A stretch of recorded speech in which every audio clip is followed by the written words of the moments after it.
Is your business ready to grow? Gotcha. We most of your customers are around the corner or across the country. Stingray connects you with radio to digital advertising, including connected TV, search and social, programmatic, digital advertising, and digital out of home. From idea to execution, we've got you covered. With creative and production, cross-platform integration, detailed reporting, and one-on-one support, it's the easy way to make your business grow. Get started now at stingraymediasolutions.com. The sun's out, the pavement's warm, and that low rumble of a Harley rolling by? Oh yeah, that's calling your name. This is riding season, and if you've been thinking about a new ride, Harley-Davidson of Edmonton has the one that'll get your heart pumping. With a huge selection of new and pre-owned bikes, there's one waiting for you. Whether you're upgrading or just getting started. And while you're there, ask about test rides, because the only way to know is to ride it. For more details, visit Harley-Davidson of Edmonton on the Yellowhead Trail, locally owned and operated since 1980, or at hdedmonton.com. Running a business is tough.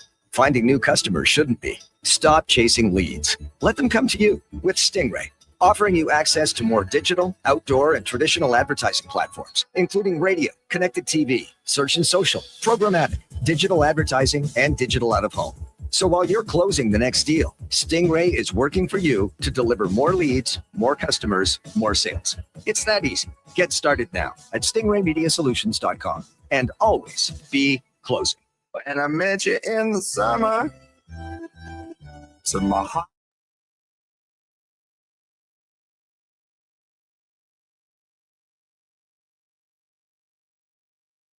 The Jason Gregor Show. Manson and Polisar. Colin down low. They score! Tipped in by Cole Smith. 2-0 Vegas. On Sports 1440. Holmgren working inside with Harper. Follows the push. Caruso moves it. Williams at 3.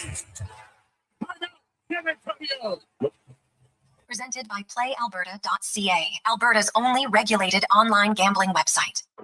Fly ball to right field.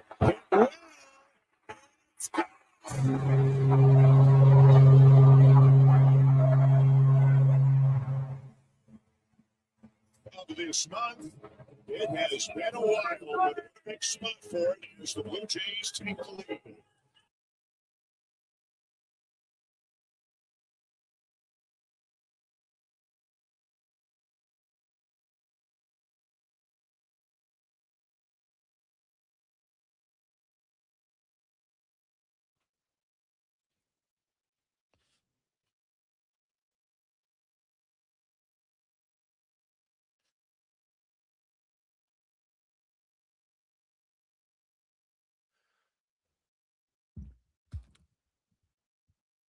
What a wonderful Wednesday afternoon. How are you? And welcome to the Jason Gregor Show on Sports 1440, sports1440.ca, YouTube, Facebook, X, Instagram. Thanks for listening.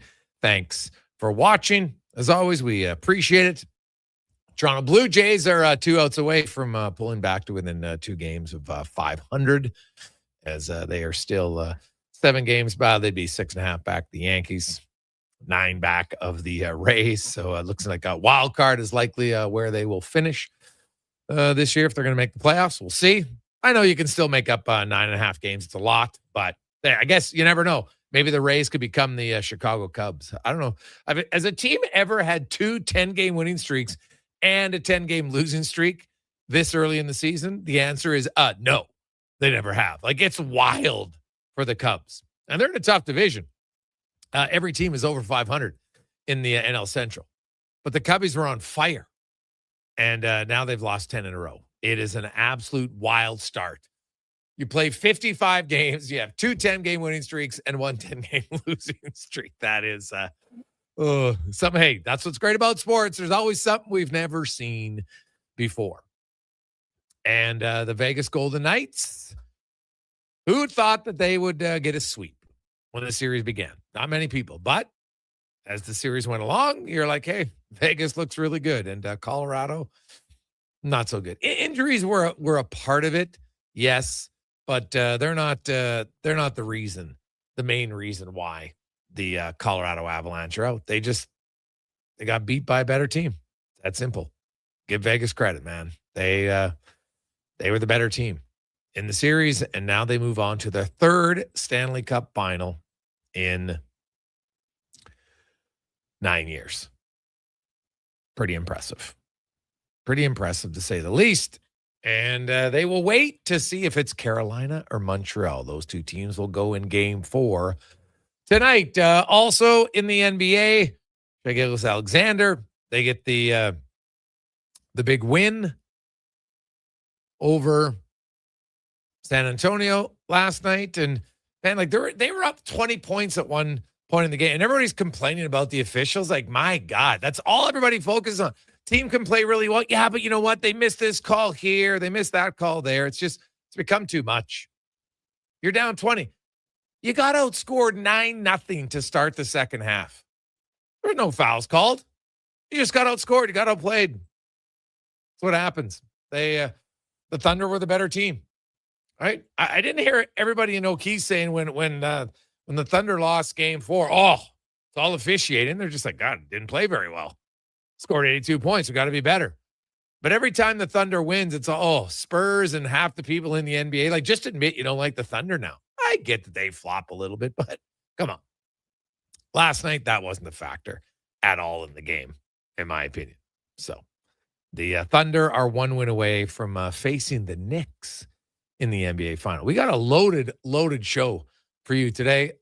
Looking forward to it, as Mike Rupp will join us coming up in hour number 1. We got Tony Young joining us from 01. We got Yaremchuk, Tater. We'll get a little CFL chat with KK. We got Spec. Jason Strudwick will be by. Busy day, of course. The green and gold continuing to get ready for the regular season. They got one final preseason game. It's going to go this Friday night at Clark Stadium. It's going to be an awesome atmosphere because it's been a long, long time since you had a CFL game played at Clark Park. Obviously, you got to go back to the 70s, right? So for many of you, you've never seen a game there. And you've probably watched Huskies or Wildcats or maybe high school football there. Maybe FC Edmonton soccer, but not the green and gold. And it'll be everybody will jam in there. I think it'll be a lot of fun. And we saw the first preseason game, pretty solid for the green and gold. Now we'll see if they can continue that. I would assume the starters are going to play a little bit more on Friday night. Cody Fajardo, I think would have a few more series. Not a ton, but a few more. Like, a lot of times that second preseason game, you want to get at least a quarter in by your starters, maybe even a half, give or take, depends how it's going. So we'll see. And we're going to see more of Taylor Powell. Don't completely write off. I think Fajardo, I know it's his job to start the season, but will it be his job at the end of the season? It's going to depend on how he plays. He's going to have to play good. It's great to have competition. Also last night, the story, and oh my goodness, like the Chicoutimi loses last night in their game and against Kitchener. And now they kind of got to wait to see what happens tonight between the two WHL teams in Everett and Kitchener. There's different scenarios to see who can play who and who's in the tiebreaker and all that stuff. But if Everett wins, pretty cut and dry, they're into the semifinal, and then you'll have the playing game between the others. Jordan Gorney from Chicoutimi last night used his skate. Did you see first of all, Cons, did you see the play? I saw the play. I saw the result. Yeah. Did it look like he took his skate and stomped on the guy's foot? What do you think happened? I like to think you have to be in better control of your body when you're on the ice in that circumstance, I would say. You've played, Gregor. You know when a guy's down there. Don't you think you try to be a little more cautious with it? Yeah, but here's his response today. I'm sorry not to be able to continue the turn and help my teammates. At no point did I touch or intend to hit his skate boot or his ankle. My intention was only to reach the blade of his stick. I regret using my skate in that type of situation. I'm aware that this kind of action is prohibited. Huh? At no point did I touch or intend to hit his skate boot. You only intended to hit his stick? What? He got the boot twice. Like, what are we talking? Like, that might be the worst response I've ever seen. It's okay to just admit, yeah, hey, like, don't come out and like, there's video. Well, it wasn't my intention to hit it. It's my intention to hit his on his stick. But then I just hit his skate boot twice. Like, give me a break. Oh, this is now there's a term out there that's called dictum, right? You act like a dick online to someone, but then you claim when someone stands up and says enough, then you claim to be the victim. This is a classic case of this, is it not? Like, you're better off to say nothing than say this. Like, oh my goodness. And like Gregor, you can clearly see he's looking right down at the play. Yes. If he would have said it for the first one and stopped, I'd say, okay, yeah, you stopped, you missed. The second one and the third where he might have grazed it, it's like, come on, man. I'm not buying it. Like, Not for a second. Oh my God. That's one of the worst answers that it could see, man. Oh my goodness. Classic. some of these guys just wish it was 1960 without the cameras everywhere. Crystal clear seeing what it is. Yeah. Like, yeah, this guy probably thought, hey, you know what? Well, it's the old George Costanza. It's not a lie, Jerry, if you believe it. So I guess so. But either way, he's out of the tournament, as he should be. You can't be doing that. Like, there's this, what is if you're a wrestling fan, goalie Stomper Rogers, right? That was his nickname, the Stomper. That's a wrestling thing. Okay. You're allowed to stomp. You stomp on guys. That's kind of part of the wrestling lore, but it is not what we do in hockey. No question about it. So well-deserved suspension, done for the rest of the tournament as it should be. So it was interesting how many people, like Colorado loses last night. They get swept and, everyone, oh my God, you got to fire the coach. They're never going to win. Their core's getting I love the core's getting old. Have you looked at Vegas's team? Did you look at Florida when they won? Who was young? Lundell? Who else? Bobrovsky? Barkov? Reinhart? Marchand? Like, who is young? What's this core's getting old garbage? Do people not pay attention to the NHL? Like, look at Vegas. They're into the Stanley Cup final. And who's young on Vegas? Honestly, I think Vegas has two of their own draft picks on the team. That's it. Right? So, like, what are we talking about? Who's young on this team? Let's go through the ages of do they have anybody who's playing regular? Like, I guess who's playing in the playoffs who's young? Like, honestly. The only young guys, none of them are regulars. Like, they got in a game or two. Dorofeev, I think, is their youngest guy, right? Him and Korczak are 24, right? As far as, like, regular impact guys. Brett Howden's 27. Coughlin's 27. Hart's 27. Eichel's 28. Marner's 28. Hannafin's 29 now. Anderson, 28. Kolzar, 28. Like, what are we talking about? Like, that's how the NHL is. Mark Stone's 33. Carlson's 32. Right? Thomas Hertl's 32. Shea Theodore's 31. Like, this suggestion that the Avs core is getting old, like Cale Makar. What? Is age even a factor for Nathan McKinnon for the next 3 or 4 or 5 years? If your argument is you didn't like the team and you want to change it, sure, but bringing up age and core as old, I just think it's a bit much. That's it's not really how I look at it. They just lost to a team that was playing better at this time of the season. Got better goaltending. And they like Colorado was the highest scoring team all year. People are talking about their goaltending. Goaltending? Who scored for them in this series? Right? At the end of the day, you need to produce some offense to win games. You don't win many games when you score one goal. That's just a fact. Right? It's just a fact. So kind of hard pressed to look and say, geez, I really think this was Colorado's goaltending that cost them. Like, Gabriel Landeskog had 3 goals in the series. Kadri had a goal. Ross Colton had a goal. I think, so what did they score overall? Did they score 9 goals? I think maybe 8? No, 7. 7 goals in the series. Brock Nelson, no goals, no points. Nathan McKinnon, no goals, 2 assists. Marty Necas, no goals, 2 assists. Cale Makar, no points, only played 2 games. Like you're not getting big runs here. Guys with 1 point, like Nichushkin, 1 point in the series. It was a goal. You're just not going to win, man. Like it can't win if you don't score. At some point, you need to score some goals. And when your bread and butter is scoring, and then you don't score, guess what? You don't win. If you want to blame the goaltending in Colorado, and honestly, do you think for a second that it was just coaching? That all of a sudden Jared Bednar was like, well, guys, you know what? Hey, I don't have anything to say. Like, he's not on the ice. I think it's too easy at times to blame the coach. Now, it's today's NHL. Could the coach get blamed? He could. But I'd probably look at the lineup and say, man, we had a lot of guys who didn't play up to their potential. Some guys are banged up, and Shushkin's banged up. Obviously, McKinnon ends up being banged up, got hurt late in game 3. But he wasn't hurt in game 1 and 2. Like Cale Makar, I love Cale Makar's answer. He said, hey, I came back, I was playing him 100%. He's not going to use it. Now, is he 100%? I don't know. But didn't want to use injury as an excuse because it's not it, man. It's not it. So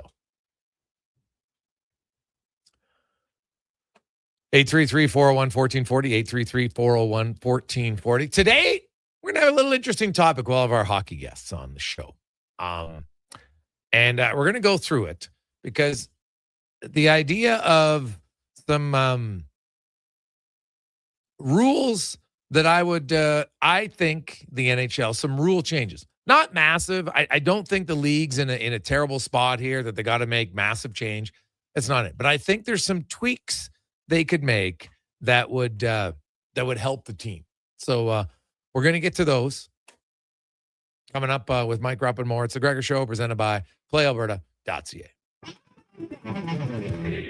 And now Action Electrical's testing team is on defense duty. They're the guardians of safety and compliance, a critical part of any lineup. Precisely. They perform rigorous safety and code compliance testing for commercial operations.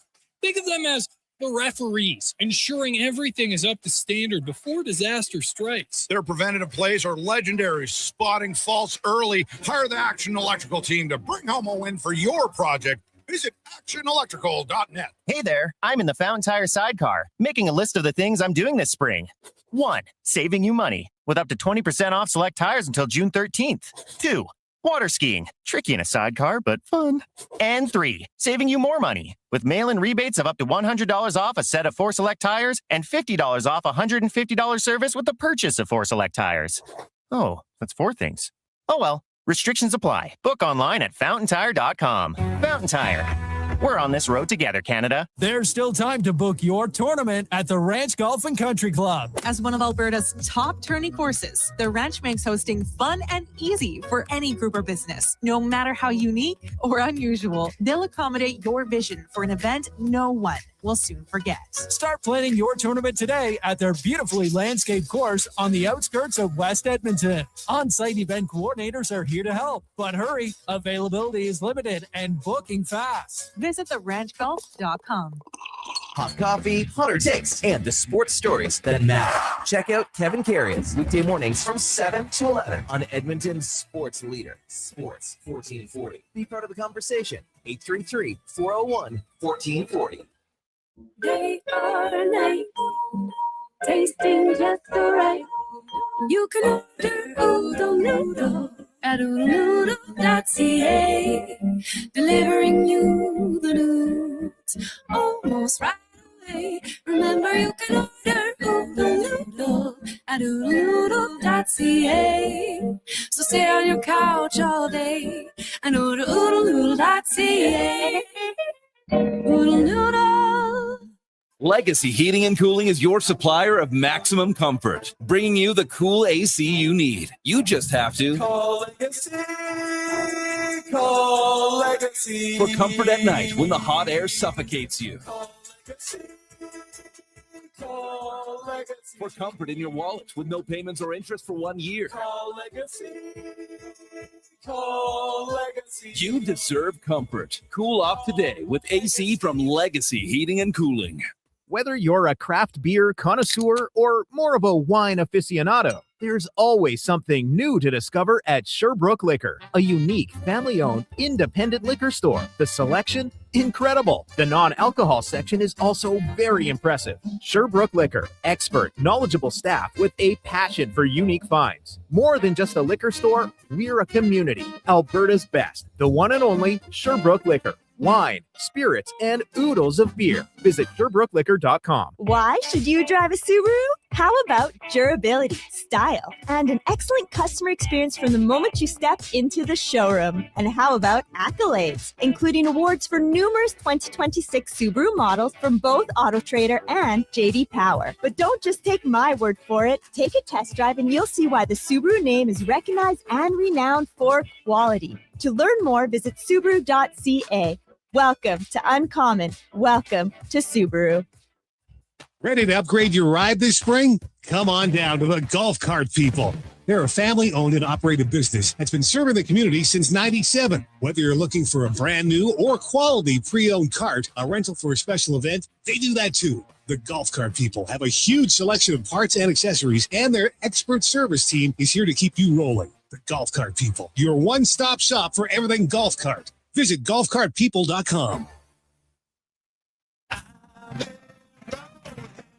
Up for a ride that truly matters. Join the Princess Auto Ride for Dad Edmonton, where hundreds of motorcycles fire up and roll out together in one unforgettable moment. Enjoy a scenic route, great food, amazing prizes, fundraising awards, and a whole community riding shoulder to shoulder. Collect pledges to support prostate cancer research and awareness in the fight against prostate cancer. Ride strong, ride proud to make a difference on Saturday, June 13th, starting at Blackjack's Roadhouse in Nisku. Register now at ridefordad.ca. The Brick is thrilled to introduce the new exclusive Shaquille O'Neal home lineup of furniture. Each piece features premium Shaq-heated memory foam for exceptional comfort, made to be lived in and loved for years. Each piece is built on a strong hardwood frame, offering sturdy comfort day after day. Head to any Brick location and snap a photo with Shaquille O'Neal. A life-size Shaq is waiting in store. Scan the QR code and upload your pic for a chance to win one of 4 Shaquille O'Neal home pieces. Exclusively at The Brick, saving you more.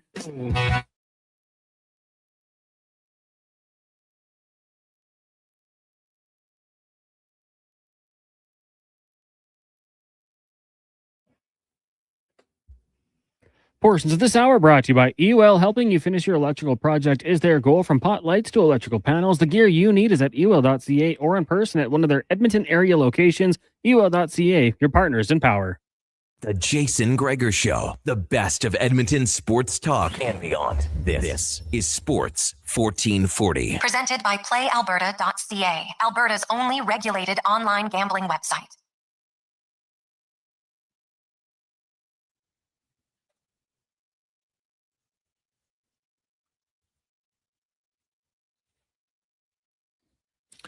.221, welcome back. Jason Gregor, Connor Halley, Sports 1440, sports1440.ca, YouTube, Facebook, X, Instagram. So, hey, this week is Kids Sport Week. It's fantastic charity that all they do is help kids get into sports. It's very easy. It's fantastic and really life-changing for a lot of the kids. Remember all the great adventures you had in sports, just being on a team, participating. Maybe you're lucky enough to win a few times, but more of it's just playing. And usually you had an awesome time, and maybe you're lucky to get to play multiple sports. Well, some kids don't get that opportunity just to play one. And so that's where Kids Sport comes in, and they help kids. So this week, our goal is to get to 100 kids. Okay. We had a great Monday, a really slow Tuesday. So I'd like to get to 100 today. So we need 14 more kids. Okay. I'll take 2 of them. So I'm looking for 6 companies, 6 individuals who want to match that. We'll do it, right? That's going to cost you $50 a month or a one-time fee of $600. Okay. And that'll cover 2 kids. I got 2. That will leave us 12 more. So 6 people who want to do 2 each, and we're done. Okay, it's that simple. So I know there's lots of business owners listening. Get off your wallet. It's not hard. It's $50 a month. All right, $600 for the year. You get a tax receipt with it, and you can do it. All you got to do is text in with your name and say, I'm in for 2. And then Kids Sport will reach out to you. It's that simple, and we'll be done so we can lock this away. All right, so we need 12 more. Now, I guess if we get 12 people who want to do one, awesome. But let's try to speed it up. I know there's lots of business owners listening. I know there's lots of people who got $50 a month, can handle it. So text in 833-401-1440. Very simple. 833-401-1440. Todd's in for 2. Awesome, Todd. Now we're down to 5 people who want to do 2, and we'll be done to help the kids get into sports. It's a big deal for these kids. It's a massive deal. So if you want to help out, 833-401-1440. It's that easy. It is the Gregor Show is always brought to you by PlayAlberta.ca. We got some action tonight, of course. Jason Gregor Show, odds with specials. We got, if you like we got a little baseball one. We're going the Cubbies to end their drought. And then we have one that if you like the Hurricanes to win, or if you like Montreal to win with some, some Slavkovsky goals, if you're a Montreal fan, or if you're a Carolina one to win maybe another 3-2 game. How about the fact that they've won 5 overtime games, all by the score of 3-2? Wild. So if you're on Montreal, you're like, God, just try to get 3 goals. That would be nice. So there we go. 833-401-1440. And we need 5 people who want to do 2 kids each. That's $50. It's not much a month. And you make a huge difference for some kids to get into sports. Meanwhile, let's get to our big guest of the day, brought to you by Silent Ice Center, where the big man, the legend, Gene Simmons, will be on stage later this month. Get your tickets. They're going pretty fast. It's awesome. Smaller venue, so it's a great place for a concert. SilentIceCenter.com to see Mean Gene. As Mike Rupp, former NHLer, joins us on the show, Stanley Cup winner. Rupper, how you doing, man? I'm good, Greg. How you doing? I'm pretty good. So we're going to get to, I have 5 changes I put up if I was the NHL commissioner for the day. We're going to get to that in a second. That article just went up at Oilers Nation because we're talking about some, and they're not massive changes, but I think they're changes that could help the league. And then I'll see if you have any of your own. But first, Vegas, Colorado, man, give the Golden Knights credit. They didn't just win. They spanked the Avalanche. Yeah. Oh, that was, I know all wins and dominant wins can look particular, they could look very different, but that was one of the more impressive games I've watched in some time. And it looks a little different than from some other games that we've seen in the past. And that can always lend to a low scoring game. I mean, a lot of times we've talked in the past where, hey, you could have a 1-0 game, a 2-0 game, 2-1 game, whatever you want to call it. And it could be really entertaining. I don't know, like the hockey nerd in me loved that game, the defensive masterclass that the Vegas Golden Knights put on. I mean, it was impressive. I haven't seen a team play that way probably in quite some time. So, I think John Tortorella talks about a post game of just how that really been their best game probably since he's taken over. And it just talk about clipping the wings of the Avs. I just, every single time, just they're reloading, staying above pucks and reattack and being aggressive, but then also patient when you need to be patient. That last minute and a half of that game, Colorado could barely gain the red line. If they gain the red line, they barely gain the blue line, the offensive blue line, and just killing plays left and right. So I thought it was pretty impressive. It was, yeah. Like Colorado, they scored 7 goals in the whole series. Rupper, 7. You're not. Yeah. It's hard to win when you can't score any goals, right? So we could sit here and talk about, oh, geez, maybe goaltending has to be better. Sure, but you're the high scoring team all year, and your offense pretty much dries up. I give Vegas credit defensively, sure, but they got a lot of offensive guys. Their team did not play what got them to the play. They weren't able to do it in this series. Play the way they played all year. No, even go back to the last round. What was that crazy stat against Minnesota where Colorado, didn't they have 16 goal scorers in that series? So, that's the thing. Coming off of that, you're sitting there thinking, I can't imagine a team beating them with this type of depth scoring. Well, the depth scoring, secondary scoring kind of dried up. We know that the injuries that they had, the goaltending was just okay. And then you're going against a team like Vegas where they're not giving up a ton. And when they are giving it up, there's a lot of metrics that show Colorado still to be controlling a lot of different aspects of the game, but Carter Hart was awesome. He's getting better as these playoffs go along. So, you got to take that into account. I think the other part too, I was thinking about this today, And I'm not saying that you should build your teams this way. I'm not saying that this is always going to be successful or even that you can build them this way. But think about like the top players if on every team across the league. Like say the top 4 forwards. A number of those top 4 are going to be offensive dynamos or they're not going to be well-rounded players. Mm-hmm. Maybe some are. But I don't think you're going to get 4. Like look at Vegas for a second. And you talk about that team. I mean, Tort said this. He's going to be partial, obviously, but he says he thinks Jack Eichel's the best 200-foot center in the game as far as just on both sides of the puck. I don't think he was referring to the most talented player in the league. Is good defensively and offensively, very complete player. I would agree he's in that conversation. Let's look at Mark Stone. Wasn't he a Selke finalist at some point in his career? And Mitch Marner, Selke finalist. I mean, William Karlsson's revered as being one of the better shutdown centermen. I mean, their best players thrive defensively. Like that's kind of unique. And I think it's serving them well right now. You can watch when they need to lock down games, their money. When they need a goal, they've got talented players who can do that as well. So everything's kind of coming up roses for the Vegas Golden Knights right now. Yeah, they look good, and they'll find out who they're playing, either Carolina or Montreal. If the series ends in 5, the Stanley Cup final is going to begin on Tuesday, and if it takes longer, then it's going to start on Thursday. So that's what we know about the Cup final. The Habs, I think it's safe to say they gotta find a way to get some goals early and just generate a few more shots and some more point shots for sure, but just a little bit more offensive zone time that leads to a few more scoring chances.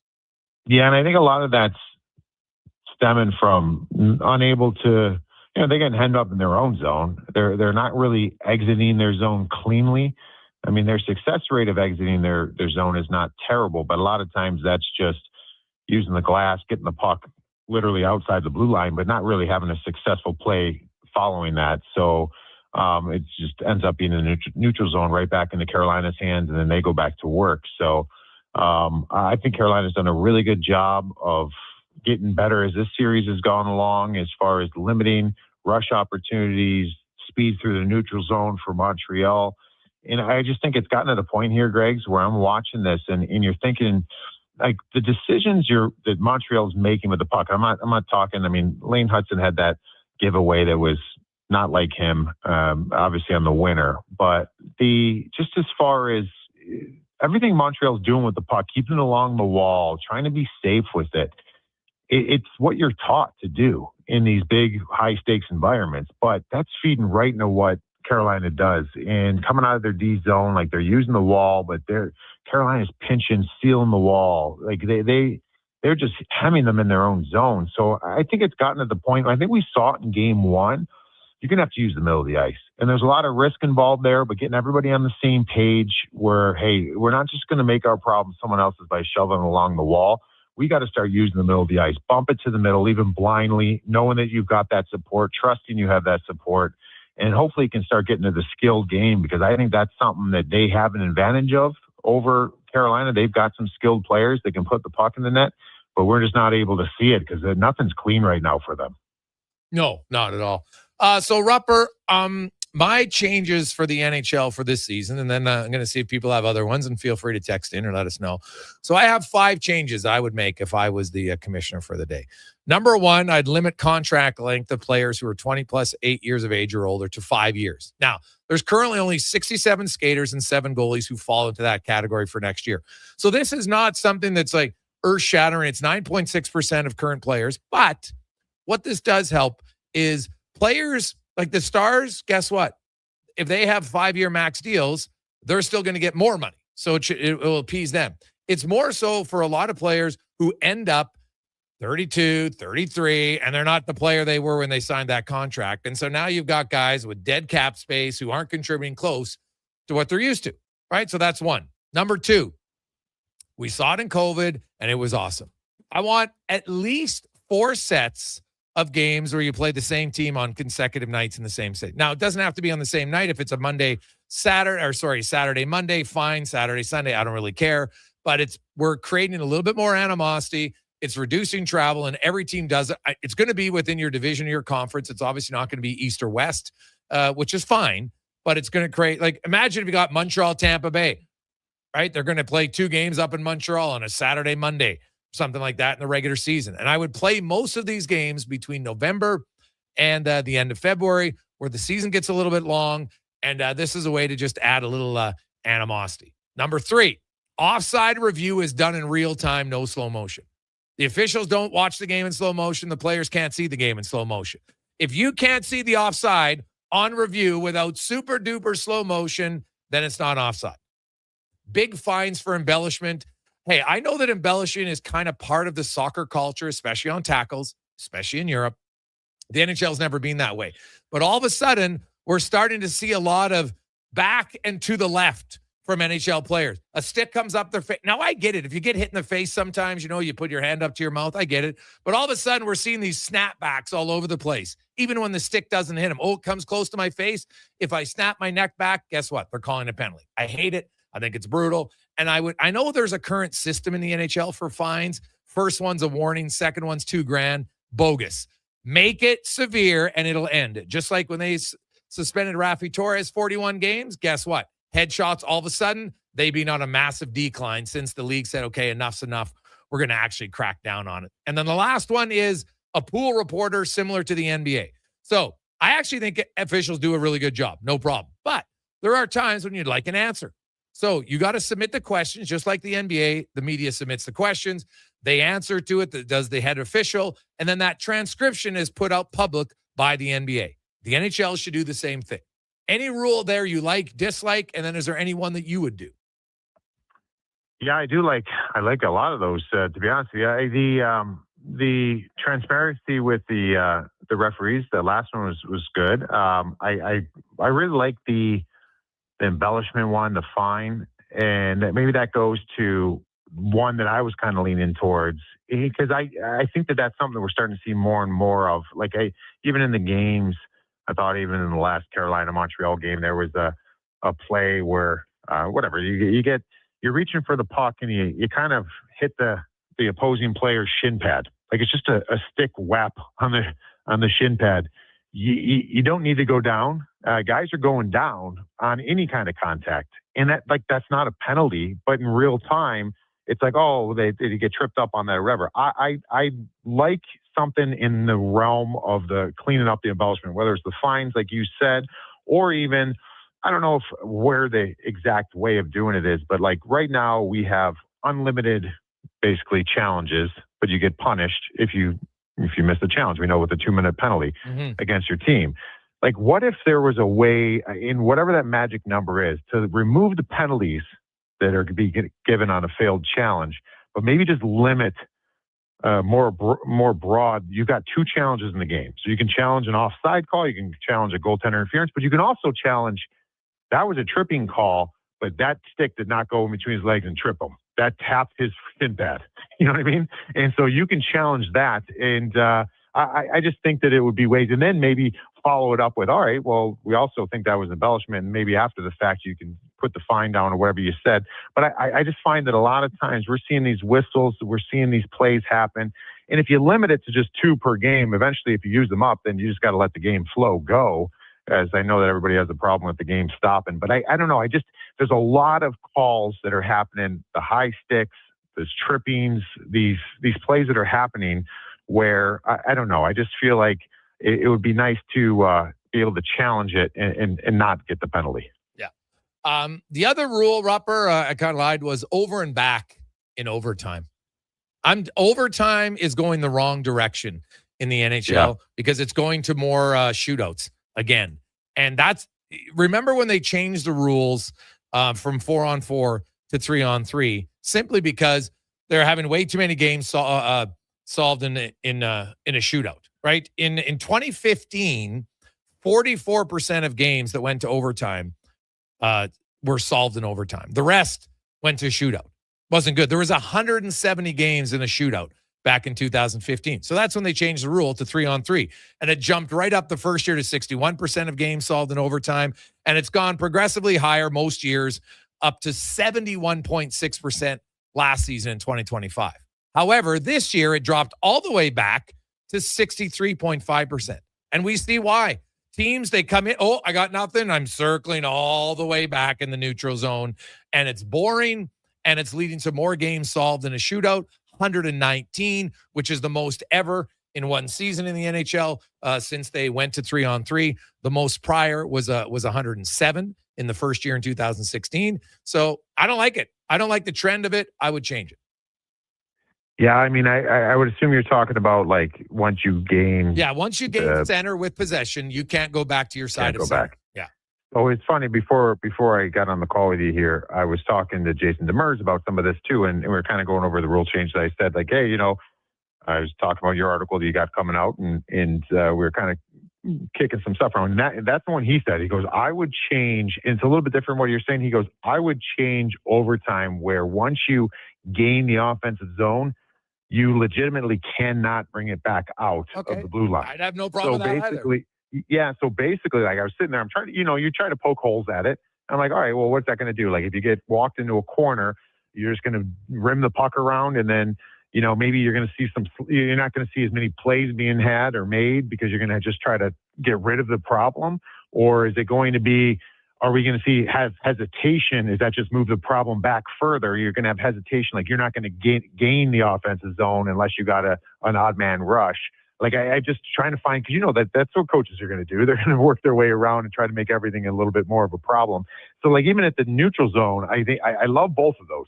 But even if the red line, does that just bring it back further? You know what I mean? Where you're just going to get up to the red line and then you're going to circle back if you don't like what you see. Like I think that there's always going to be ways to poke holes at it, but I think something does need to change, like you're mentioning. But it could also allow for some exciting hockey because you're going to have guys bailing on plays and just giving the puck up.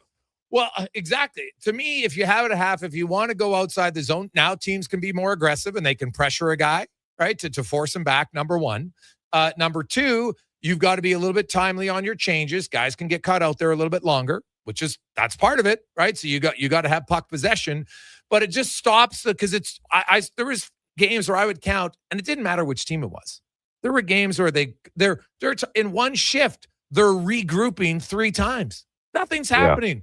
Come up the ice. Oh, cross the blue line. No, nothing here. Now I go all the way back, and it's boring. That's not what overtime's supposed to be. No, and the other fair point is too, like if you're talking about, say you're out there and the other team's best players out there, and we got possession. I mean, you could literally wheel around for 45 seconds and not do anything, just getting them kind of going and fatigue them, and that's their shift. It's a game of keep away. Like you're mentioning, and it just doesn't allow the best players to kind of get some good looks. So I'm all for that. I think it would be something. I think something needs to change with the overtime because I agree. I think it's getting a little watered down. Yeah, and I think it'd be good. Shootouts, I'm sorry, they're not that exciting. They were good maybe the first few years, but I think if you ask most hockey fans, they would take an overtime win over a shootout win any day of the week. So, or a shootout result, I should say, any day of the week. So that's something I would like to see. Lastly, Rupper, I'm not sure if you saw the highlight or not from the Memorial Cup last night, the old skate stomp that you don't see very often by Turigny. What's the cheapest play that you've seen personally in a game that you recall? Ooh, cheapest play. Oh man, that's a great question. I haven't seen any skate stomps. That would certainly be right there. Yeah, I don't know. I think that some of the things I've seen, or quite frankly, have probably done, is when you're any kind of physical contact in the opposition's blue paint, how you just kind of fall on the goaltender. Like that's pretty ruthless, I think, at times, where like any kind of nudge you get and you're going towards the goalie, like you just letting it all fall. And I feel bad, I played at like 245, and there's lots of big boys in the league, and when a goalie's like sprawled out in the splits and he's got his torso touching the ice and we're just like falling on him, that was always something that I thought was maybe not as bad as stomping on someone or some of the things you can do in hockey, but I always thought it was pretty cheap play. But at the same time, I did it because you're trying to sit there. You knew you got a free pass to bang up their goaltender. So I always felt bad for goalies in those situations because we'd go down like a bag of bricks on top of them. Awesome. Rupper, great stuff, buddy. Who are you picking? Is it going to be Carolina against Vegas? Yeah, I kind of feel like that. It just feels like Carolina's starting to gain some steam here. I am dead wrong and have been dead wrong from the get-go this year on Montreal, but it just kind of feels like tonight's game is going to be a Hurricanes runaway for me. Ooh, runaway. I like it. All right, Rupper, great to catch up with you, buddy. We'll talk to you Friday on the Rundown. Awesome. Enjoy, bud. That's Mike Rupp from the NHL Network. Take a quick break, and we'll return. And we'll tell you about a hidden gem in the city next on The Gregor Show, presented by PlayAlberta.ca. With Play Alberta, backing the home team goes beyond the bets. That's because your picks have provincial impact. Play Alberta is the only app in the province that puts all revenue directly back into supporting programs and services that Albertans rely on every day. By investing in the General Revenue Fund, every play, bet, and buy made on Play Alberta helps make a difference across the province. Visit playalberta.ca/Gregor to learn more. That's playalberta.ca/Gregor. Must be 18 plus to play. If you gamble, use your game sense. Are new McCafe crafted sodas just drinks or something more? Like Sprite Berry Bliss, Creamy Strawberry Coke, and Orange Dream. All swirled with fizzy flavor and topped with silky cold foam. Only at McDonald's. At participating McDonald's restaurants in Canada. It doesn't start on game day. It starts before kickoff, before the first snap. It starts with you locking in your season seats. This is Edmonton Elks football. The only way to experience it is being there for every hit, catch, and touchdown. The Elks home opener kicks off June 20th against Montreal. Your season seats are your way in. Get yours now at goelks.com/season seats. Edmonton Elks. Our city, our year. Hey, sports fans, we've got a clear choice for you. At Crystal Glass, we provide customers with the perfect glass for any job. From home to auto and even commercial, installation or repairs, we're your team. Call 310 Glass or visit crystalglass.ca. Crystal Glass. Rivalries run deep in Alberta football. Edmonton all the way. Calgary rules. But when it comes to the best snack for 3-down fun, there's no Battle of Alberta. It's a clear winner. Wilhauk Beef Jerky. The one thing every Alberta fan agrees on. So whether you're watching the game from your recliner or in the stands, make it a part of your game day. Wilhauk Beef Jerky. Because you don't win games with salad. Only available in Leduc. May brings more of what you're looking for at Wolf GMC Buick. The selection, never better. The savings up to $12,000 when you combine cash discounts on your new 2026 Sierra 1500 pickup. Up to $1,750 in cash rebates on remaining 2025 Terrain SUVs. Plus 0% financing up to 72 months on most models. And ask about the truck trade-in bonus of up to $1,500 on select new in-stock Sierra 1500s.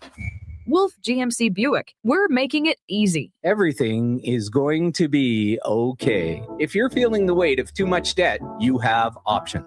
I'm Dan McDicken, a licensed insolvency trustee with Faber. Becoming debt-free is possible, and a personal bankruptcy or a consumer proposal will get you there. Schedule your free Faber Focus session at faber.ca today. You'll learn how a consumer proposal will eliminate your debt by paying a percentage of the amount owed without interest.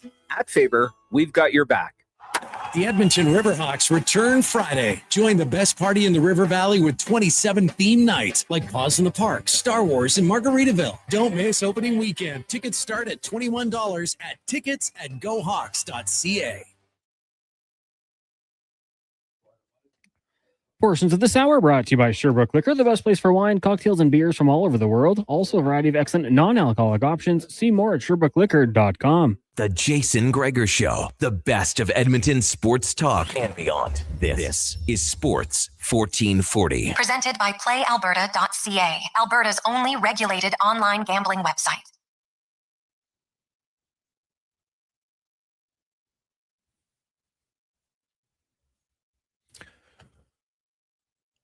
.245. Welcome back. Jason Gregor, Connor Halley, Sports 1440, sports1440.ca, YouTube, Facebook, X, and Instagram. Declan Paulson running things over at YouTube. So I'll give him a thumbs up. Hit the subscribe button as it keeps growing every day.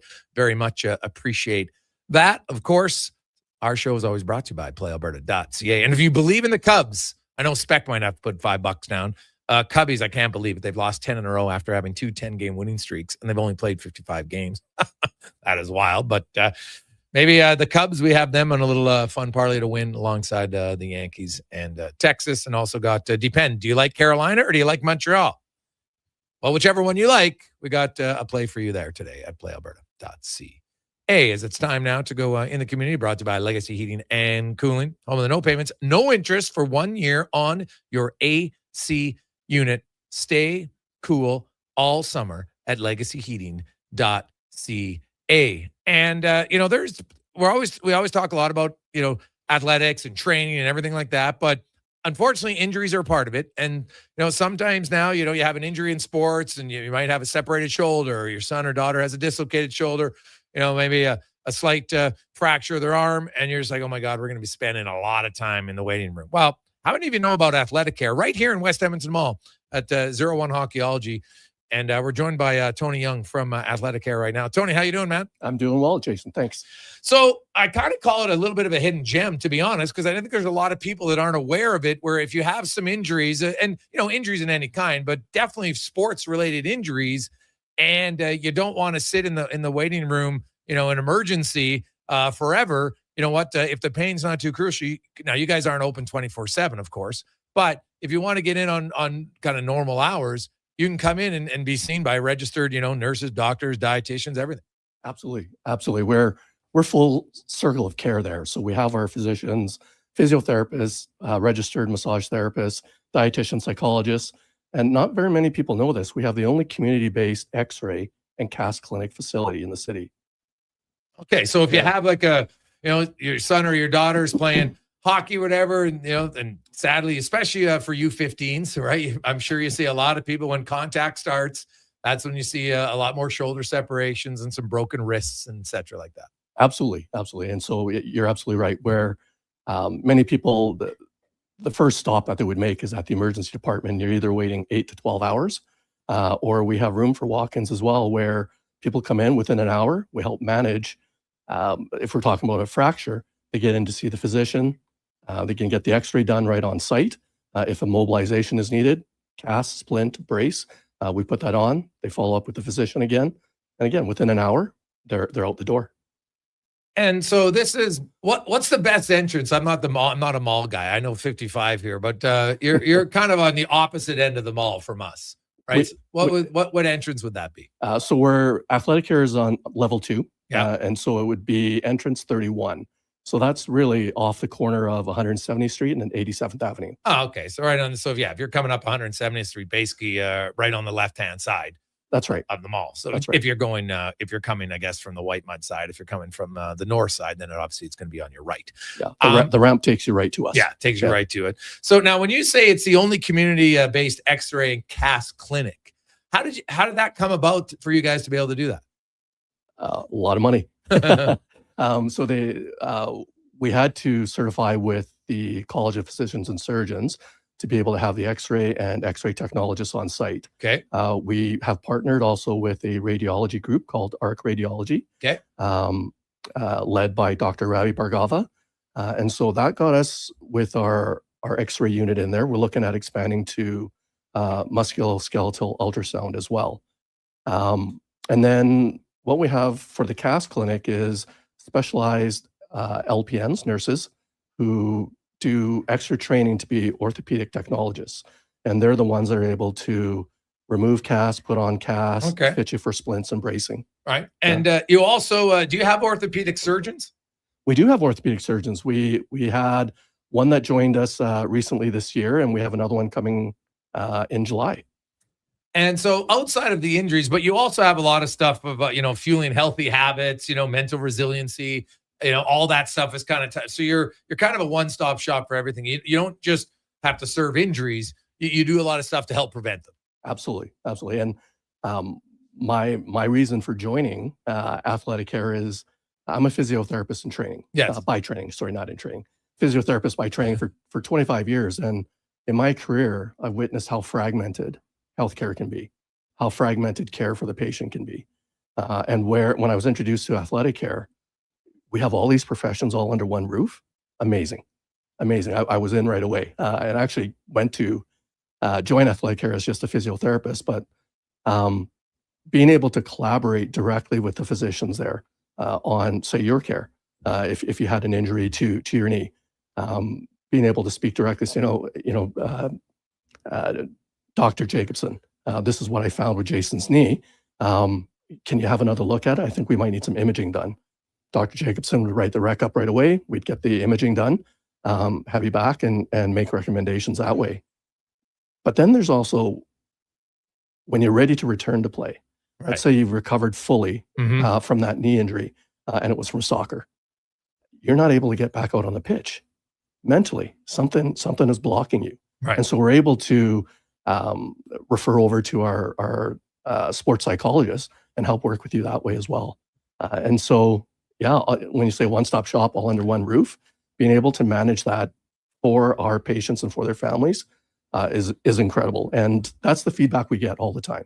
When patients and families do come in, they can't believe we're all under one roof because they'd be going to all four corners of the city to receive the same care. Yeah. Tony Young joins us from 01 Athletic Care, located right here in West Edmonton Mall. They're on the second level. You might have seen, 01 obviously has the hockey ice and everything on the lower level, and then upstairs is Athletic Care, and they got everything that the only X-ray and casting clinic that's independent one in the city, community based.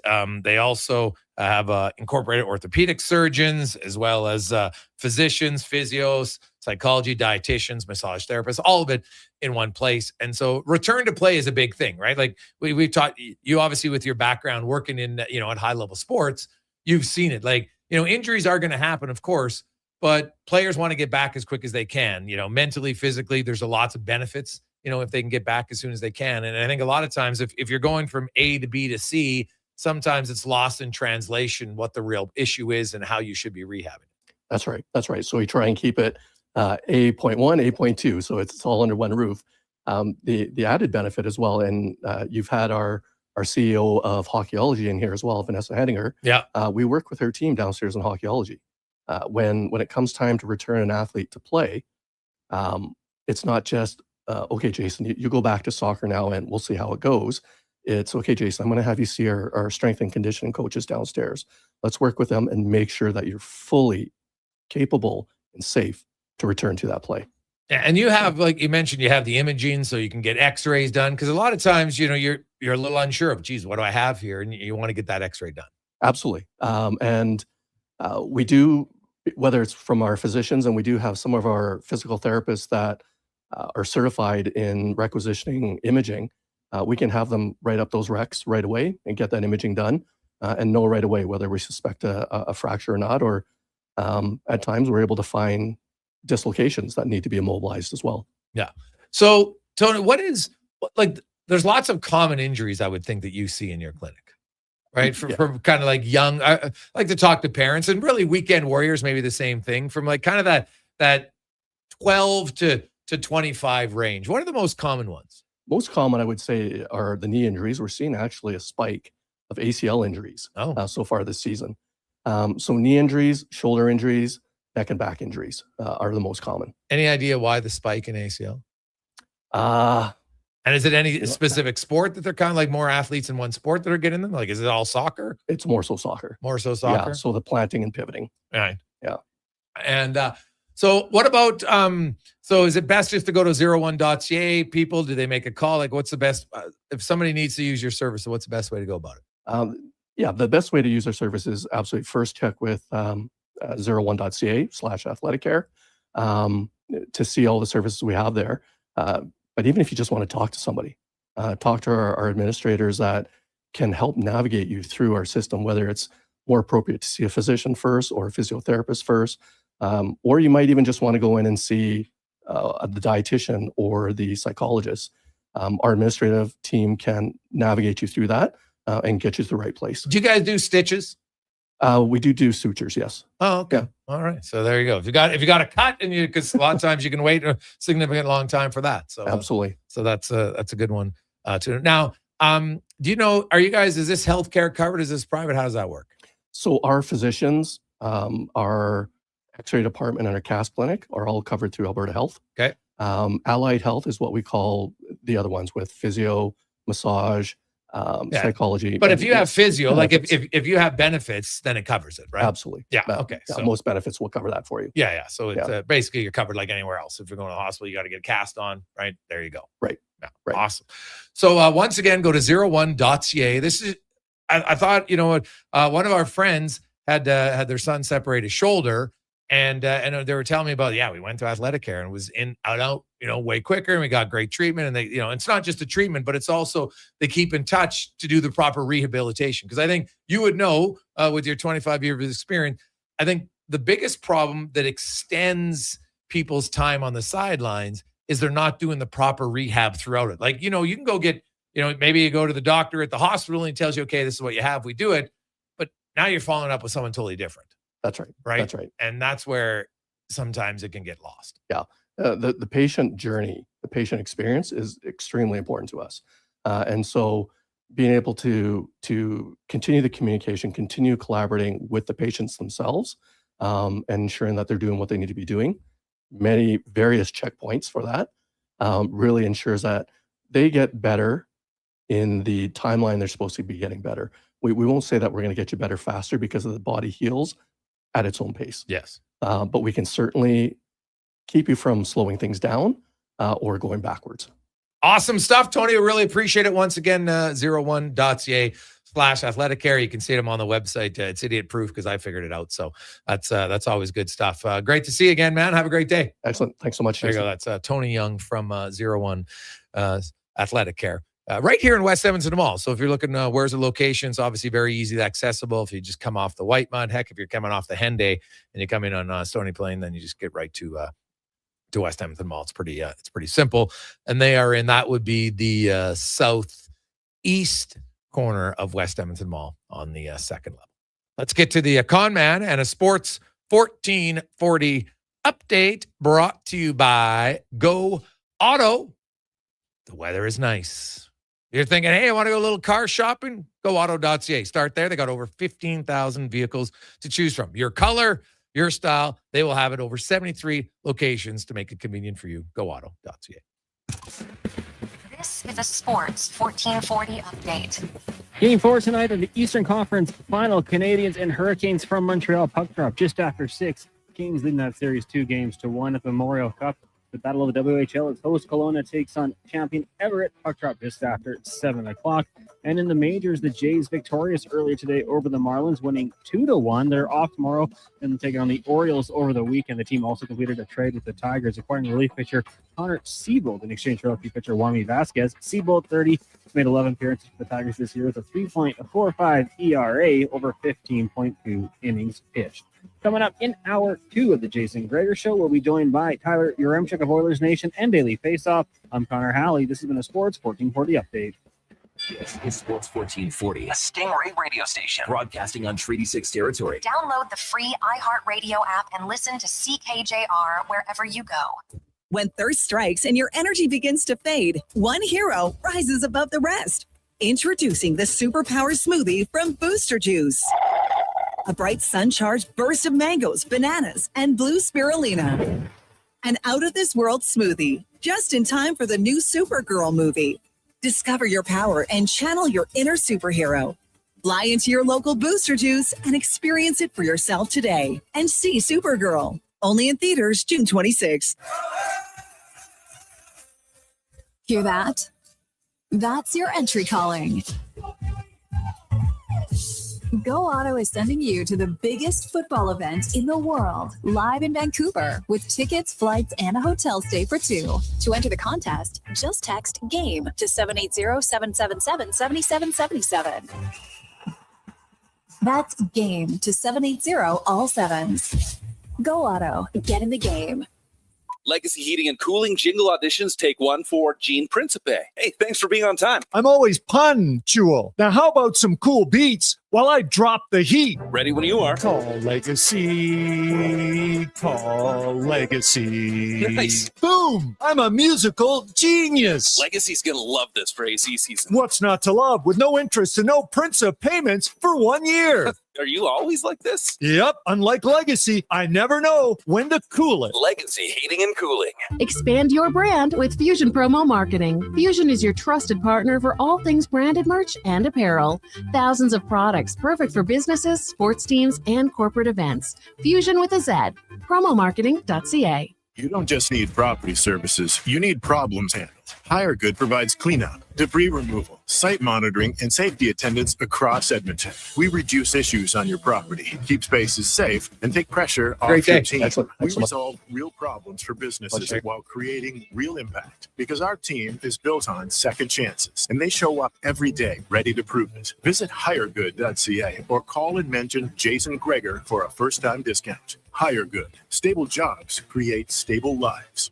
Say hello to your new favorite drinks. Introducing new Excellent. McCafe Refreshers. Icy cool, undeniably refreshing, and available in 3 flavors. Strawberry watermelon, mango pineapple, and blackberry passion fruit. Only at McDonald's.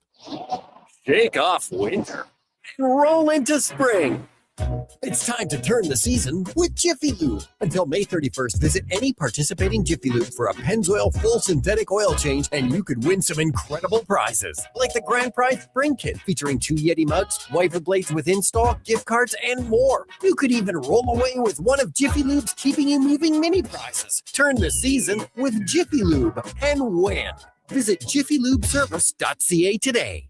Stay in the know with news on TuneIn. TuneIn brings together news stations from around the world so you can hear what's happening as it happens. From breaking updates to in-depth coverage, it's all in one place. Listen to stations like CNN, BBC World Service, Fox News Radio, Sports 1440, sports1440.ca, YouTube, Facebook, to X, stay connected wherever you are. When the story changes, you'll hear it first. Download the TuneIn app to listen or search news on TuneIn to stay in the know. Attention Alberta construction pros. For over 50 years, Japa Equipment Rentals has been your go-to for top-notch equipment and stellar service. Whether you need rentals or expert maintenance, we've got you covered. Stop by our Edmonton or Calgary locations today.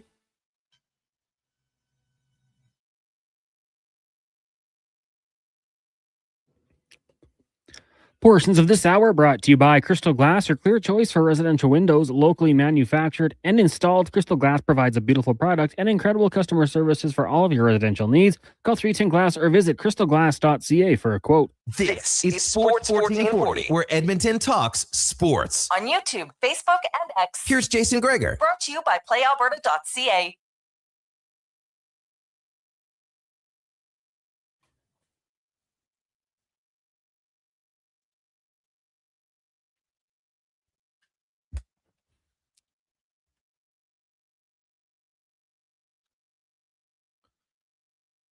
It's after 3 o'clock. Welcome back, Jason Gregor. Connor Hanley, Donovan Paulson. The Gregor Show is always brought to you by playalberta.ca, Alberta's only regulated online gambling website, where 100% of the revenue stays right here in our lovely province of Alberta at playalberta.ca. Tonight, Lotto 649, you have 14 million up for grabs. The gold ball jackpot and a classic jackpot of 5 mil. playalberta.ca.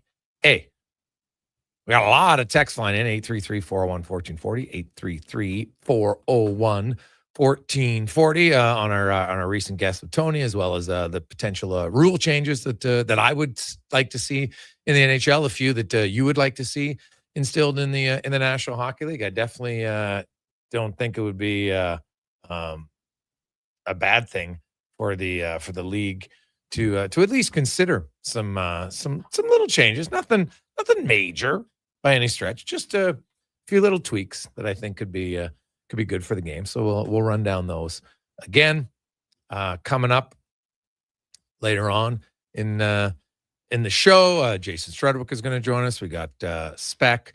We're also going to touch on a little hockey with your Remchuk, football with KK. I'll get to Tater in the 5 o'clock hour. Got some stats of the day for you as well.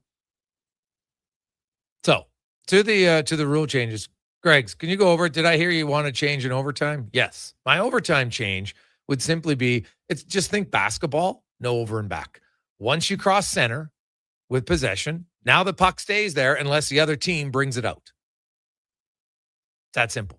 Too many teams are wasting time in overtime, reverting back. It's boring, and the results show it. We just saw the most shootout games ever in the 3-on-3 era. You have to go back to when it was 4-on-4 that you had more than the 119. In 2025, the NHL was trending where, you know what? They're getting more games with the decided in overtime, which is what you want. It's a much closer facsimile of hockey 3-on-3 is, because you technically can play 3-on-3 in regulation. It's obviously super rare, but at least you can do it. Shootouts, right? Yeah, it's a breakaway, but even a breakaway, you got somebody behind you. In a shootout, you got all the time in the world. Do whatever you want. It's totally different. And I think most people would rather see a game decided in OT than a shootout. And including the NHL, because remember, the NHL, there's precedent here. They changed the rule in 2015-16 because they were starting to see way too many games. You had 56% of the games were decided, actually it was 57.5 between 13, 14, and 15 that were decided in a shootout, and only 42.5% were decided in overtime.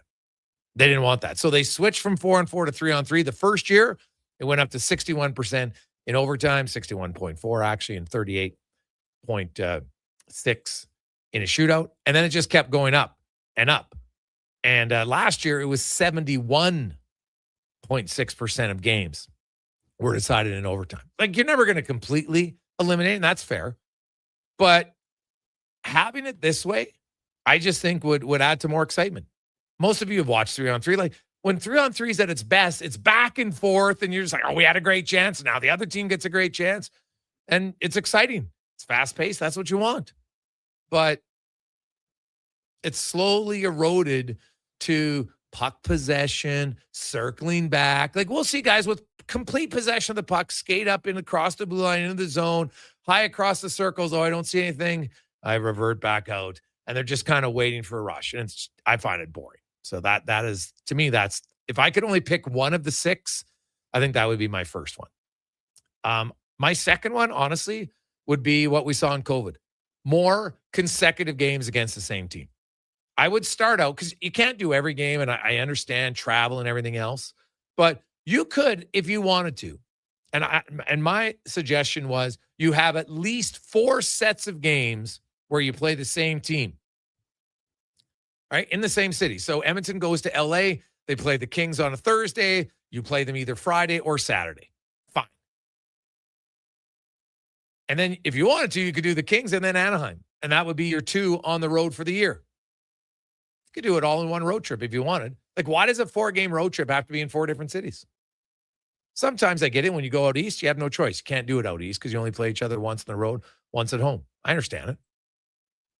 But when COVID came, there was a little bit more animosity. And that was without fans, because we know that when the crowds are there, the games are more intense. They're louder. You know what? People cheer a hit a little bit more. All of a sudden, it increases the animosity and the intensity of the game. You got some December, January. And by the way, the season's getting longer next year. It's up to 84 games. I don't see why you couldn't have 8 of those games that were scheduled to say Edmonton's going to have 2 sets at home where they play the same team consecutive nights, twice, and then they do 2 on the road. And it's only going to be in your division or your and even if you only want in the division, I don't care. Have it only in your division. But you could do it against the other team in the conference, right? You go to Minnesota, you could play 2 games in one 3-game or 2-day stretch in Minnesota if you wanted, or Nashville. Pick the team. I don't care. It's going to rotate. It wouldn't be hard. And I would like it. Cons, where do you come on? Any rule change you'd like to see implemented? Yeah, I mean, I'm just kind of scrolling through the article now. I actually really do enjoy it. I love the pool reporter idea for the referees. I think a little transparency would be great. Struddy always said, you know, if you give a quote, you kind of control the storyline, the narrative. If you don't, it can run wild. So for, you know, a ref to go out there and say, this is what we saw, this is the ruling, this is what it is, I think that would be really good and great for fans to hear that. I do like also your overtime plans. I like the idea of the back-to-back games with the same opponents, building up that rivalry. My one question, and I agree with you, is the offside review, because it's crazy. And we've said that for years. Like, if this was just in slow motion, but I just wonder, since you've opened Pandora's box, would they do it? It's outrage from fans and media alike. I think that if they were to make a review, the ref sees it in real time and says, okay, that's a good goal. We know people are going to slow it down and say, but it's the wrong call, right? Like, I slowed it down. I can see it's the wrong call. And I don't think the NHL wants that. So that's the one I feel like they probably wouldn't do. But I do agree with you, because it's gotten out of control. Yeah. And I don't know if it's gotten way out of control. And if that's the rule, you live with it. Who cares if you have to slow it down in super slow motion that takes 10 minutes to get a review? To me, we're talking about something that really, at the end of the day, didn't impact the play. Right? If you're offside by a sliver, right, and you can see it in real time, because that was the whole purpose of the rule. That was the purpose of the rule. You don't want Matt Duchene offside by a foot. Right? And you don't see guys, like, there's the odd time where you see, you're like, oh, geez, that guy was really offside. Right? Even nowadays, you'll see it. But it's rare. So I don't see the need to it. And some of these reviews are taking 10 minutes. Give me a break. I just don't like it. That's what I don't get. If you see it, you look at it twice, looking at it 3, 4, 5, 6, what's changing? I mean, that to me, I'd love to have a cap on the time limit. And that's why I think the real time would be the best way to do it. I just don't know if I see it happening. And then also, the embellishment's always going to be a problem. I have a hard time because, geez, if a stick came by my face, I don't know how I'd react. Maybe I would be selling it a little bit too. And I just wonder if the PA will ever let it happen. Similarly to the fines, what, 5,000? Is that the max right now under the CBA? Well, no, because not really, because if you get suspended, right, and you're suspended for 2 games, right, you're suspended for whatever your salary is per day in that time, which is significant, right? But if it's just a fine, I think the max actually might be $2,500. I have to double check. Now, it's different for coaches and teams, funny enough, but like right now for the and the fines are different, because for the embellishment fine, the first time is a warning. Second time's a $2,000 fine. Third time's a $3,000 fine. Then it goes up, and then eventually the coach gets suspended. And no one's ever had that in 1 year. But to me, it's like when they used to suspend guys for 1 or 2 games for headshots. It didn't stop anybody. It wasn't as much of a detriment as a 41-game suspension for Rafi Torres, because once he got it, magically, headshots decreased significantly. Because players were like, oh, yeah, I don't want to get suspended that much, so I'm not doing it. If you know, I would make the first time you are fined for that snapping of the head back. First time, $5,000 fine. Second time, $25K. Third time, $50K. You make it severe enough, trust me. And that also includes, because it's public knowledge, when you get fined, they'll know it right away. I don't even like the one warning. I think that's a joke. Yeah, because right now, 5 through 8, it's 5,000. It's capped off, right? It's just the head coaches start getting fined at the 5th. Yeah. So, but 5 for one player, like, that's what I mean. It's nothing. No players ever got to 3 yet. So, and that's with the minimal fine. But I noticed this year, in the last 4 months of the season, we saw way too many snapbacks of the head, and multiple times when the stick didn't even touch their face. So now you're really embarrassing the official, because the ref calls the play, because he can't see. Like, he's kind of like, okay, you know what? I see the stick comes up. Now, some would say, don't guess if you didn't see it. Sure. But when the head goes back, the guy's like, well, obviously there must have been contact. And the player's like, well, I can move my head back and there's no contact. I'm going to get a call. So I just don't like it. It's never been part of the hockey culture. Right? Soccer has embellishment. That's part of it in Europe. It just is. I don't have to like it, but I can accept that that's part of it. They don't seem to want to change it. Right? Like, they've done a little bit, but not enough. So hockey, don't let it start to become part of it. Just cut it off when you can. That would be good to me. So, hey, Gregor, maybe they should put a pursuer in the shootout. Well, that's what they do in minor in a lot of summer league games, right? The guy lines up at the red line and everybody else starts at the far blue line behind him and chases him. You could do that. The reason you don't do that is some guy's chasing a guy from behind, and it's in the shootout, and somebody falls. Now they ran into each other. You take them out. They don't want that. So just limit the amount of shootouts you have by putting it over and back. That would start. I think that would be good. Hey, Gregor, what about 3 points? Well, I've crunched all the numbers. Many other people have crunched the numbers over the years. If you go to 3-2-1 point system, it doesn't change the standings very much. There's the odd one. Rarely, it's never at the top. Sometimes it's 7 and 8, maybe. But the other thing is it just creates a bigger separation in the standings. And there's no way the owners or Bettman want that. They want the illusion that it's close. Oh, we're only 6 points out, man. Rather than being 12 points out. They don't want that. And so I don't think they'll ever get to that, strictly because they want the idea that, you're still in it. And I can understand that from a selling standpoint. I get it. So I don't think they'll ever go away to that one. 833-401-1440, 833-401-1440. So we came on today and we needed 14 kid sponsors. I said, hey, I'll do the first 2, and I was challenging 6 people to match. And Todd's already done it, so we're down. We got 10 kids left, okay? 833-401-1440. Now, I guess we can do 10 people at 1, but let's just, any business owners out there, I know there's lots of you, right? Some of you are, hey, Matt, you can afford $50 a month for a year or one-time payment of $600. You get a tax receipt with it. It's for Kid Sport. Our goal is to get to 100. We had 83 in the first day yesterday. We really did nothing. So let's get that up. And let's just finish it off. We help out Kid Sport. It's Kid Sport week. So away you go. 5 people who want to do 2 or 10 people who want to do 1. I don't really care how we get there, but let's try to get there by 4 o'clock. Okay. I know there's lots of you driving around. You got $50 you can spend a month or $25 a month. You can afford it, and you're going to help a kid have the opportunity to play sports, something that most of you love playing. Maybe you're still playing it. Maybe your kids are playing it and you see the joy they get. That's what you can do. For $25 a month, you can give the kid a joy of playing sports this year. So we're at 90 kids. We want to get to 100. So 833-401-1440. Help us out. Get there quick as you can. Take a quick break. It's a Gregor Show presented by PlayAlberta.ca. At Hughes, it's all about getting in and out quick and clean. No cash, no problem. With Hughes' new tap and wash system, all you need is your debit or credit card to get your vehicle sparkling clean.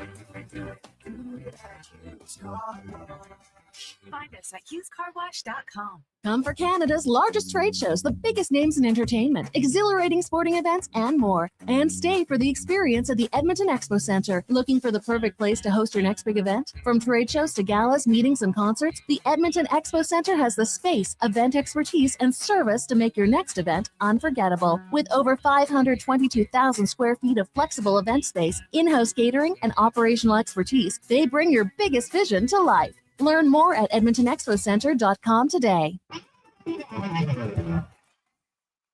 Performance by Action Electrical today. Their projects team kicked things off, designing and building with unmatched skill. Then the service team swoops in for those crucial repairs and maintenance. And don't forget the testing team, ensuring everything's safe and sound before the solar team scores with sustainable energy.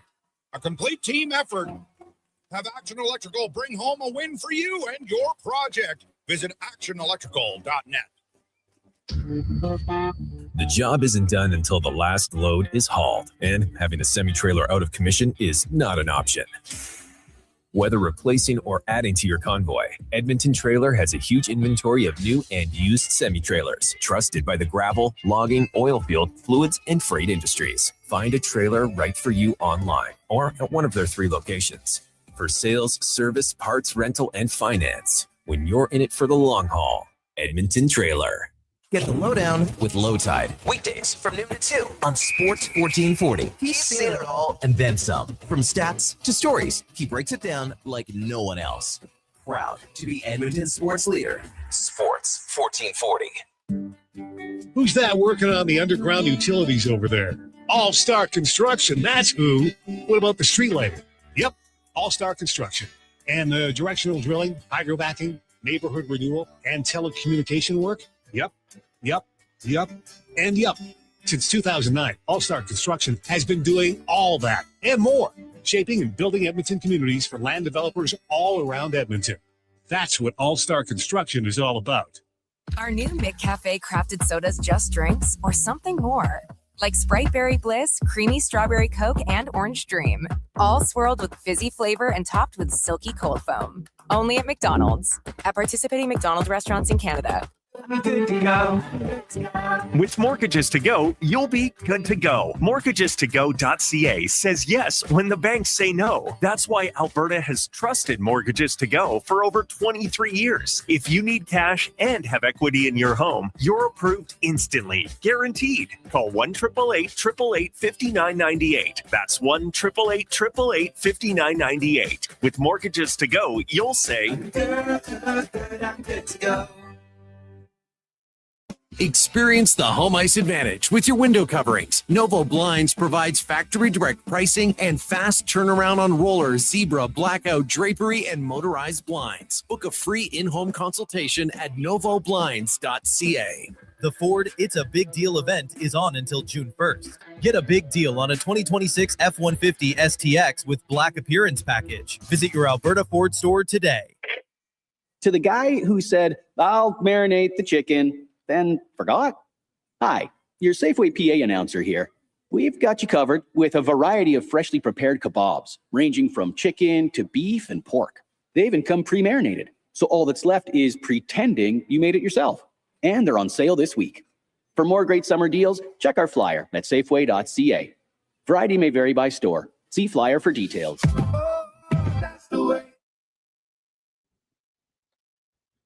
Portions of this hour brought to you by Papa John's. Get the puck drop special at Papa John's. A large 2-topping pizza and 8-piece wings for only $28.99 with promo code PUCKDROP at papajohns.ca or on the Papa John's app. The Jason Gregor Show, the best of Edmonton sports talk and beyond. This is Sports 1440. Presented by PlayAlberta.ca, Alberta's only regulated online gambling website.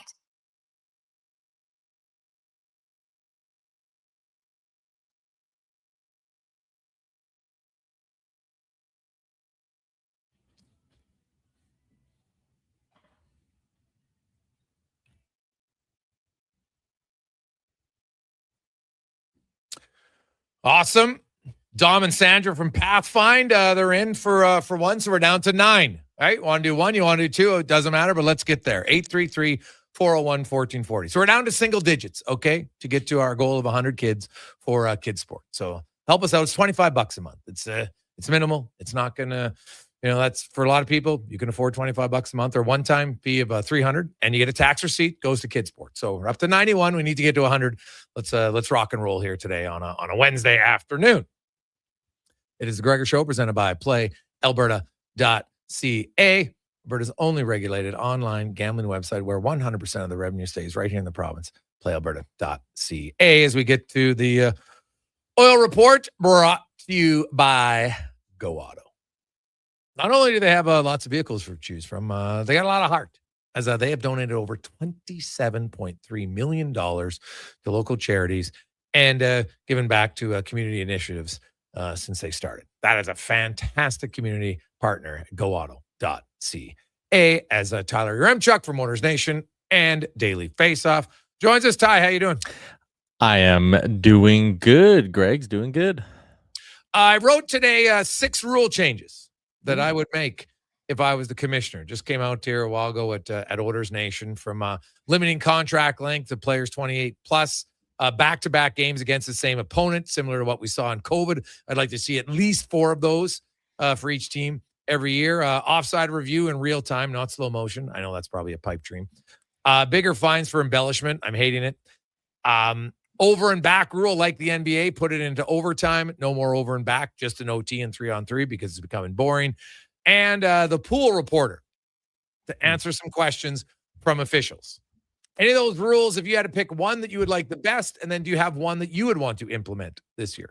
Not to downplay your research, but my favorite part of this article is the inclusion of the magic loogie scene from Seinfeld. I think that was the part that gave me the biggest smile.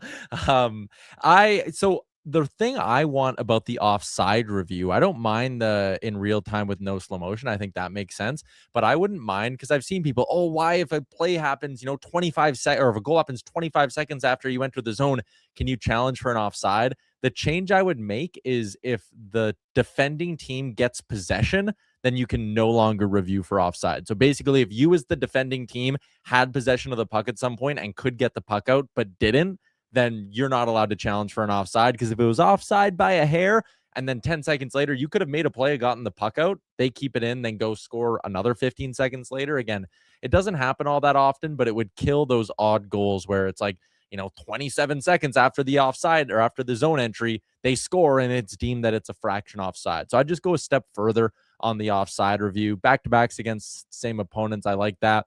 This one's probably a pipe dream, but building off of the limiting of contract length, like that would make free agency more exciting. I would love for there to find a way. And again, there's no hope in hell that the CBA would ever, or the NHL Players Association would ever agree to it.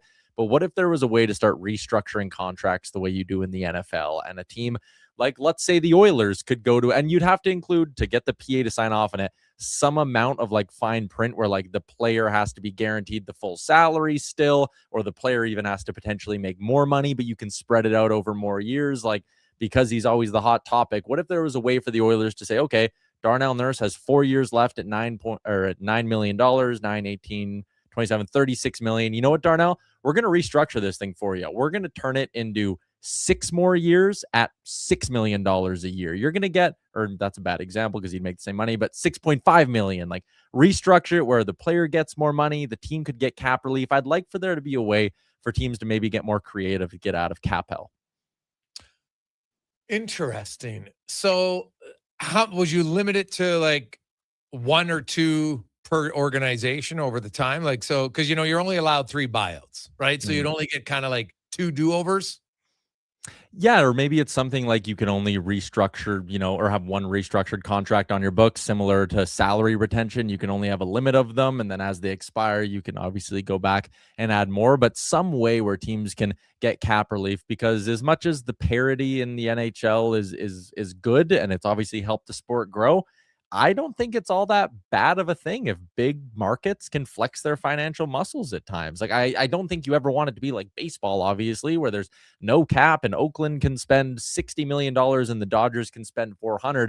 But I wouldn't mind there being just a little bit of an incentive for a team to get creative. And if an owner says, you know what, go ahead, it's going to cost me $10 million out of my own pocket because we're restructuring to get below the cap, let's do it. But some sort of salary restructure. Like, again, the NFL's found a way to make it work. Granted, a lot of times that comes along with non-guaranteed contracts and the threat of being cut and not getting like any of your money. But there's got to be some middle ground where you can allow teams to get more creative. Something that's not as like definite as a buyout, but again, allows you to be creative. I don't mind that idea of to kind of get out of jail free. Well, not free because you're still paying for it. Does the player want to agree to it? That's always the question involved in it. So it would be fascinating to see. I do think when we limit, because I looked it up, there's currently for next season, right now, there's 67 players who have been 28 years of age or older who are on a 6, 7, or 8 year deal. There's only 67 skaters and 7 goalies that fall into that category. So, it's only 9.6% of the players. So I've always argued that, and we can still have the 8, well, soon to be 7 max for players under the age of 28, right? So the players really, shouldn't hate it if that's what they want. But we see way more mistakes from teams. And everyone says, well, this is the team protect themselves. I said, no, but it's actually helping the players too, because some of those veterans sign a 7-year deal. And, if they would only signed a 5-year deal, the next 2 years, they'd make more than they would have on the 7-year deal. So it can still benefit you if you're playing very well. And, as the cap goes up, we're definitely going to get a lot more teams that aren't spending to the salary cap ceiling just because they can't feasibly do it. But also the logic with what you're suggesting is like, yeah, if there's less bloated contracts on the books and less buyouts, like there should be hypothetically more money to even go around to some guys if it's worked out that way. So yeah, I agree with you on that. I think a term would be great. I think making off seasons more exciting is really, really good for the sport in terms of like generating interest year round. And if you had better free agent crops, a 5-year limit like that those two would go hand in hand. So it'd be great to see. Looking at Vegas and really dismantling Colorado like that. I know that Cale Makar was out for 2 games, but they didn't win the games he was in. And I know McKinnon got hurt in game 3, but he's a little bit nicked up. Injuries are part of it, right? Mark Stone was out for some games for Vegas. Like, you win 4 in a row. To me, you just got beat by a better team, full stop. Are you surprised that it's Vegas who's in the Western Conference, who are representing the Western Conference in the Stanley Cup?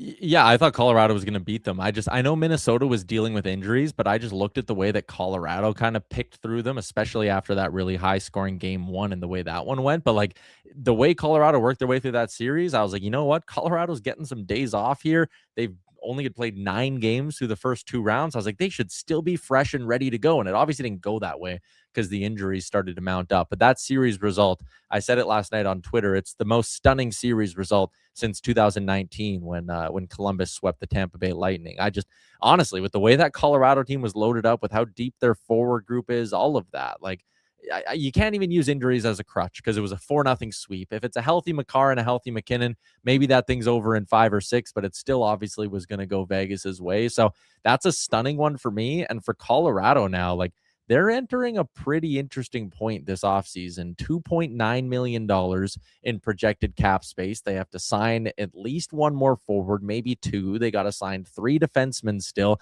if they want to carry 7. Like, they're going to have to sacrifice some pieces that have been instrumental to their last couple of years of regular season success. Like, are they going to just try? Can they dump Josh Manson? Are they going to maybe have to have a conversation about a Valeri Nichushkin? Like, Nazem Kadri wasn't great in that Vegas series. Granted, not a lot of Colorado Avalanche players were, but he's going to be 36 at some point next season. $5.6 million isn't horrendous, but if there's a decline here, the point I'm making, a lot of their guys are heading towards their mid-30s, and I'm very curious to see what the decisions they make this summer are. Because I don't think, and just to keep going, like, I don't think Chris McFarland handled the trade deadline all that well. Like, going and getting Nicholas Waugh because you thought you were out on Kadri, then just going and throwing another pick because you were so obsessed with getting Kadri back. Like, I get both those guys are still on the books for next year, but it doesn't help with the problem that a bunch of guys are moving in the wrong direction age-wise for them. Yeah, like Brock Nelson's got 1 year left. Brock Nelson had a really good year. 2 years left. Yeah. Yeah, I guess. Yeah, you're right. 2 years left. Puckpedia moved everything. Yeah, they moved me off. Okay, so he's got 2 years left. They got a few older guys, but like McKinnon, Natchez, Gabriel Landeskog, now his 3 years, his leadership probably, his value comes in other ways. I think not just in points. I do think they need a little bit more speed down the line, even though they're a fast team. The other thing I think they need is they've got an area that I think I've talked about in Edmonton, and I really think Doc helped it, is just a little bit more grit and tenacity. Like, Vegas's bottom 6 guys are much more in your face than Colorado's bottom 6. Yeah, and that's a great point as well. You look at the contributions, and I know Torts had a bit of a chuckle after the game because Cole Smith took a bad penalty in the second period. Then he goes and scores the eventual game winner in the third, and he's a guy who's had trouble staying out of the box. But, like, you look at that pickup for them, Nick Dowd is a guy who is just a pain in the behind to play against. Like, those guys on the 3rd and 4th line, like, that's been the problem at times in Edmonton, is when the bottom 6 aren't scoring, they just aren't really doing anything. For Vegas, some of those guys are contributing offensively, but even if they're not contributing offensively, it's a big hit. They're starting to scrum. They're engaged. They're like actually doing something to push momentum in the right way. They're not just going out there and being like, oh, I better survive and just not get scored on in the next 45 seconds. Like, there's different ways for your depth to contribute. In Colorado, like, what made them successful for a lot of the years, that they had a bottom 6 that could actually go out there and outscore the other team a lot. It's part of the reason their 5-on-5 goal share was so good. Vegas, their guys just do it in there's different ways to be effective, I guess. And Vegas flex that, hey, if you have a bottom 6 that can run around and be pests and be hard to play against, you can wear down the other team. Oh, yeah. It's very valuable. No question about it. Tyler Ramchuk joins us. Tyler, got a question. A guy wanted to ask us about the Jays. Because Varsho and Gosman are both pending UFAs. Let's say the Jays are not really in the wild card hunt. Would you trade them, or would you look to extend them? Man, I honestly, this is like the cop-out answer, but I really don't see it getting to that point. Like, they won again today. They're now, I think, 8-4 in their last 12. They've kind of got things back on the rails here. I think there's a chance they could be in a playoff spot by the end of today if the right teams lose. So I don't think it's really time to be looking at it from that angle. But if I wanted to play along with the hypothetical, I think, if you're in the middle of July and you're 8 games out of a playoff spot because things have really spiraled from here until then, or from now till then you probably go to both of those players and say, what's it cost to extend you? And if you don't like the number, then yeah, you have to move on from them. Like, if you're 8 or 9 games out of a playoff spot come deadline time, I don't think you can look over the opportunity to acquire some really solid assets, because those guys would both carry a ton of value at the deadline.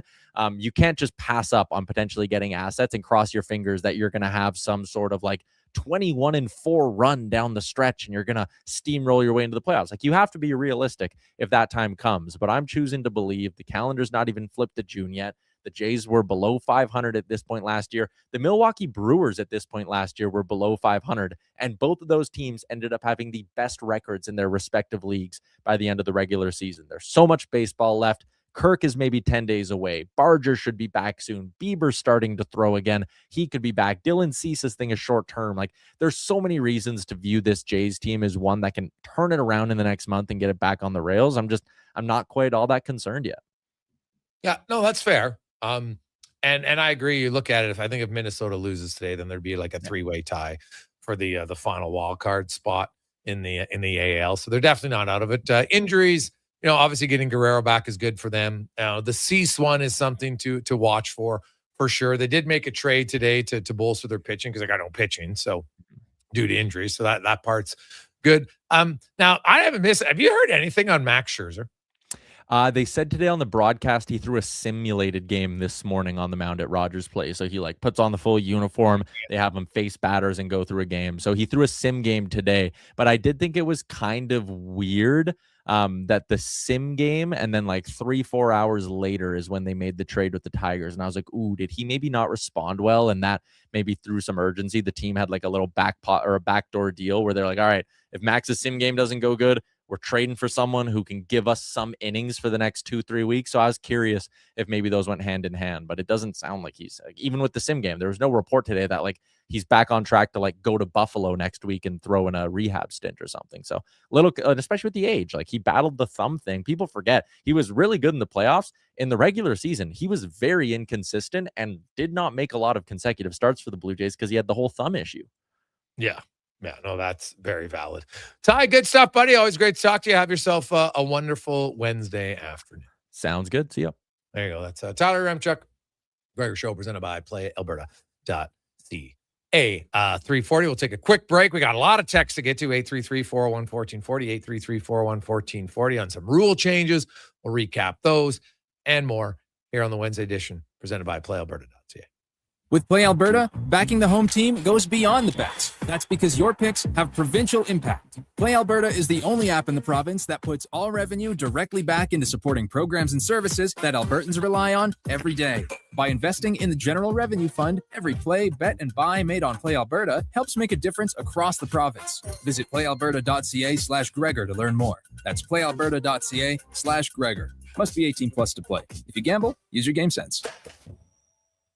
Well, get ready for a silly hockey fans. Your partner in power just skated onto the ice. EWEL.ca, the new e-commerce website for electrical wholesalers Edmonton, is ready for the power play 24/7, 365. UL skates to where the puck will be in 5 years. Now that's forward thinking. Killer selection, slamming products from the best brands, and legendary service. Don't sit on the bench. Get your account today at EWEL.ca and win that project. Plug into your partner in power. Get an EWEL.ca account today. You got a go-to coffee spot, a trusted barber, even a lucky game day jersey. But when it's about looking your absolute best, there's only one name you need: Mr. Dirk. Family run since 1939, we're experts in crafting impeccable tailor-made suits and offering a wide variety of everyday styles. Pair that with personalized one-on-one fittings and the convenience of on-site tailoring. Mr. Dirk elevates your style game. Visit our Edmonton store or explore MrDirk.com. Score big on style with Mr. Dirk. Summer, it's coming. An unstoppable force that will turn your home into the Sweatbox. Don't live in a summer blockbuster. Pro Solutions is your one-call-solves-it-all expert for AC repairs, tune-ups, and new installations. With fast appointments and flexible financing, we'll make sure your home story has a comfortable ending. AC season is coming soon, so book today. Lock in pre-season pricing today. Visit ProSolutionsInc.ca to schedule your service today. Day or night, tasting just so right. You can order Oodle Noodle at oodlenoodle.ca, delivering you the news almost right away. Remember, you can order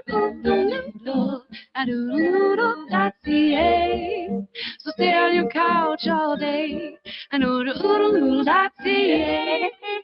Oodle-doodle. Hey there, I'm in the Fountain Tire sidecar, making a list of the things I'm doing this spring. 1. Saving you money, with up to 20% off select tires until June 13th. 2. Water skiing, tricky in a sidecar, but fun. And 3. Saving you more money, with mail-in rebates of up to $100 off a set of 4 select tires and $50 off a $150 service with the purchase of 4 select tires. Oh, that's 4 things. Oh well, restrictions apply. Book online at fountaintire.com. Fountain Tire. We're on this road together, Canada. Silent Ice Sports and Entertainment is an innovative market leader across Western Canada. Properties include the Spruce Grove Saints, the Junior Prospects Hockey League, Silent Rides Charter Company, the Hockey Super League, and the newly launched Female Super League. Silent Ice also owns the Western Hockey League Seattle Thunderbirds and operates the Morinville AAA Arena. The Silent Ice Center, a new state-of-the-art entertainment facility in Nisku, features 2 sheets of ice, a 1,600-seat arena, as well as Summit Restaurant. Learn more at silentice.com. Summer is calling. Is your vehicle ready for the road trip? Get ready for the season at Nisku Ford with offers that turn up the heat. Right now, you choose how you save. Finance your new vehicle with rates as low as 0%. Or choose massive cash rebates as high as $12,500. Whether you're hauling the boat or packing up the family, we have the Ford you need for your summer adventures. Start your summer upgrade at niskuford.ca. Nisku Ford, above expectations. You probably know Stingray for radio advertising. What about digital advertising? Yeah, we do that. Connected TV? We do that. Search and social? And that. Programmatic? Digital out of home? We do it all. Endless digital platforms to connect your business to more customers, to intrigue them, engage them, so they choose your product or service. Get started now at stingraymediasolutions.com and let us help your business grow. We are Stingray. That's what we do. Portions of this hour brought to you by Cantork, made in Canada, made for Canada, where extreme isn't theoretical. Find your solution at cantork.com. The Jason Gregor Show, the best of Edmonton sports talk and beyond. This is Sports 1440. Presented by PlayAlberta.ca, Alberta's only regulated online gambling website.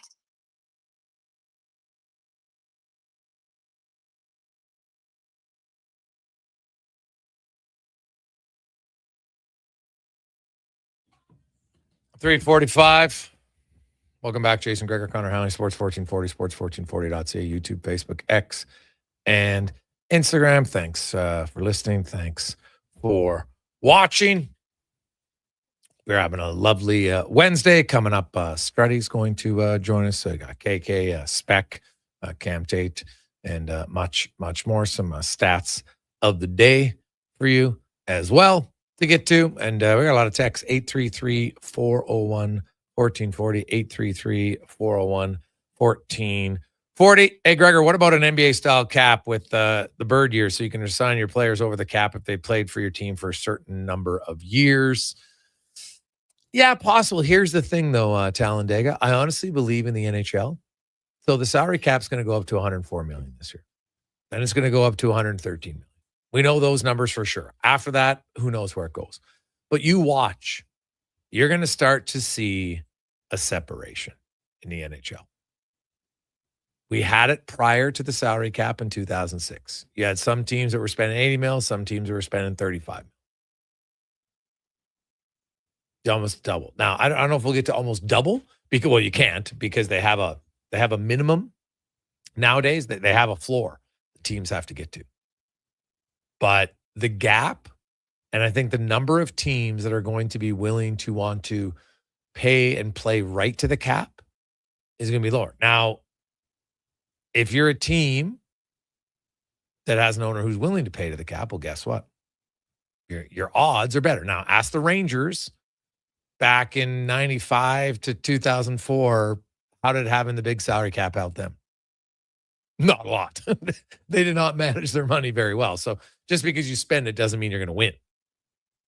But I don't think they'll have to get to a point that way because there was a cap crunch as far as teams not, they struggled trying to find ways to get everybody in. There's a reason why there's not many free agents right now of top end quality because the teams have the money to sign the guys they want to sign.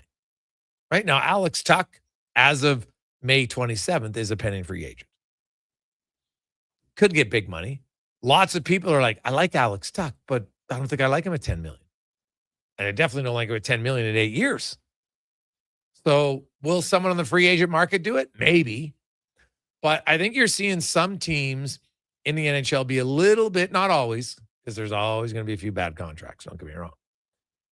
So I don't know if it's going to be that needed, because I don't see the vast majority of the league being in salary cap hell because they don't have cap space. And if they were able to pay guys that they had drafted more, that it would be better off. I think the big spending teams would love it. I don't think the NHL will do it because it'll lead to a bigger disparity in the quality of teams. And that's the one thing the NHL has really pushed for. They like parity. They like parity in the regular season. Hey, you know what? If you get into the playoffs, anything can happen. And this year is another prime example of that. Right? Look at the Vegas Golden Knights. Right? Vegas ends up with 95 points, which is fine. But there were teams, you look in the league, like the Washington Capitals had the same amount of points as Nashville, and they didn't qualify for the playoffs. Or sorry, Nashville, Vegas. Right? Vegas is 95 points. Vegas had 39 wins, and only 30 of them were regulation wins. 30 regulation wins, which puts them, I think, like 1 to 5, like 17th in wins regulation, but they're in.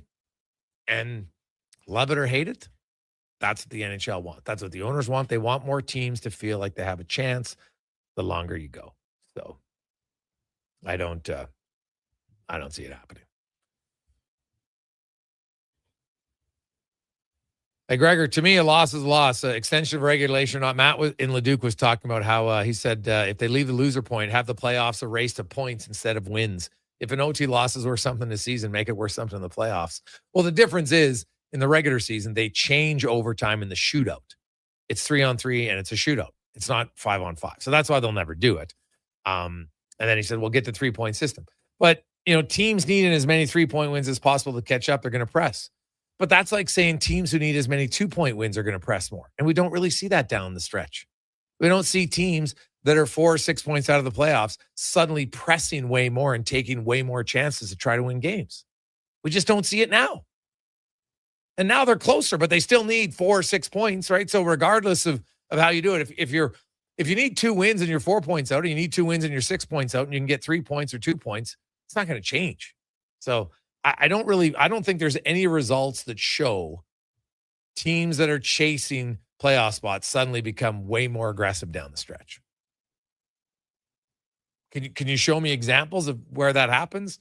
Maybe it does. I just haven't seen it. And I don't think because there's 3 points instead of 2 that suddenly that's going to change it. So, hey guys, if it feels like the Oilers are in a cap crunch though, Gregor, but are they? Like, let's look at the Oilers right now. And who needs a contract? Kapanen needs a contract. I don't think he's going to cost you much more than, at most, I think 2.5, just based on it. Like, he didn't score much in the regular season because he missed half the year. So he doesn't have a ton of, like, he had a great playoffs, but you're not going to be able to really, cash in significantly on that. Who else do they got? Adam Henriques, I don't think he's coming back. Curtis Lazar, if he does, he's on a league minimum. Jack Roslovic, don't expect him back. Max Jones, if he does come back, probably would be less than the $1 million he's making now. Jason Dickinson's the one forward, sure. And I really like Jason Dickinson. I think he's a really good third line center, but he's not a $5 million player for me because he does not produce offense. He's had 1 year where he had double-digit goals. Now, that was 22, so it was a lot of goals, but look at every other year of his career. 6 goals, 9 goals, 7 goals, 5 goals, 9 goals, 7 goals, 7 goals. He had the 1 year where he had 22 goals and 35 points. That's the outlier. So I like him, but am I paying $5 million for that? I like Jason Dickinson, but I'm not doing that. People are projecting that that's what he's going to get on the market. Well, then I'd let someone else pay him $5 million because I can find other guys that I don't have to pay $5 million who should be able to get me 8-10 points. Now, they might not be as good defensively. That's valid. And I like his defensive part of his game, but there's still, he'd have to be elite defensively. And I'm not sure he's elite defensively. He's good. Not sure he's elite defensively. So I'd be hesitant on that. So I don't see them needing anybody who's a big, massive signing. And free agency, there just isn't. Where the Oilers, if they're going to make any significant moves, it's probably going to be via trade. And could they move somebody out? Yeah, they could. So I wouldn't be shocked on that. Hey boys, what about Barry Trotz? I thought he was a great coach and average GM. Do you think they'd look at him from Garrett? No, Garrett, Barry has some health issues, my understanding is. So no, he is stepping away from Nashville, right? They're hiring their new GM, and he's going to be involved a little bit. He's kind of moving to Prez, but he wants to work less, not more. So he is not an option at all. Hey, Gregor, are trades allowed to happen now between teams in the NHL, or is there the rule that prevents it until the playoffs are over? No, you can make a trade now if you want to. Obviously, it can't be involving any team that's in the playoffs. But if Colorado wants to make a trade now, as long as it's not to Montreal, Carolina, or Vegas, yes, you can make trades right now. They're rare, but they happen. Like we've seen trades leading up to the week of before the draft, right? Usually, everybody gets into the draft. Now they're talking the way you have it. But no, they could make a trade right now. It's just, it doesn't really happen. It's like you could have made a trade after the trade deadline if you wanted to. Just any traded players can't play in the playoffs. So teams normally don't do it. Like and it's kind of frowned upon, but it's like one of those unwritten rules. But you could do it if you really wanted to. Most teams don't. 833-401-1440, 833-401-1440. Hey, guys, is there a different call between running a goalie versus goalie interference? I think running a goalie should be a 4-minute penalty to help protect our goalies, from Andrew D. Well, you can have charging. Like if we look at the Sean Walker play that happened in Carolina. He's got the puck, he's going to the net, hammers into Dobish. They each got coincidental minors. Well, not Dobish, but Montreal got one for roughing him afterwards, and then he got one himself. Like, I'm trying to think of, do guys really run goalies anymore, Connor Halley? Like, taking the puck hard to the net, I'm not sure that's running the goalie, because you are allowed to go to the net. And yes, sometimes, you know what, you cut up a little bit lower than you think, and you end up hammering the guy. I don't know if I want that to be a double minor, personally. Because I don't see a lot of cases where it looks like it's a blatant attempt injury. Now, you could have a different injury, Andrew. You could have what's called just, that could be a gross misconduct attempt injury. If they feel that a guy was going out of his way, left the puck, and just hammered into the goalie, yes, you could have a different designation for that. Person that comes to mind recently would be McKinnon getting ejected against the Oilers. Yeah. Yeah, good one. That was after review too, I believe, right? Yeah. So they're trying to protect him. But yeah, I was going to say, you don't really see it quite as often. Maybe sometimes up against the post, player tries to go around, or kind of right on the edge of the blue paint, you might get contact there. Yeah, like I'm trying to think the last time a guy got 5-minute major for running a goalie. Like, let's go through it. I'm sure it's happened. Like in the salary cap era, because it happened like, God, was it what did the Calgary Flame get a 5-minute major for running the goalie in 2004? Maybe my memory's off, but I'd have to look it up. Last time there was a 5-minute major for hitting the goalie. That's why I don't think they're going to change the rule, because it's just, you don't have to change a rule for something that doesn't happen very often. So McKinnon didn't get a 5 though. Did he, Cons? He did, yeah. He did get a 5. All right. But I watched that play how many times? Do I think that was blatant? Like, not really. What did Lucic get for his play on Miller? On Miller. Yeah, that's a good one. Miller was out of the Yeah, he was up, but that was classic. That's a good memory. Nobody would fight him. Oh, yeah, well, I get that. But like even McKinnon's like, I remember doing the show, like not many Oilers fans are like, oh my God, he's so cheap. They're just kind of like, hey, McKinnon got kicked out of the game. They were excited about it more so than thought it was cheap. But wasn't it rescinded, Cons, on the McKinnon? Didn't he get the game misconduct rescinded? Oh, after the fact? Yes. You might be right there. Yeah. And Luch got 2 for charging. That's all. That's all he got, eh? Yeah. So, yeah, I don't think you have to put a rule in place because it's just not something that happens. Hey, guys, what about taking the iPads off the bench? You want to challenge any play? Look at the replay. Only the refs have iPads. Would speed everything up. Roddy. Well, usually when you challenge, Rowdy, it comes from your video guy who's upstairs, and then he gets on the headphone quickly down below. The coach on the bench is rarely making that call from looking at his little monitor. It's usually your video guy upstairs, and they're good and they're quick and they're right on it.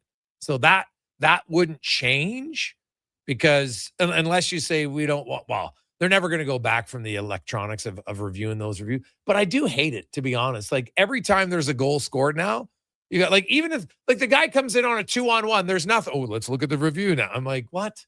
I don't love that, but that's just kind of me. So, I'm all for rule changes that are necessary. And some of the ones that we've talked about today, I know a lot of people like the 3-pointer, we can have a great debate over it. But if you calculate the standings and you just went to a 3-2-1 system, it wouldn't change much. Now, some argue, well, Gregor, but the games would be different. They might. But late in a year, when if you need 2 points, our team, and it's a 2-2 game, our team's really pressing way more to get that regulation win. We don't see it that often because they're like, well, I can get 2 points. Right now, I guess the argument would be, well, yeah, but I can get a third instead of 2. Yes, but you could also lose the game and give up everything. And look at teams. Just look at overtime right now. Do teams, or I should say coaches, sadly, revert to, well, let's not get scored on? How many of you who played will talk about, okay, we've got to lead. Okay, guys, let's not get scored on. Even though you've won the game, you've played great, and now you put it out there to suddenly change how you're playing. I've never understood that mindset. Makes no sense to me. Hey, guys, we're winning 4-2. We played great. Why do you have to remind, hey, guys, don't take any chances? Well, have we been unless you've been taking a ton of chances yet still winning 4-2. But if you're playing aggressive and smart, don't change it. Don't change anything. Don't even bring it up. So I don't really buy into having 3 points over the course of a season. In a short tournament, makes sense. I think a lot of people over the course of 82-game season, all that's going to happen is you're going to have a much bigger gap in the standings. The 3-2-1 system will not be nearly as effective as people think. It just won't be. Like, you got 3-2-1 in soccer, do you not, Connor? I don't see teams going for it way more there. So I don't really buy it. We'll come back. We got stats of the day, KK, Specs, Strutty, and more. It's a Gregor Show presented by PlayAlberta.ca. Here's the Con Man and a Sports 1440 update brought to you by Fountain Tire. They're here for all your vehicle needs and more with their digital vehicle report. They don't just tell you what your car needs. They'll show it to you. Book your appointment today, fountaintire.com. With the Sports 1440 update. Game 4 of the Eastern Conference Final goes tonight from Montreal Canadiens and Canes just after 6 o'clock. Carolina leading that series 2-1 in the CHL.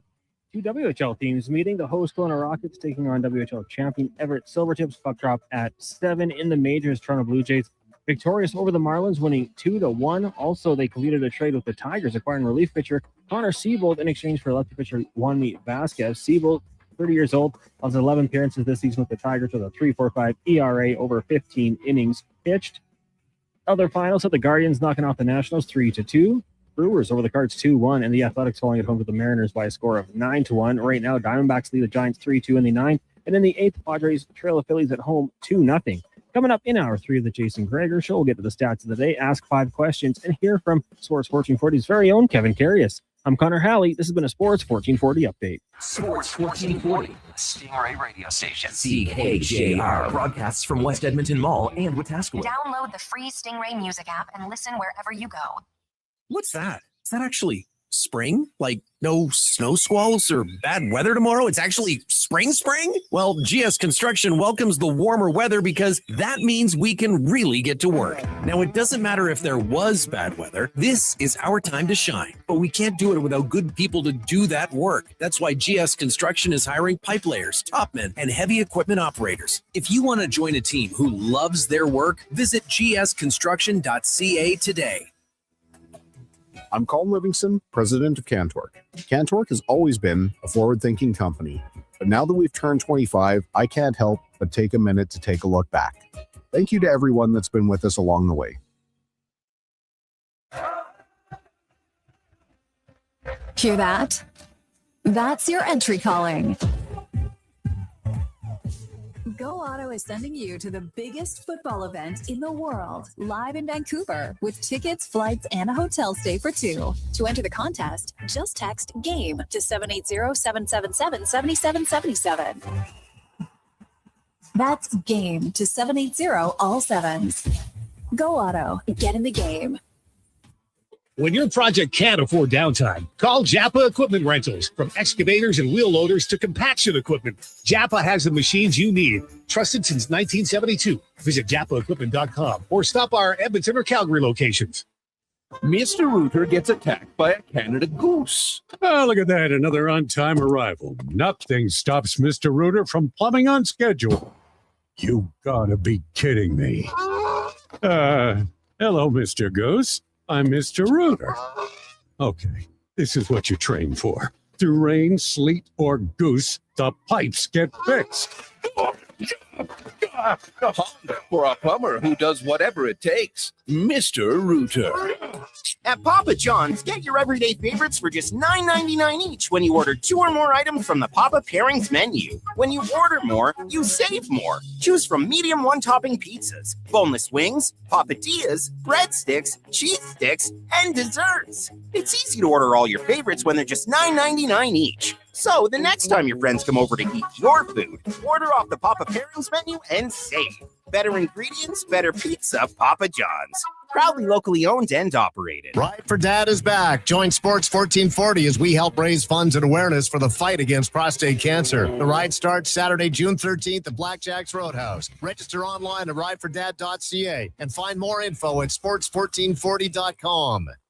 If you're passionate about golf, you're in for a golfer's dream. At the Quarry, challenge and natural beauty come together across 27 holes every golfer should experience. Book now. Get geared up at the Pro Shop and start swinging at the Quarry. Don't forget the Granite Grill Restaurant, an unforgettable top-tier venue to host all your events. For rental details or to book your tee time, contact the Quarry today. Edmonton's most popular golf and event venue. Call 477-THE-Q and visit thequarryedmonton.com.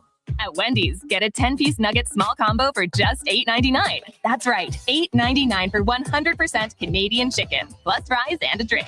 That's just good nuggenomics. Only until June 14th. In restaurant at participating Wendy's locations. Taxes extra.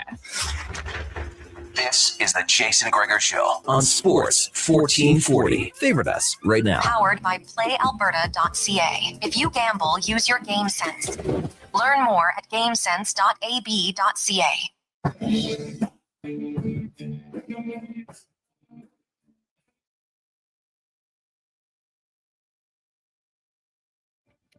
Portions of this hour brought to you by Leading Edge Physio. From weekend warriors to professional athletes, kids playing soccer to grandparents in the garden, rotator cuff tears and tendonitis to post-surgical knees and hips. We fix your body. Life shouldn't hurt. LeadingEdgePhysio.com. The Jason Gregor Show. The best of Edmonton sports talk and beyond. This is Sports 1440. Presented by PlayAlberta.ca. Alberta's only regulated online gambling website.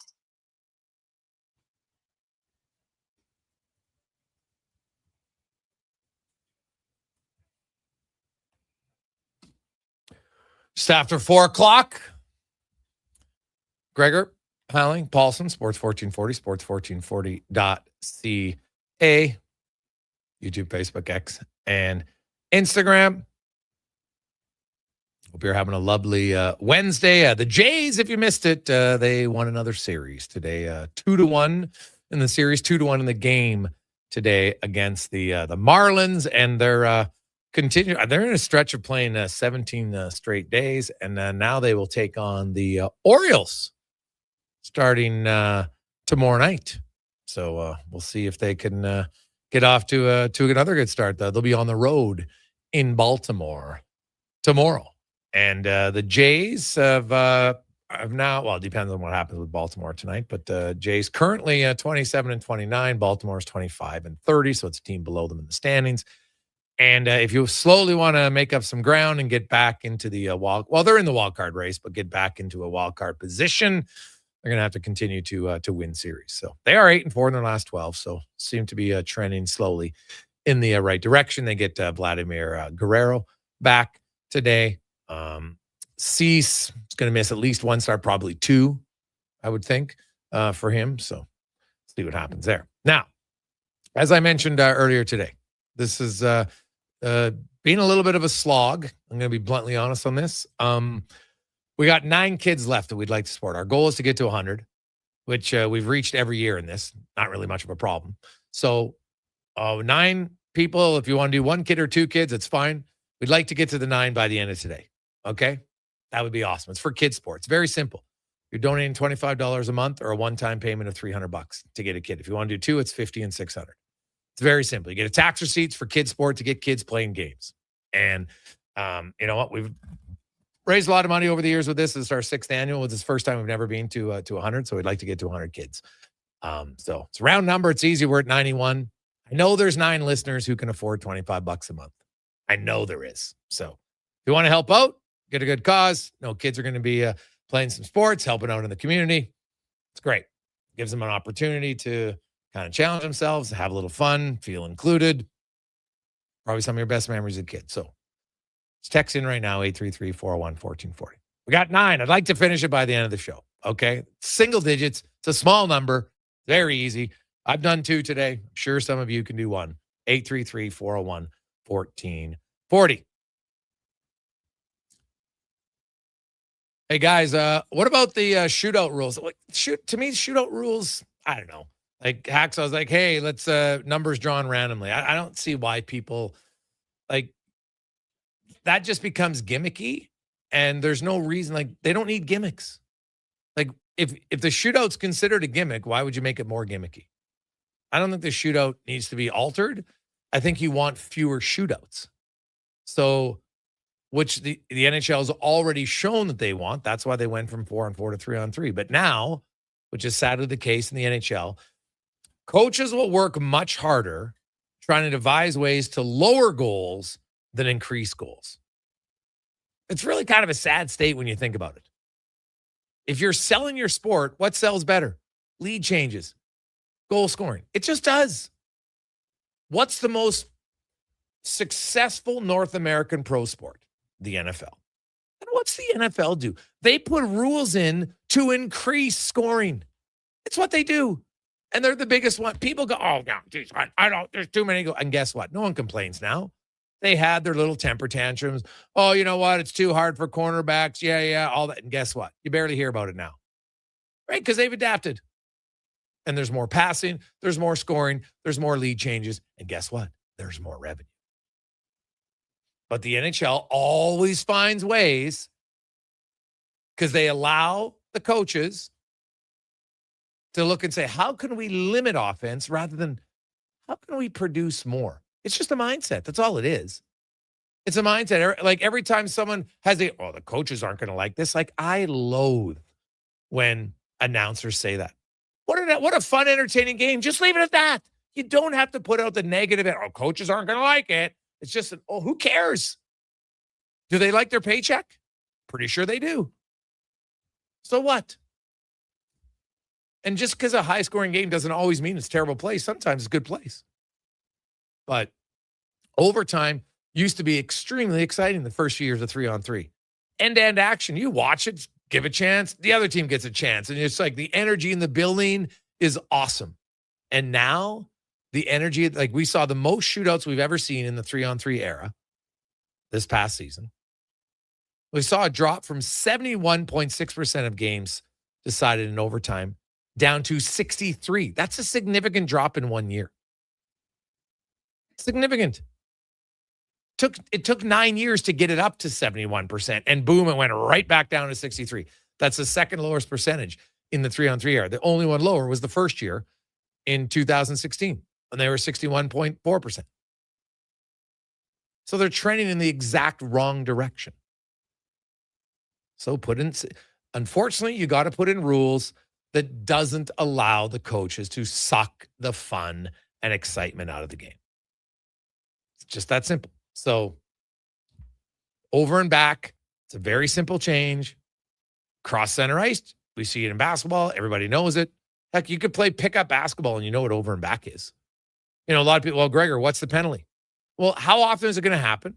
And the penalty would be, to me, it'd just be like icing. There's a defensive zone face-off in your own zone. Can't change, and the other team now gets to pick which side. Simple. Teams aren't going to be going over and back on purpose. How often does over and back on purpose happen in the NBA? Not very often. Not very often. And they're in a smaller confined space.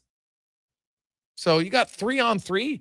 There is no reason to go over and back when you know you can't. If you want to circle out of the offensive zone and go between the neutral zone, fine. I'd eventually want to do it even in the just the offensive zone, but baby steps for me, because I know how the NHL thinks, but that's what I'd like to do. Right? Simple. The whistle gets blown down, over and back, and now you have a defensive zone faceoff. It's a very simple penalty. Right? Hey, Gregor, what happens when there's an errant pass back and it goes out of the zone? How do you enforce that? Well, just like over and back, Kyle. Just like over and back. It's change of possession in basketball. It's a defensive zone faceoff. You screw up. Now the other team, you have a defensive zone faceoff. Or if you wanted to, we could just throw the puck back down and just give it to him in motion. I'd love that, because now you know it'd be for sure possession. Because even off a defensive zone faceoff, you could win it. And then you don't really lose anything. Just a time. But it would be like icing. That's all it would be. Very simple. But love it. Cons, where do you come out on over and back? I would like it because, kind of like you said, the entertainment value when this rule first came in, it was outstanding. I mean, it was back and forth, great pace. In the NBA, you only kind of see over and back like when it's a necessity, right? Like you turn the ball over, a lot of times the players just kind of reluctantly go touch it, lose possession, whatever. I would be good with it just because too many times, and we have seen it here in Edmonton, McDavid will do it, Draisaitl will do it, where you just, nothing's there, you flee the zone, you get back and you try it all over again. And that slows it down, and that's not the point of 3-on-3. We want action, we want goals, and I think they want to finish this as soon as possible. So if you can do something as simple as over and back, just try to force their hand, they'll adapt. They'll be fine. They'll make some creative plays in the own offensive zone to find ways to get goals still. I would be 100% on board with it. I don't think there's a downside. Yeah, that's the thing. Like, tell me what's the negative of putting it over and back. It's a very simple change. It's not something that's like a deep-seated, rooted fabric of the NHL history. And all it does is encourages teams to just keep attacking. I see no negative at all. And if a team loses it, possession of the puck, guess what? Defensive zone face-off, just like icing, which happens. And you move on. Very simple. Away we go. There's not going to be teams purposely doing over and back. They're not going to do it. We don't see teams purposely doing over and back in the NBA. So it's not going to happen in overtime at all. Hey, Greg's interesting point about 3 points in soccer. You're right. Because there it's 3-1-0. You don't even have an option of 2, and teams don't take big risks. Because here's the thing about taking a big risk. Because everybody thinks, oh, if you have a chance for 3 points, you're going to go for it more. But here's the thing. So you could get 3, or if you get to overtime, whatever, now and you win, you get 2. But if you're down or the game's tied and there's 2 minutes left and you take a big risk or really push and you lose, now you get 0. I don't see teams suddenly blowing their guts out to do it. Like, how often down the stretch in the NHL cons, when a team is 2 or 3 points out of the playoffs, are they pulling their goalie to get the 2-point regulation win? Right? Doesn't happen. Not often, no. Right? They don't do it. Oh, we suck in overtime. Because trust me, some teams are better in overtime than others. They all know it. It just doesn't really happen. So I don't think suddenly I could get 3 points.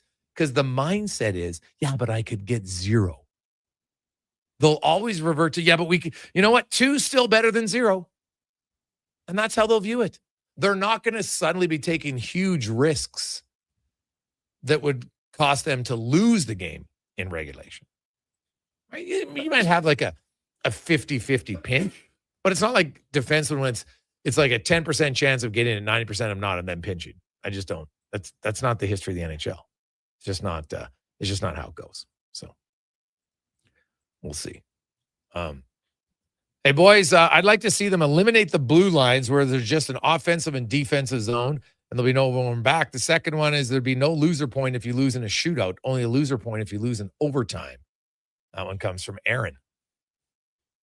Yeah, I don't mind your last point about the shootout, but I don't think you'll ever get acceptance on that from the players or the team because they say, hey, wait a sec.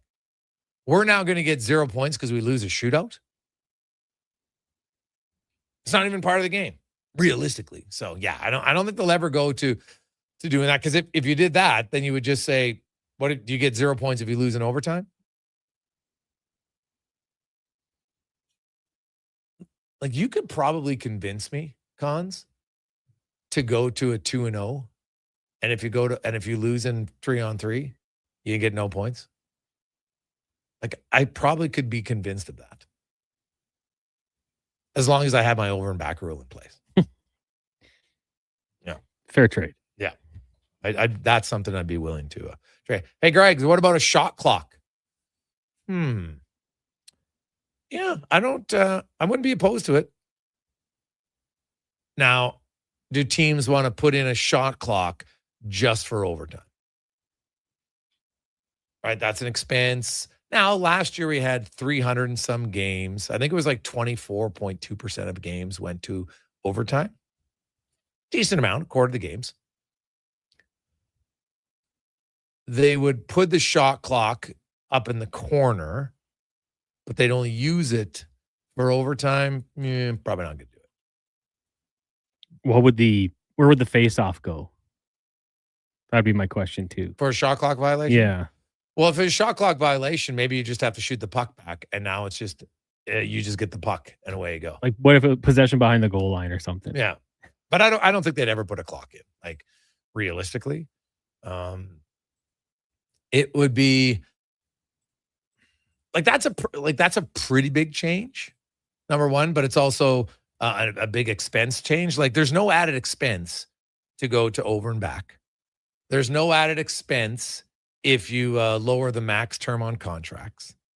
There's no added expense if you have a time limit, only can watch offside review in real time, right? Like, there's no time expense added to it. And I think the NHL and the pool reporter, there might be an expense there because that somebody from the league has to be the one who transcribes that interview.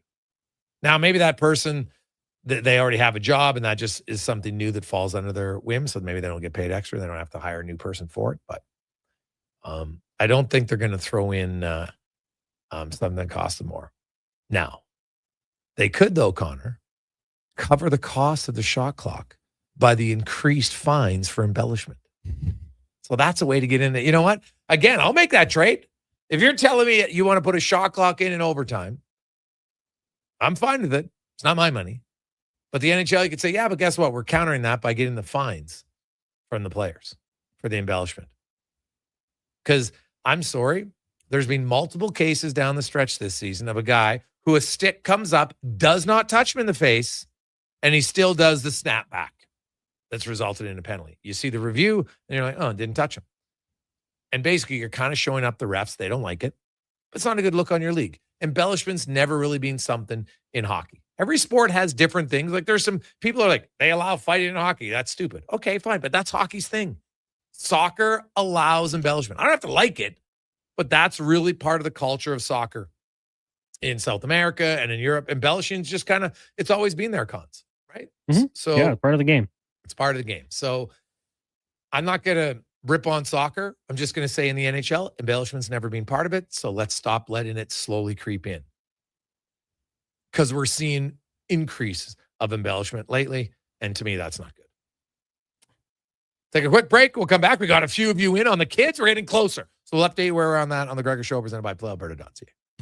Summit Restaurant, located in the heart of the Silent Ice Center and just minutes from South Edmonton Common. Summit is your destination for exceptional house-made pizza, delicious entrees, and expertly crafted cocktails. Experience the perfect blend of flavor and ambiance in a modern setting. Join us for a straightforward yet elevated dining experience where our commitment to quality speaks to every bite and sip. Make Summit Restaurant your next night on the town.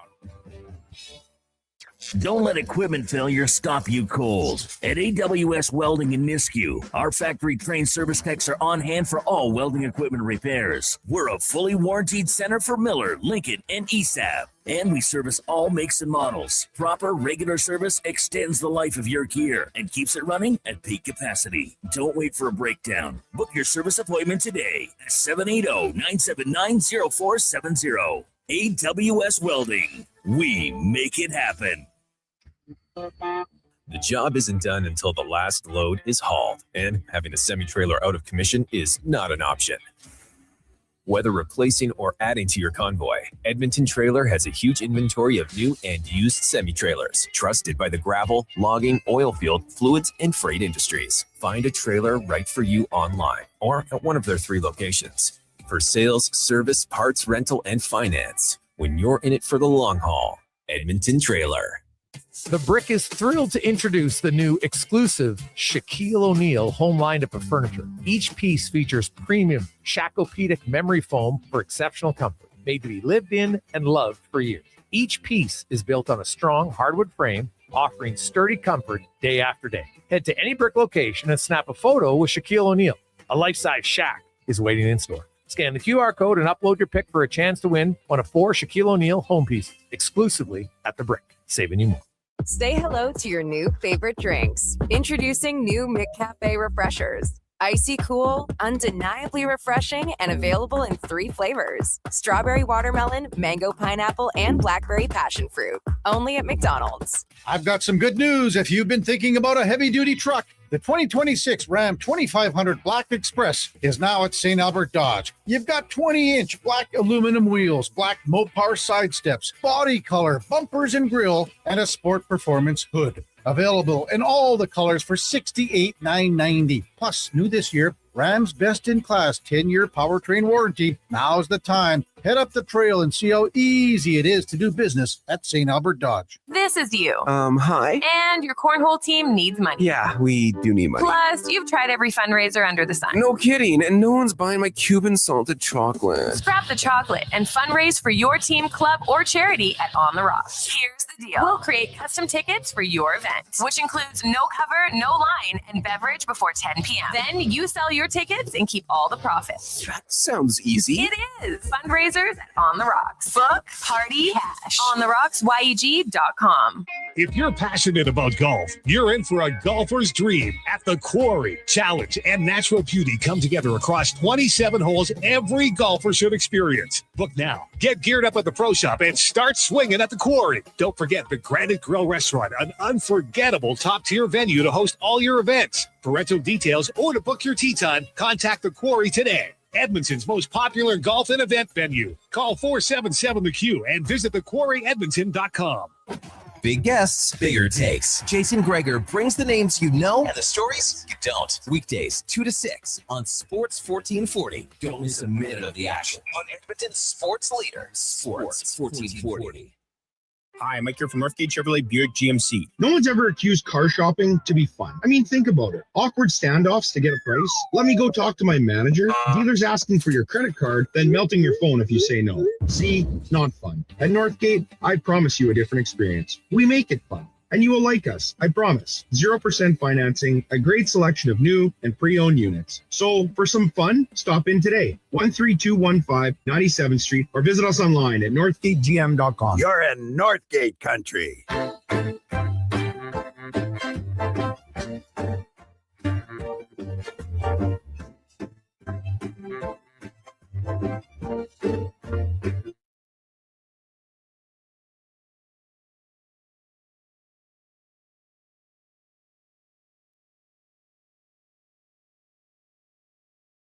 It's a great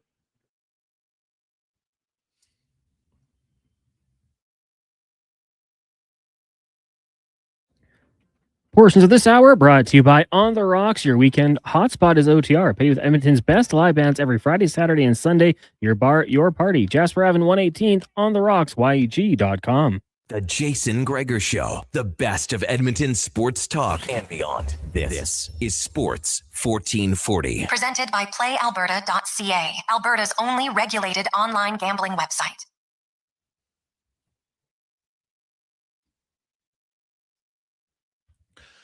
426, welcome back. Gregor, Hallie, Paulson, Sports 1440, sports1440.ca. And today was kind of the first day of the negotiations for the upcoming MLB CBA. And as a hockey fan, having gone through so many of them, you're probably watching from afar saying, thank God the NHL is not going there. Because the collective bargaining agreement, the MLBPA, had a competitive integrity tax for any team that does not spend $150 million on salaries. So basically, they wanted to fine teams for not getting to at least $150 million. They want the salary minimum from $780,000 to $1.5, so almost double. They wanted to increase the base threshold from $244 million to $300 million. Like, they want a lot more money. That's from the PA. It's telling the owners, you guys got to spend all this money. So now, having a ceiling and a floor in a cap, the NHL has it, right? Makes sense. So, but like, because baseball's got some massive gaps. Like, they've got, when the season starts, you literally say there's 10 teams that have maybe any chance. Now, in the NHL, because there's lots of teams that you say, hey, they make the playoffs. And as we've seen, how many times has the number 8 seed in the salary cap era made it to a Stanley Cup final? Heck, LA won as a number 8 seed. And you've had teams, Edmonton, Oilers fans know it, right? Other teams that have kind of been Cinderellas and make it all the way in. Montreal in 2021. It happens. Right now, they don't, outside of LA, usually Cinderella's slipper never fits in the final, but it gets them to the final and it gets them close. Game 7 for the Oilers, like, it happens. But so, you would like it in MLB to have, I think, more teams when the season begins who say, hey, I think they got at least a shot here to get in and maybe you can win a round or two. Because in MLB right now, there's such a big gap. Like, when the season starts, everyone's like, oh, okay, the Dodgers are going to be good. Shocking, right? Right now, like every year. Not surprised. Most people thought, hey, Milwaukee's in a time. Now, they don't spend, but they got a good team. So they're a little bit of an anomaly. They're starting to spend a little bit more. But like the Jays spend a ton of money. They should be competitive, right? The Tampa Bay Rays are the team right now that's, I think who's not, if your team's not in it, you're kind of like, well, I don't mind the Rays because they don't spend a lot and they're in it. So that's good. Jordan and Mike are in for our kids sport. And also, as is Ryan. And Ryan is challenging all of the scouts, hockey scouts, to match his donation. So attaboy, Ryan. So we now need 6 more people. Okay, let's get that. It's $25 a month. I know I put in 2 to get us to 90. And now we've just been doing singles. Okay, we need 6 more. Somebody wants to do double? Awesome. It's $50 a month or $600 tax write-off. Just need 6 people at 25 bones. We wanted to get to 100 kids for kids sport. So help us out, please. I know there's 6 listeners that can afford $25 a month or a one-time payment of $300. I know there is. So if you want in 833-401-1440, 833-401-1440. And, oh, geez, is there a fine for Carius missing his allotted slot on the show, Connor Halley? What's the fine for that? I mean, he begs to come on this show, and I give him the chance, and yeah, this is what happens. I don't know. Well, allegedly, he's a great gardener, so maybe he's got to bring in some food for everyone, some tomatoes. No, that's not good enough fine. Money? Gonna have to be something, right? Like this is on the same level as kind of like embellishment. That's the way I look at this. Right? Listeners, feel free, because I think there should be a legit fine for this. Like, I can see if it's somebody who's not part of our station and they miss, hey, whatever. But when you're on the station and you miss your allotted slot, unless like there's like a massive health issue here, right? He's probably, you know what he's doing? He's probably stopped and he's sitting out front of his house because he was out for one of his walks and he ran into someone and he's telling them about his hole-in-one story for like the 97th time. That's what I'm going to guess. Cons, what's your reason what's your guess as to why he's MIA? He's tarps off, coming off a walk, backyard, picking tomatoes or planting them. I think he's in the garden. Now, someone is calling right now. Oh. See, I was going to say punishment, and I know you don't want to cut out on the show, but like a Friday afternoon, he's got to host. Oh, you know? That would be awesome. I actually don't mind that, Cons. I don't mind that one at all. So that would be good. I like it. You know what it is? It's not him. It's somebody calling that they want to donate for kids sport. Yes. I like it. So sweet. 833-401-1440, 833-401-1440. We got lots of text coming in on this one.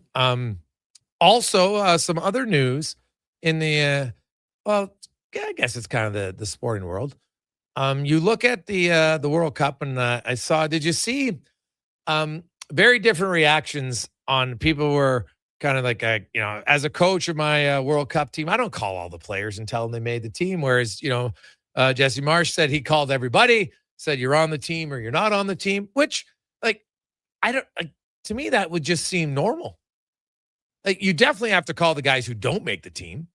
And I still think I'd want somebody to be calling the guys who made the team. So, like, okay, I'm on the team. Like, what is this? You just show up at the facility and be like, hey, guys, oh, well, here's your name on the board. Like, I don't know. It's a pretty big deal. I think be calling guys. And, hey, to not make it, I think you kind of owe those guys to explain to them. Now, it's a short conversation because no one wants to hear the reason. Let's be honest. Coach tell you, hey, some of you have been cut from a team. You don't want don't draw it out. If someone breaks up with you, you don't want because at that moment, there's very few things they can say. Because usually when someone breaks up, they're not giving you the whole story. Because in sports, it's like, you know what? Really like this. We just decided to go another way. And that's really what it is. Like, it's not like, obviously, if you're one of the finalists to make it for your World Cup team, for your nation, you're a pretty damn good player. So at that point, to be one of the final guys, it just comes down to sometimes, hey, I like this guy better. I can't pinpoint the exact 100% reason. We just decided to go in a different direction. Right? It's no different than breaking up, Cons. I don't know if you've ever had a breakup that lasted way too long. Right? Like, I never had a ton of girlfriends. I was always like being single. But I learned, I made the mistake once of breaking up with someone at my house. Never do that again. No, that was a big faux pas on my part, because not only now they're crying, but then, hey, do you want to get out? Like, you can't say that. So you just got to, and they just kept asking questions. So after that, I never did that again. So any tip to anybody, if you're contemplating it, best to do it. Now, I guess divorce would be different, like, because you live in the same house. So that would probably be different. I don't know. I've never been through that. But girlfriend, do it on their turf, because then you can, you know what? Hey, I'm really sorry. Wish you all the best. Come on. Quick and easy. Long term, best way to do it. It might sting for a minute, but yeah, similar to these announcements, I think you'd like to hear from them. Yeah. Doesn't have to be long. You don't want to hear it long. Thanks. Appreciate it. Move on. Yeah. Was it TSN that did the World Junior? Oh God, those like going to their worst. room. Yeah. Glad they scrapped. They that used one. to do that.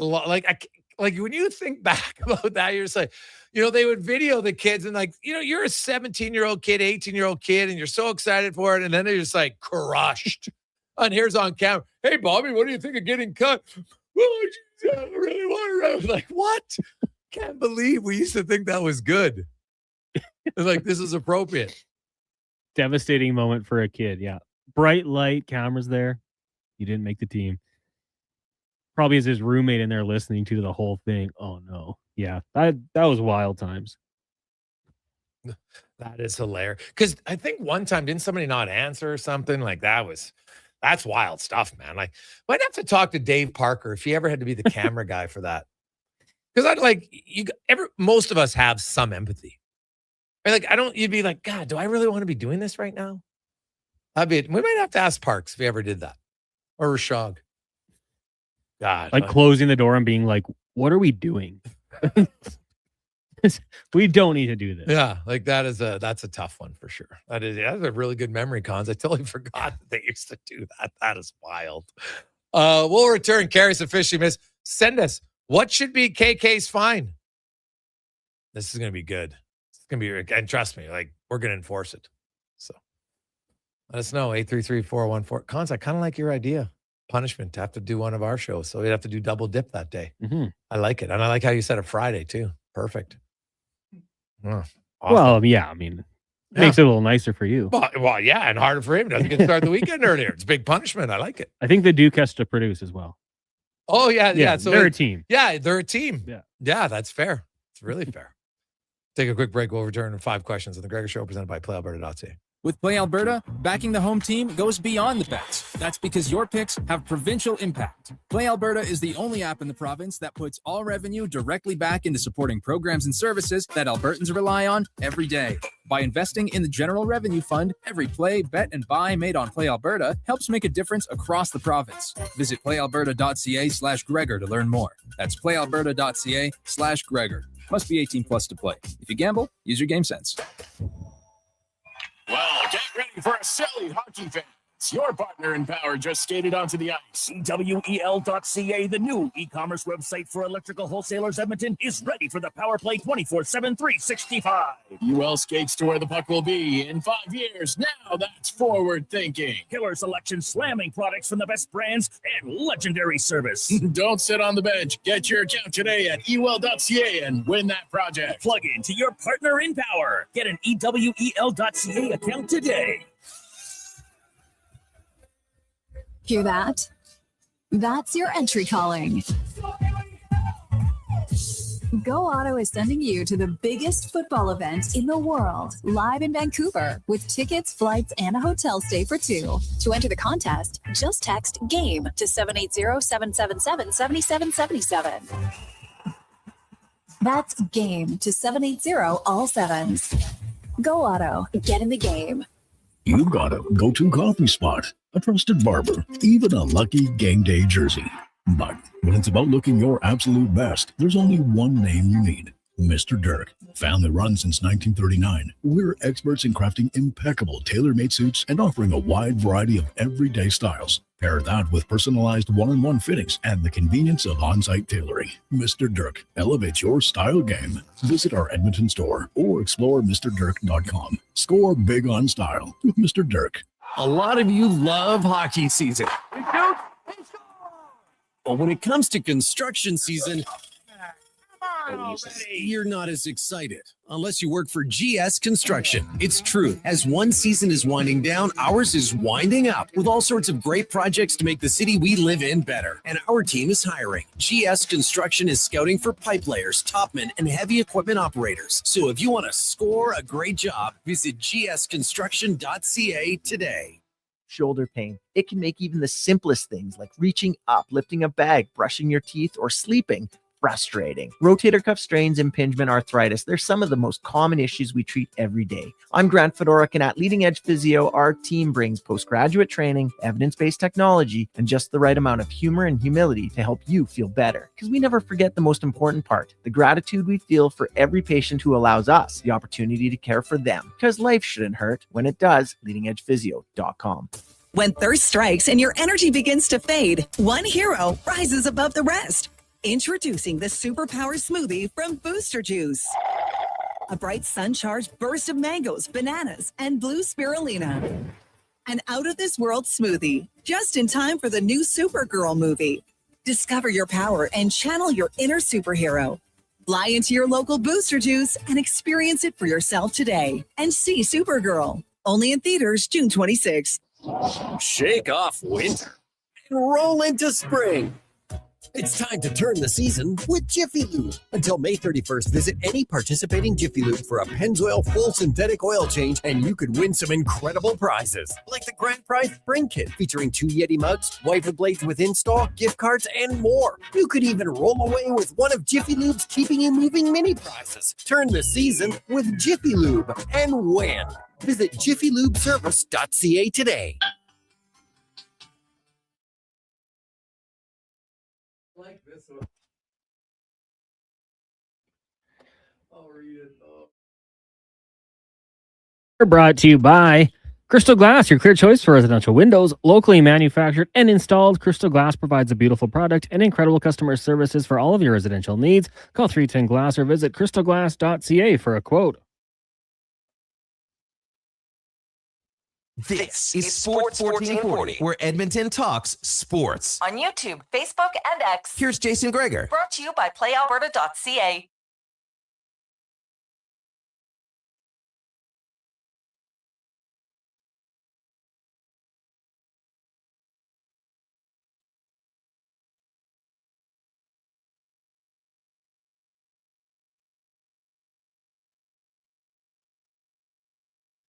.443. Welcome back. Sports 1440, sports1440.ca, YouTube, Facebook, X, and Instagram. Oh man, some of you come. This one made me laugh. Oh, the best. Oh, hey guys, KK's spine should be that he has to listen to the Duke tell his story of how he hurt his knee from start to finish 10 times within whatever time it takes. That's actually really good. Because, that'd be painful, eh, Cons? Last Tuesday, I was on it, and Duke brought it up. He's like, yeah, you got a sore knee. That was Carey's response. Shut him down immediately. So I don't think that'd be a good one. Oh, that is hilarious. 10 different times just listening to the same story. Oh, my God. That's awesome. So, hey, Jordan, Mike, Ryan, Hobbs, and Dion came in. Perfect, people. We need one more. Okay, let's get it before 5 o'clock today for Kids Sport. Who wants to come in? $25 a month. That's it. And we'll get to 100 people. 833-401-1440. 833-401-1440. Text in with your name. It's $25 a month. Or a one-time payment of $300. You get a tax receipt for it, and the kid gets a huge opportunity in life to get to be on a team and play some sports, whether it's basketball or soccer or hockey, gymnastics. Some do mixed martial art. Heck, some does fencing. It's lots of different opportunities, and you are going to make a huge difference. We get some updates throughout the year. You get kind of part of the giving gang, which is nice. So you'll feel good. So 833-401-1440. I know there's one of you out there who can afford $25 a month or a one-time payment of $300 for Kids Sport tax donation with it. So there we go. 833-401-1440. Let's get to 5 questions brought to you by The Brick. We're saving you more. That's what they like to do at The Brick and thebrick.com. And right now, Shack-O-Pedic, baby. The big one is here. They have a brand new exclusive Shaquille O'Neal home lineup of furniture. It's built on a strong hardwood frame for the big man. And you could also get up to 25% off TV stands, electric fireplaces, and more right now at The Brick and thebrick.com. It's time for 5 questions on the Jason Gregor Show. Jason, before we get to it, Carey just got back to me. He swears and said, I was on a run. Sorry. So. Yeah, but I was on a run and got stopped by telling my hole-in-one story. At least tell us the whole story, Carey. Don't be a politician. There might be more to it. Yes. But nothing too serious, so I think he's opened himself up to punishment. Oh, yeah. That's 100% fine. I like it. Question number 1 for you today. The Colorado Avalanche disappointing results, of course, on social media, people panicking. Do you foresee any major changes or just minor tweaks with the Avs? Well, it's interesting. Well, the rumor of McFarland to Nashville, now we'll see if that's true or not. So there was rumblings that he would go and be the president and the GM, right? Because right now he's just the GM in Colorado. So that could be a big change if that comes to fruition. As far as the roster goes, like they're a competitive team. Look at the changes Edmonton made in the last few years when they didn't win. So I could see Colorado making some changes. But when I look like up and down the roster, and I say, okay, like who's their UFAs?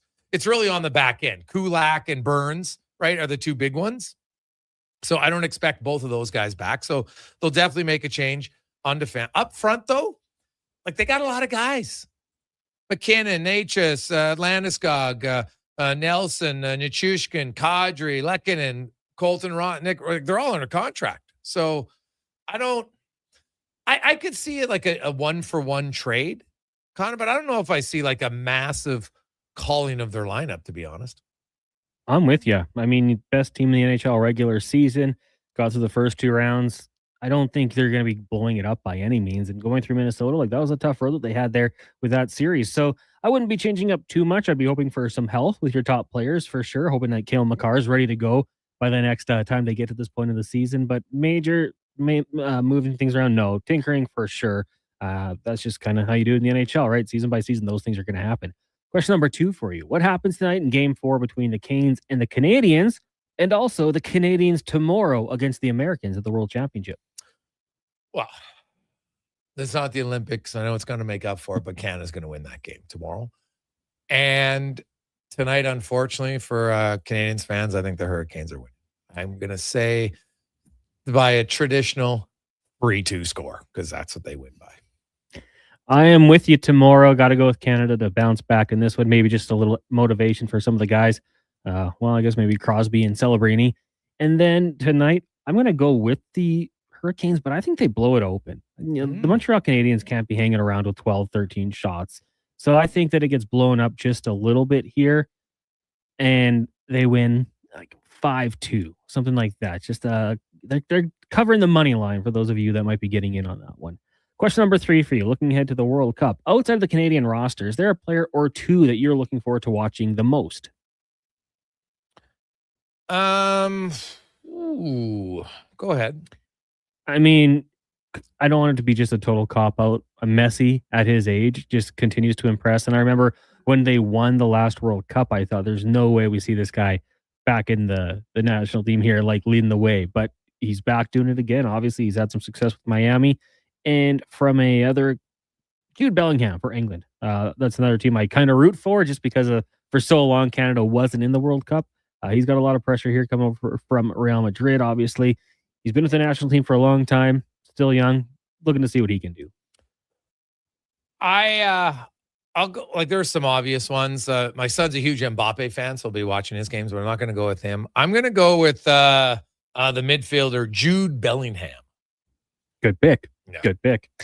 Question number 4. Of course, the CHL suspending Chicoutimi defenseman Jordan Tourné for the remainder of the Memorial Cup. We kind of touched on it earlier. Now, he's 21 years old, so I'm going to change the question a little bit. If this was on a Tuesday night in November, how long of a suspension do you think that would get you? Oh, good question. I think at least 7 games. Because didn't we have a guy get 6 games for stomping on? I have to look it up, but maybe I'm wrong on that. And juniors, sometimes they crack down harder on junior, right? Because there's, they can make, they got a little bit more power at that time. So I would say in major junior, I think it'd be 7 games. Yeah, I was kind of thinking north of 5 here. I'm just trying to look back. Like Chris Simon. Yeah, how many did he get? He got 30 games. Oh, yeah. Pronger got 8 games on Kessler. So maybe my 7's not even enough. Exactly. Joe Valeno with the IHF got 5. So, and that was stomping on Niederreiter. So, yeah, north of 5 for sure, had it been the case here. But I don't know. I guess he's probably playing college somewhere, and it won't even matter. Question number 5 for you today is on this day in 1994, the Flintstones movie went live action with Rosie O'Donnell, Rick Moranis, big cast. And as a 7-year-old, I was really into that. Now I'm not so sure about it. But Gregor, if you had to take a cartoon, make it into a full-length film, which cartoon would you do? A full-length film. Well, I've always wanted a Calvin and Hobbes film. So I'm going to go Calvin and Hobbes. Never been anything close to it. Probably means it'll never happen, but that's the one, because that's very maybe kind of selfish of me, because that's the one that I relate to the most. Yeah, I mean, I don't think they can do Simpsons. I think it'd look too weird. King of the Hill is one of my favorite shows, so that might be an okay one. And then, grew up loving Recess. So I'd watch a Recess movie. I know they've done a couple already, but you make it live action, get some kid stars in there, sure, why not? But King of the Hill is top pick for me. Okay. There you go. King of the Hill. I like it. 833-401-1440. Yeah. Jay came in out. Oh, so I made an error in my calculations, Cons. Because you know how Dion called you? Yeah. But I had taken his nickname, and so I thought that was, but it turned out to be the same guy. So my apologies on that. So we need one more still. Okay. Because Jason came in, attaboy filling that one. So my apologies on that. 833-401-1440, 833-401-1440. Let's we can get through to that. It's $25. Might even take 2 to get to 101. Would be even better. Just in case my math is off, would be great. But 1 or 2, that would be awesome. $25 a month for Kids Sport.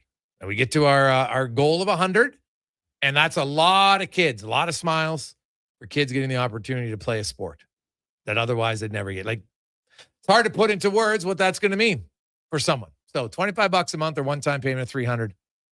833-401-1440, 833-401-1440. Coming up, Mark Spector is going to join us. We also got Struddy coming by. Connor's going to update you on the Jays. Of course, you mentioned tomorrow in double IHF, because we've had a few of you asking when is Canada play. It's an early game tomorrow, and it will be going at 8:20 for the Canada-US. The Finns and the Czechs, those games at the same time. And then coming up later on at noon, 12:20, you'll be Switzerland and Sweden, and Norway and Latvia. Now, they reseed after the quarterfinals. So Switzerland is the number 1 overall seed. So because they won their pool, Canada won their pool, they obviously can't play each other in the semifinals if they win. Canada, if they win, they're most likely playing Finland, unless there's some upsets here.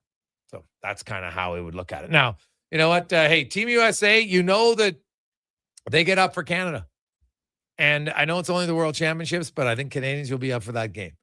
You'll be streaming it. You'll be watching it somewhere if you can. So 8:20 tomorrow, maybe at work. Some of you might stay home a little bit later just to assure that you get there. So there you go. You know who's on that roster, right? Matthew Tkachuk. Yes. So they're at least and you know he's going to be chirping and mouthing off for sure. And I'm sure like celebrating and Crosby amongst others. Like, did you see John Tavares' celebration the last game? Like, trust me, this means something to the Canadians, right? Like, there's lots of guys here that now, because of the World Cup or whatever we want to call it, 4 nations, it's obviously not going to be 4 nations. So World Cup of hockey, whatever they call it, as well as the Olympics. That's the motivation for the players is I play well in this tournament. Maybe that gets me a spot on one of those teams. Right? It's just how it works. And so with that being every 2 years now, it's just going to add, I think, to the benefit of that. So let's get to the Command Sports 1440 update. Remember, we got one slot left. So text in 833-401-1440 if you'd like to take it. It's for Kids Sport. Okay, we want to get to our goal of 100. 833-401-1440, 833-401-1440. Text in $25 a month or a one-time payment of $300. And we'll get a kid on the pitch, on the court, on the ice, on the mat, whatever they're doing. 833-401-1440. Just include your name, and we'll pass it on to Kids Sport, and they'll be calling you tomorrow. Here's the Con Man and a Sports 1440 update brought to you by Northgate Chevrolet Buick GMC, and the wait is over. Finally, it's here. 0% financing on all heavy-duty trucks. Need a new truck? Get the best deal you can. 0% financing right now. NorthgateGM.com. The Sports 1440 update. Game 4 of the Eastern Conference Final goes tonight from Montreal just after the 6 o'clock. Canes and Canadians. Carolina leading that series 2-1. At the Memorial Cup, post Kelowna taking on Everett. That one will start just after 7.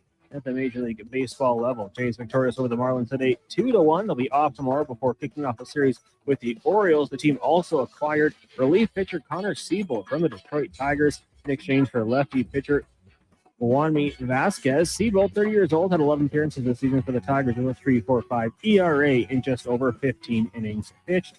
Other finals from today: at the Guardians over the Nationals 3-2. Cards fall to the Brewers 2-1. Mariners beat up on the Athletics 9-1. Giants at home fell to the Diamondbacks 3-2, and the Padres blanked by the Phillies 3-0. A couple games underway right now. Orioles on top of the race 5-0 in the first. Heading into the second, the Tigers lead the Angels 1-0. And the Cubbies up on the Pirates 2-0. Braves, Red Sox scoreless in the first.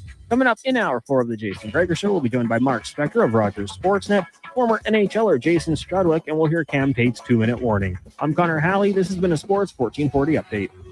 Sports 1440 in West Edmonton Mall and Wetaskiwin. CKJR is a Stingray radio station. Download the free radio player app and listen wherever you go.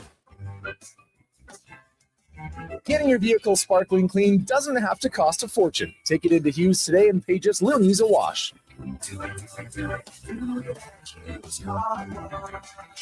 us at hughescarwash.com. Are new McCafe crafted sodas just drinks or something more?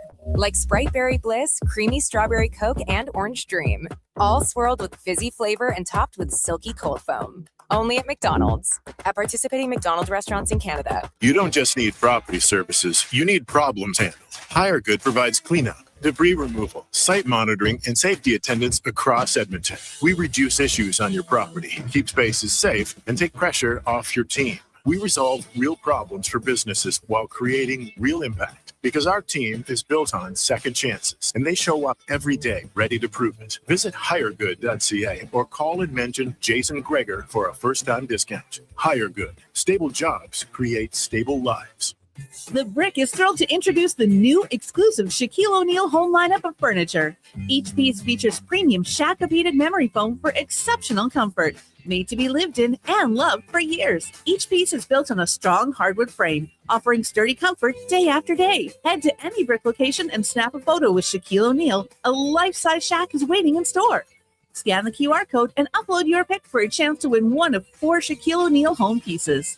Exclusively at the Brick.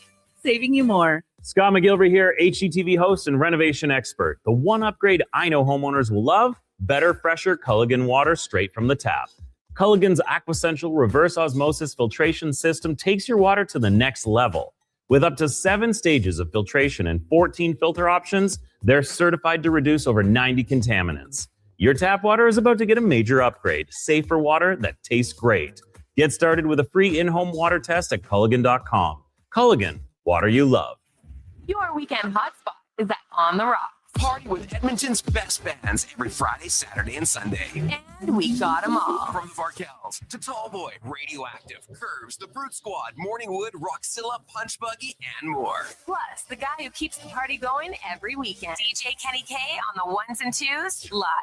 Get ready to have a good time this weekend. Your bar, your party. You're On the Rocks. On the Rocks. Just West Ave and 118th. I'm Rick Showers from Noble RV, and 5 years ago, a lot of people bought their first RV. Not because they were really into the RVing, but because camping was literally the only thing you could do with your vacation time. You couldn't go on a cruise, travel was a nightmare. So you bought an RV and you enjoyed it. But now you have all your options back again. And that RV you bought during COVID might be sitting around costing you money. An RV needs love, care, and attention whether you use it or not, right, Rick? That's right, Bob. It's okay to declare it was the right solution for the time, but those times have changed. And you might find that an RV doesn't fit your plans anymore. And that's okay, because we can sell it for you. Pass it along to a family that would choose camping over anything else available in the world today. So bring it to Noble RV. Together, we'll celebrate what it did for you when you needed it and what it can do for you now that it's time to move on.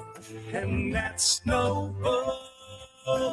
NobleRV.ca. Are you looking for safe and reliable transportation solutions for your wedding, corporate retreat, or golf trip? Look no further than Silent Rides, Alberta's premier charter bus company. Whether your group is big or small, Silent Rides has you covered. We offer 3 different sizes of units to cater to your needs, and we provide first-class service at affordable rates. Get your quote today. For more information and to request a quote, contact sales at 877-748-0991 or visit silentrides.ca.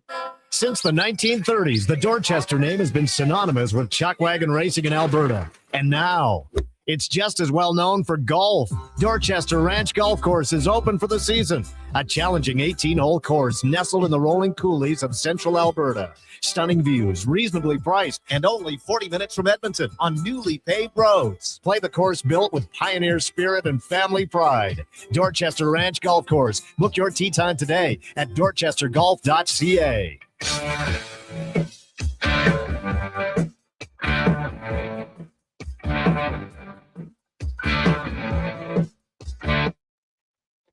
Portions of this hour brought to you by Japa Machinery. Big jobs, tight spaces, serious reliability. Emerald Equipment is now your local Yanmar dealer. Compact track loaders, mini excavators, wheel loaders, tough, reliable machines built for any job. JapaMachinery.com. The Jason Gregor Show, the best of Edmonton sports talk and beyond. This is Sports 1440. Presented by PlayAlberta.ca, Alberta's only regulated online gambling website.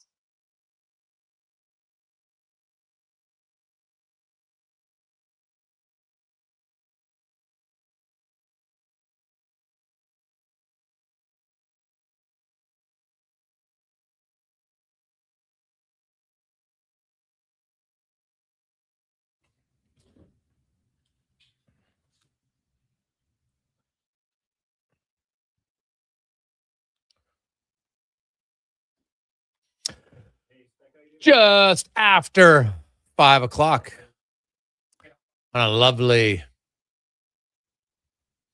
Wednesday afternoon. Big thanks to Cody, Jason, everybody else. We did reach our goal for kids sports, so thank you very much. It's awesome. We got a lot of kids who'll be playing sports this year due to your generosity. That's over $30,000 we've raised, which is fantastic. I love it. I love it. So nice. 833-401-1440, 833-401-1440. You can text in. We've had a lot of recommendations on potential rule changes, because that's what we're talking about. Rule changes that I'd like to see for the upcoming NHL season. Some on the ice, some off of the ice. And we'll get to that. It is the Gregor Show, as always, brought to you by PlayAlberta.ca. Go Ball Jackpot tonight, $14 million. Get your tickets. PlayAlberta.ca. And of course, while you're there, you can check out the Jason Gregor Show odds boost. If you want to get in on the action a little bit, feel free to see what goes on. Hurricanes trying to take a 3-1 series lead tonight against the Montreal Canadiens. Meanwhile, the Canadiens, hey, they're just trying to get a win, and if they can, make it a best of 3. So we'll see where it goes. 833-401-1440. Now, the rule changes that, if you're just joining us, here's what I suggested. And first one was something that I've mentioned this a few times before, and the NHL is slowly going this direction. Because if you know, on September 15th, when the new CBA kicks in, well, technically it's September 16th, but starting in the longest contract you can offer players now is 7 years. And if they're your own property, and then UFAs will be 6. I'd like to see them take it one step further. Players 28 plus get a max term of 5 years, whether they're your player or not. Now, this only impacts 9.6% of the roster, so it's not a huge deal. But I think it's going to save teams lots of money, and it's actually going to make money for the top players. Because if they sign 5-year deals, they're still playing at the top of their game when they're 33. Guess what? Now you get another good deal. You'd make more than you would in the last 2 years of the 7 or 8-year deal. So that's a simple one. I think that has benefits, and it reduces buyouts. So there's less dead cap space. Better. You're hanging on to some guy for the final few years of a deal, and you're like he's not close to living up to it.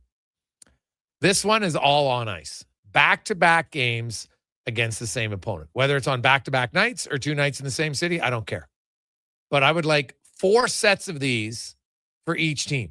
So 2 of them on the road, 2 at home. So Edmonton would fly to Nashville. They play both of their games against Nashville on a Tuesday, Thursday, for instance, or Tuesday, Wednesday. Depends on the schedule. Maybe go to Anaheim, wherever. It's obviously not going to be East or West because they only play each other once in those markets. Right? Once in Edmonton, once on the road. But so 4 times a year, minimum, you have those games. It reduces travel. It increases animosity and rivalries.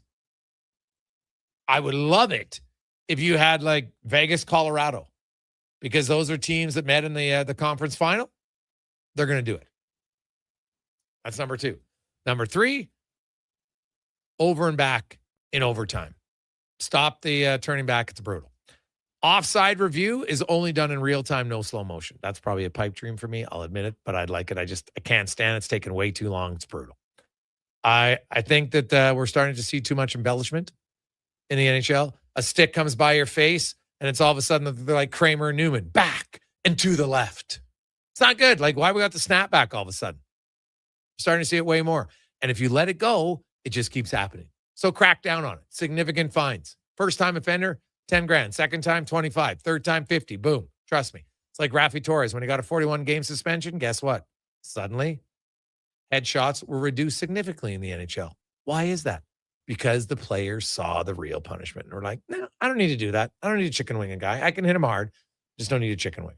And lastly, I think transparency helps in the NHL. We got pool reporters in the NBA.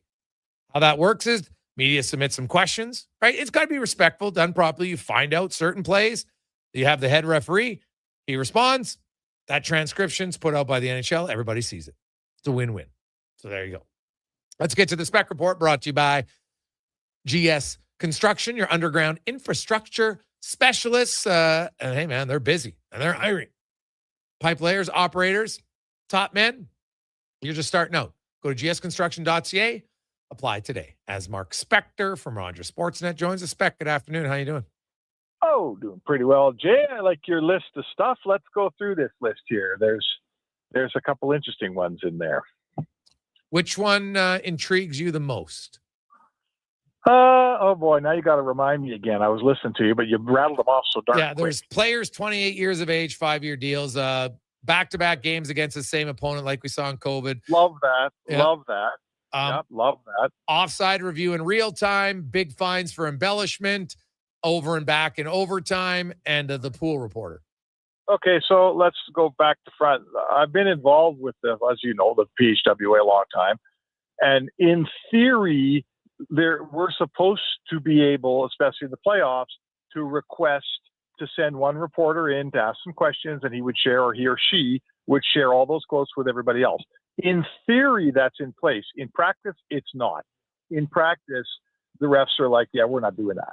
Mm-hmm. So you're not the only guy asking for that.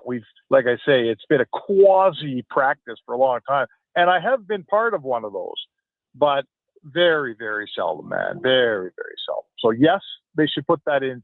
They should cement that in place for sure. What was the other one that I liked in there? I love the back-to-back games. Like, let's cut some road travel down here, right? Like, I totally get that. That's a good idea. And what was the other one? Over and back in overtime. Yeah. So would you take the blue line out of that equation? Once I gained the blue line. Well, I had center ice, kind of like, mid-court, like in basketball. I'd love the blue line. I just think that that would be too much for the first time. But at least if you get to center, you're still going to limit it. Because I went back and watched, because I record every order game, and I was looking at overtime games. So I found, and all of them, I'm like, teams are doing it 2 or 3 times in the same sequence, Spec. They come up the ice. Oh, now we circle back across center because there's way more space. No one's really chased you. If you could only go to center, some teams would probably aggressively press up on you. Maybe there's a turnover, but now maybe you pass it down. Right? It's going to create more offense, and it's going to create less wasted dead time in overtime. Yeah, I don't mind that. Like, I would even say once I cross the blue line doesn't exist anymore, and now we're just using the whole half of the ice. And I can't take it past center, but I have to worry about being offside. I don't mind that. We're just trying to get a goal scored in the 5 minutes is all we're doing here. I don't love, I guess I'd reverse engineer this. Why are guys doing that a lot? In Edmonton, they're doing that a lot, Jason, because they see that it's Draisaitl, Bouchard, and McDavid and they're just trying to kill that shift. Yes. Before they try to score the next shift against Nugent Hopkins, Hyman, and Nurse, right? So to me, you got to figure out why are people doing this and stop that from happening, because we don't want to see the Kucherov shift, just some team rag the puck and Kucherov never touches the stupid thing, or McDavid, or Quinn Hutz, with any of these guys, right? Yep. So yes, we got to get away from being able to, it's almost like a filibuster. They just waste time. I hate that rule. So yes, that is smart. And I got one for you. Hand pass legal all over the ice. You can't close your hand on the puck. I'm not saying you grab it and throw it around, but a hand pass, a batted puck, any place on the ice. Why are we whistling the play down? Is that ever an advantage? If I have to pass it to you, Jason, as my teammate, by batting it out of the air, how on earth have I gained an advantage there? Why doesn't that just count? Oh, interesting point. I think they feel the advantage is that, you're if you're able to glove it down to yourself or your teammate, that, it's just not a pass. Like, I don't know. It's a fair, why do they not like it? I guess because they want you to use your stick, right? Not just have them all of a sudden, now we're passing the puck through the midair all the way down the ice. Nobody does it by choice. That's my point. You would never choose to do it and say, I'd rather try to fire a puck like a handball player than use my stick. You'd never do that. You only do it because you have to, because the puck's sitting there in front of my hand and I got to bat it and it goes to my guy and we blow the whistle. My point is, we used to blow the whistle when, for a two-line pass, right? Remember when a defenseman used to step out behind his net, shoot a pass just over center to a guy, a beauty 110-foot pass, and we blow the whistle, remember? Oh, yeah. It was a two-line pass, and we stopped the game, and we said, oh, no, that's a 120-foot pass. We can't have that. Huh. Looking back on it, that's one of the stupidest rules I've ever seen. I want a 120-foot pass. Like that play that Hudson made to Suzuki for the breakaway in overtime the other day, that's a two-line pass. So we're way better allowing that. And in my opinion, there's just no reason to stop a game for a hand pass. There's almost never a goal scored off a hand pass, right? Yes, no, that's true. So, I don't know. I was at a game in Chicago and Vancouver. It might have been Shaw for Chicago. He headed a puck in the net. I remember like that a one. soccer player. Yeah. Why the hell shouldn't that count? Are you telling me he's getting an advantage there? That's no advantage. If he could do that, he should get a goal for it. Well, the advantage is that you know what, he scored, and usually they want you to put in. Now you're allowed to have it off your skate now, and it used to be like it could barely even touch your skate. Now you can, as long as you don't kick it, but if you angle your skate, so they have kind of opened it up a little bit to that. So you're saying you want headers in. If that shot hits Shaw on the face and goes in, it's a good goal, right? But he nods it in like a striker, and it's a bad goal, right? I don't. Yeah, it would be interesting to see if it actually if it came to fruition or not. But something tells me the header might not stick. Speck, are you with us? Or is your phone cut out? I think his phone might have cut out, so we'll reconnect him there. We got a lot of texts coming in on guys. I don't like the offside rule, especially when the play goes on for a minute and then they score and then they review it for offside.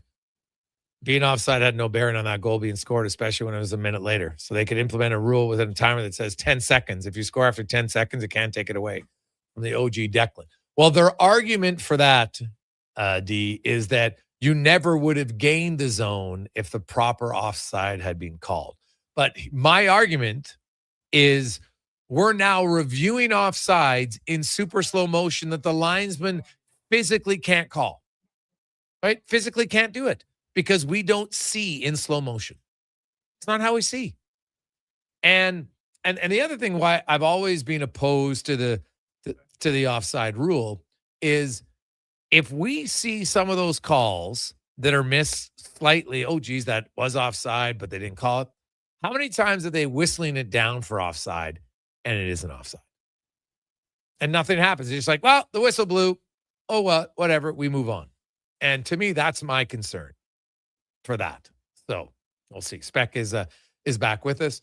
So Spec, realistically, out of the 6 rules that I put in place, do you think the NHL would actually ever consider doing, like, if you had to rank them, pool reporter, over and back, fines for or embellishment, offside review in real time, which I think is a pipe dream, and I even admit it. The back-to-back games against same opponent, and the limit of contract lengths. Which one, if you could say the one that's most likely to be implemented by the NHL this offseason would be blank? Well, rule out anything that you got to get the PA involved. So contract length, no chance.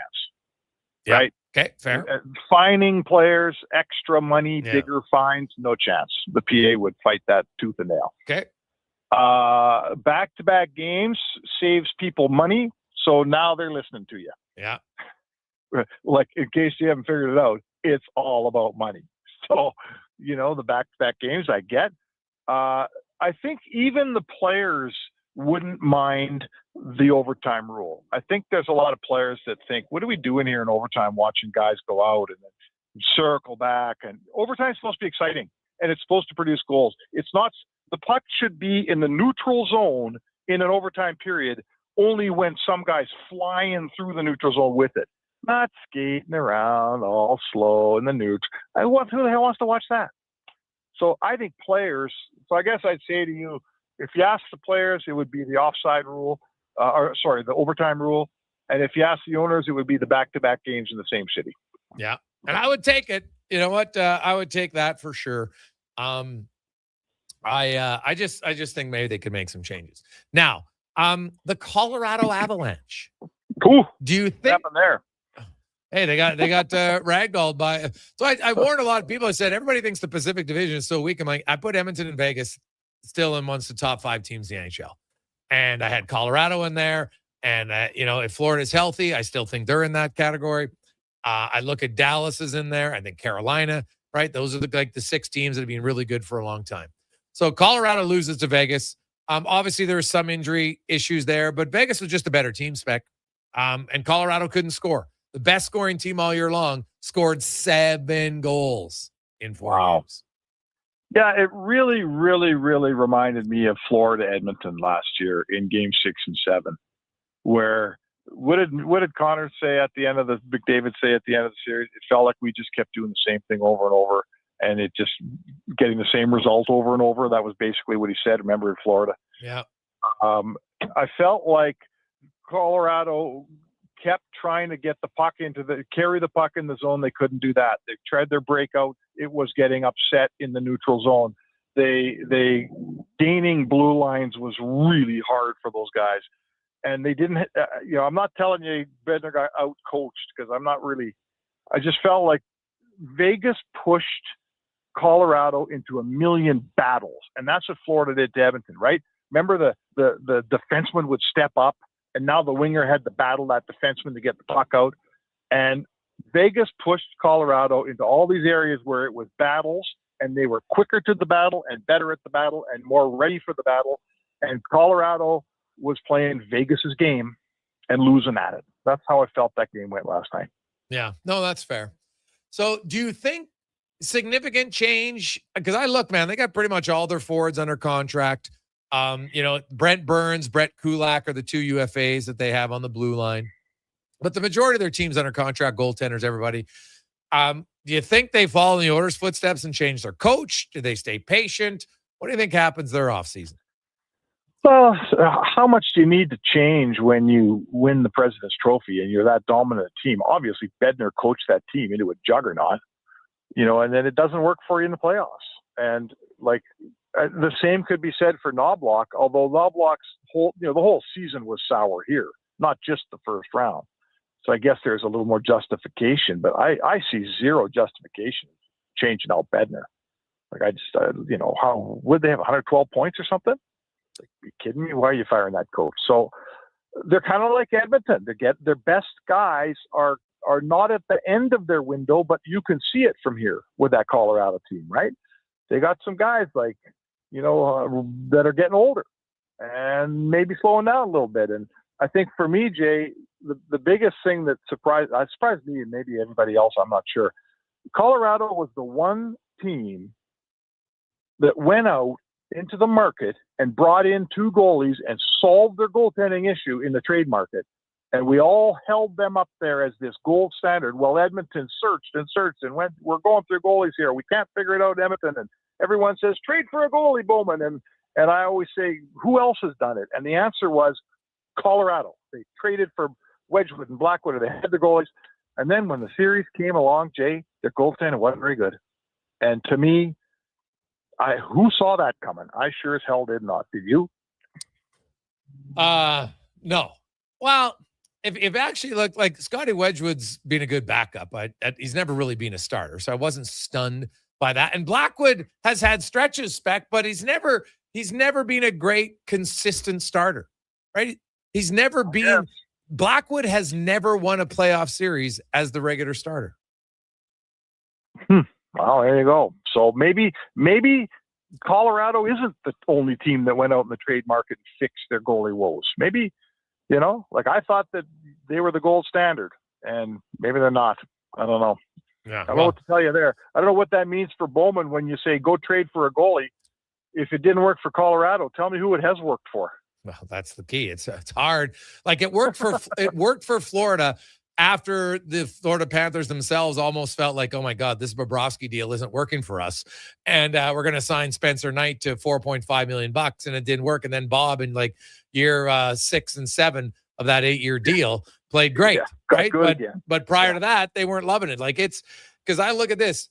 Florida won with Bob when they played better team defense. Now Bob was still very good. Don't get me wrong. But they played better team defense too.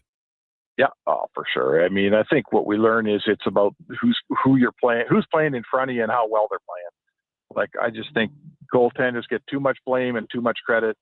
And I know when the Oilers play a solid brand of defense and kill penalties and play well, Skinner's winning 3 rounds a year.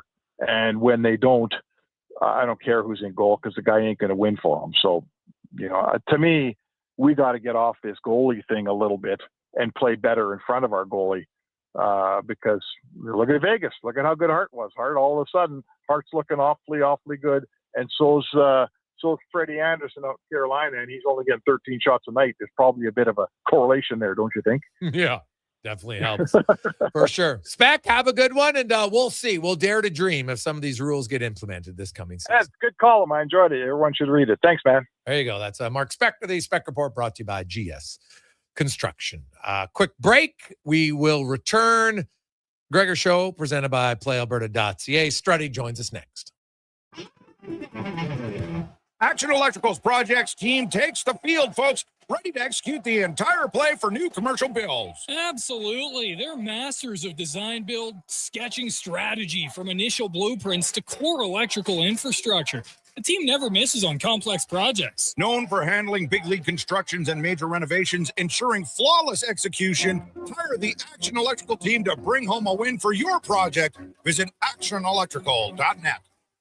At Papa John's, get your everyday favorites for just $9.99 each when you order 2 or more items from the Papa Pairings menu. When you order more, you save more. Choose from medium one-topping pizzas, boneless wings, papadillas, breadsticks, cheese sticks, and desserts. It's easy to order all your favorites when they're just $9.99 each. So the next time your friends come over to eat your food, order off the Papa Pairings menu and save. Better ingredients, better pizza, Papa John's. Proudly locally owned and operated. Who's that working on the underground utilities over there? All-Star Construction, that's who. What about the street lighting? Yep, All-Star Construction. And the directional drilling, hydrovacking, neighborhood renewal, and telecommunication work? Yep. Since 2009, All-Star Construction has been doing all that and more, shaping and building Edmonton communities for land developers all around Edmonton. That's what All-Star Construction is all about. A relaxing day at the lake without a Toyota Tundra can be noisy. But when you get a Tundra at your local Toyota dealer, you can take advantage of up to 11,000 pounds of towing capacity to find a quieter spot. Take advantage of Red Tag Day on now. Lease a 2026 Tundra 4x4 double cab SR5 from $145 weekly for 60 months at 4.79% APR with $8,699 down. Hybrid available. Visit shoptoyota.ca or your Prairie Toyota dealer today. You've enjoyed a long winter with your Ego snowblower, but now it's the time to get ready for spring. Bring your summer Ego equipment in for service. Or if you're looking to add to your lawn care fleet with new mowers or trimmers, Ego has a wide selection of products to fit every season. Ego also has the powerful wet-dry vacuum and pressure washer to make your cleaning and lawn care a breeze. We're more than repairs. We're more than mowers. The Lawnmower Hospital. The Ford It's a Big Deal event is on until June 1st. Get a big deal on a 2026 F-150 STX with Black Appearance Package. Visit your Alberta Ford store today. Think a quality golf cart is out of your budget? Think again. At the Golf Cart People, we have a fantastic selection of fully inspected, pre-owned carts starting at just $4,500. Choose from gas, electric, or lithium-ion power to fit your lifestyle. And the best part, every used cart comes with a 1-year warranty for total peace of mind. Why wait? Get the cart you've always wanted today. Visit the Golf Cart People. Find out more at golfcartpeople.com. For over 60 years, the folks at Diablo Boots have been selling the best Canadian-made boots. Handcrafted in Winnipeg, Canada West makes the best quality cowboy, biker, and work boots for Diablo Boots with replaceable soles and heels. Why buy cheaper quality like Ariat, Justin, and Red Wing made in China when Canadian-made is better? Support Canada's workers and Diablo Boots for the best boots. So save on boots by Save on Foods. That's Diablo Boots, 3340 Gateway Boulevard on the east side of Save on Foods. Canada West and Diablo Boots, the two best names in the boots business.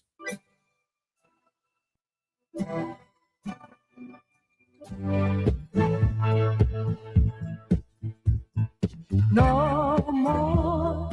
Yeah.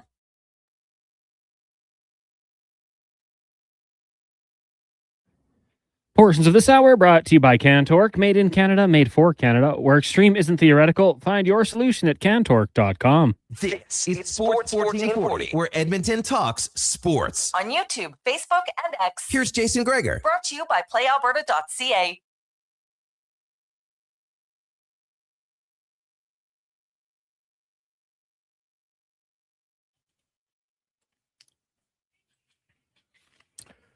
$5:28. How are you as you make your way home? It's another beautiful day, man. It's going to get hot here the next few days.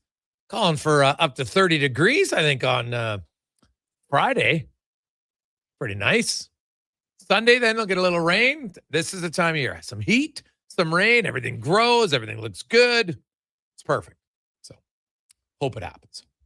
Hope it happens. Welcome back to the Gregor Show, presented by PlayAlberta.ca, Alberta's only regulated online gambling website where 100% of the revenue stays right here in the province at PlayAlberta.ca.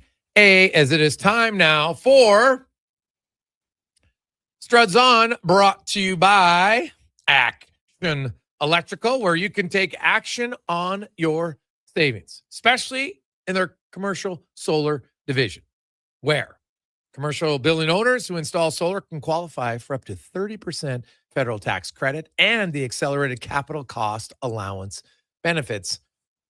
Learn more at actionelectrical.net as we get to Struds On.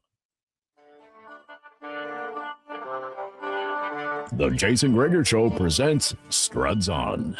I don't believe in tea bags. I use loose leaf tea, and it is so much better than the tea bags. I'll eat tea bags. I'll Struds On. I'm not a huge DJ guy. I mean, I guess if you hand me a couple glow sticks and a tight white t-shirt that I can get wet, maybe I'd be into it. Struds On. There's a lone steakhouse I used to go to down in Kentucky, and they had bowls of peanuts. I wasn't sucking on those ones. You need to have clean nut. I'm talking about the kind you get in a bag at an Elks game. You know what I mean? It's time for Struds On. Struddy, how you doing? Great. How you doing, buddy? Oh, good, buddy. Today, Connor was telling me that you went for a haircut today. Is it like how is it your mindset every time you go in for a haircut? Well, first off, thanks to Connor for granting me the change of time. I usually try not to change it, but this is the only time to get in. And then Greg is a magician, right? They say he's Connor McDavid that he is to stick handling, this guy is to hair cutting. So it looks good. And I got it high and tight again. It's been too long, but yeah, I'm thrilled. I mean, it just, just another good haircut, a long line of haircuts. I like it. Give me your thoughts on did Colorado's injuries impact it, or did Vegas just play better? Well, isn't that the question that that organization has to figure out? For sure, the way Makar kind of was functioning, which really wasn't. It's got to be a shoulder. Missed a couple of games here. He just did not look like himself. And then you got McKinnon, and he was dinged up, after that block shot. But neither of those guys were at their best. But that's step one. That you have other guys, and all we talked about all year was the depth of the Avs.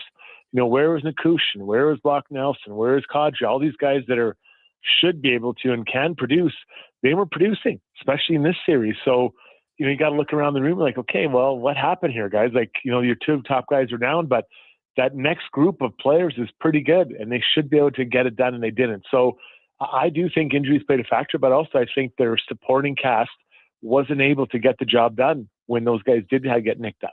Yeah, well, they only scored 7 goals in 4 games. I'm going to tell you, really hard to win when you're not even averaging 2 goals a game every night. When you're the highest scoring team in the NHL, right? Like that was their bread and butter. You can outscore teams, and they just weren't able to do it. And now we'll see that there's some changes on defense. Brent Burns, Brett Kulak are both pending UFAs. We'll see if they bring.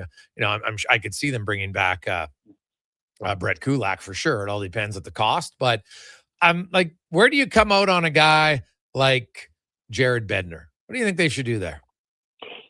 You think about how he got the job, right? He was kind of like, oh, well, Patrick Roy just stepped down, so you're in. Yes. And he was going into the role. I guess I'd say this: who's the better coach out there right now that that team would feel would bring him in? Now you might say, well, they need a change. Okay, well. That's fair. You can say you need to change, but Bednar's a pretty good coach. I'm guaranteeing if Bednar stepped down or he was removed or whatever, they both decided it was the end. He'd probably have a job pretty quick as well. So he's proved to be a good coach, and he's grown into it, and he's had success with that group. So it feels like if they do want to change, that's the easiest thing to change. They're not changing their core. McFarland, maybe there's rumors that the GM will be moving on to Nashville now that they can interview him, or we'll see what happens. But I just always look at, are you getting something better, or are you looking for a change? And if it's a change, I get it. But better, Griggs, I'm not sure there is better. Yeah, no, I'm totally with you. Like, I get if it's just a change for the sake of change, we'll see where it goes there. I think Peter Laviolette's a really good coach. And I think my understanding is I think Edmonton's actually interviewed him already. And I think he would be in the mix. Obviously, I know there's the whole Casty thing, and we don't even know if they're ever going to get to interview Casty, because they win the cup doesn't guarantee that they'll do it. So I don't know if they'll wait that long or not. Focusing to the East, Carolina's up 2-1. If the game gets to overtime, they're pretty much lights out there. But you look at Montreal, Struddy, and quantity and quality. It's a fine line sometimes. You can have a lot of shots and not really have any chances and be like, well, it's an easy night. But then there's maybe the other end of the spectrum where the Canadians are taking it a little bit too far and not getting any shots on goal. So let's look at the game last night. Vegas' second goal. It was, who's a Coughlin shooting a puck from the blue line that was tipped by Cole Smith, who's a fourth liner. Like, that is not a high. I take this, I want to be respectful here. It wasn't the highest of skilled plays, but they're throwing it at the net. And so, Montreal with 12 and 13 shots, I don't think it's going to get it done. I got to get it done in Game 7 against Tampa with 9 shots, but I don't want to keep playing that game. So I don't think they can get to 30, but can they get to 20? Because off of those 12 or 13 shots, they're still getting 2 goals. So they can get it up to 20. Can you find one more? And maybe the game doesn't go to overtime, or you find that one more that Carolina can get to, because it's not like Aho in their first line, although it's maybe not our first line anymore, is not exactly killing it. So I do think they have to find a way to get more shots to the net, but don't just waste them. You can't be like Carolina. You need to find a way to, when there's opportunity to get to net, do it, but get people to the net so you can maybe get a rebound or an ugly one, because those ones count the same. Yeah, it's very true. There's no pictures on the score sheet, as they like to say, Struddy. No pictures on the score sheet. I had sent you the article earlier. I know you were reading it over. Was there any of those rule changes that intrigued you? Yeah, you know what? The one I loved was that 2 back-to-back games I thought that was absolutely fantastic. And I'm guessing the reason you're doing that is you're cutting back on travel. Yeah. And the back-to-back becomes easier for everyone to manage, but also it's equal for both teams, right? Both teams are playing back-to-back. So I really like that. I'd attach to that, Greg, and it's kind of like a part B. And I think I've told you this before, but let's have a minimum number of afternoon games for every team. That lets you get to bed earlier. It's less wear and tear at the morning skate. Not that there's a lot there, but let's say every team had to have 10% of your games, well, maybe more because the East teams already do that. But let's say whatever the number is, 10, 12 games have to be afternoon games. So between those 4 games you're talking about, and now I'm talking another 10 or 12, you've got 16 games or whatever it is around that are equal for everyone, and everyone's getting more rest. Because ultimately, I think that's what you're going after. Yeah, no, that I don't mind that minimum. I know you've talked about it a lot. Yeah. Excuse me. The benefits of afternoon games, especially like if you play an afternoon game, then you got to play. Like New York does it a lot, where they'll play back to back at home on a Saturday, Sunday, and you're like, dude, that's like the easiest back to back ever. You're in bed at 10 o'clock. It's nothing. You get up. You don't even have to go to the rink the extra time, so there's less travel, even just driving. So it's much easier. So I could see how teams would do it. What about the over and back in overtime? Yeah, I like that one. I do think that makes a lot of sense. And the reason they bring it back is to try to maintain possession, which I get. I get you're trying to keep the possession, but we want mistakes.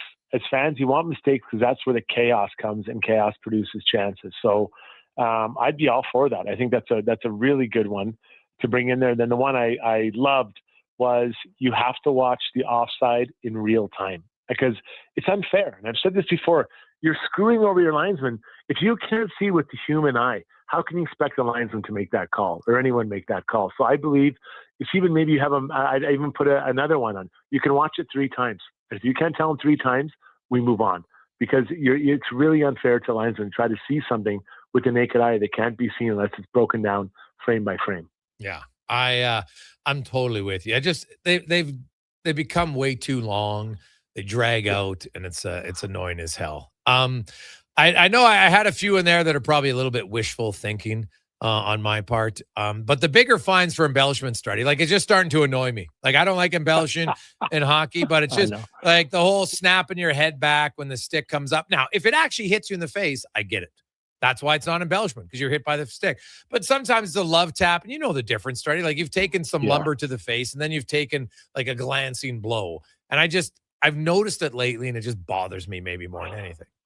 Yeah, I think that, so to correct this, you need to come down on everyone. And unfortunately, there'll be some collateral damage with people that were actually innocent, but they just get mixed into guilty ones, and then you bring it down from that. And I honestly, I think I'd give the infractions, right now it's just a 2. I'd go 2 and 10. So 2, if you really want to get over it, you go 2 and 10. And again, some innocent people will get nailed, but who cares? It'll bring it down, because it's one thing to sit for 2. It's a whole nother thing if Nazem Kadri's in for 12 periods of 12 minutes of a 60-minute game. Yeah, it's not ideal. Looking at the other off-season moves here, because now we're down to 3 teams, and we'll find out when it's 2, and with 3 teams, there just comes more off-season stuff.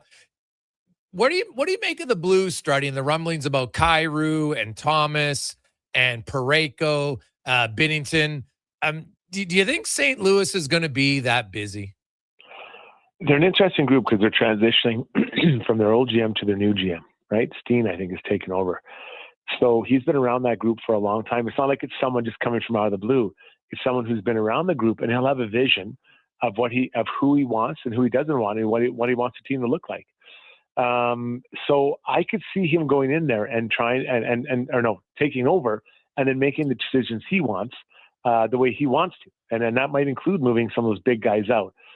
Kyrou, okay, I can kind of understand it. Even Bennington's getting older, and you're not sure if he's going to be in your window for winning. But the one I don't really get is Robert Thomas. I mean, he's a good centerman, a really good centerman. He's won the Stanley Cup.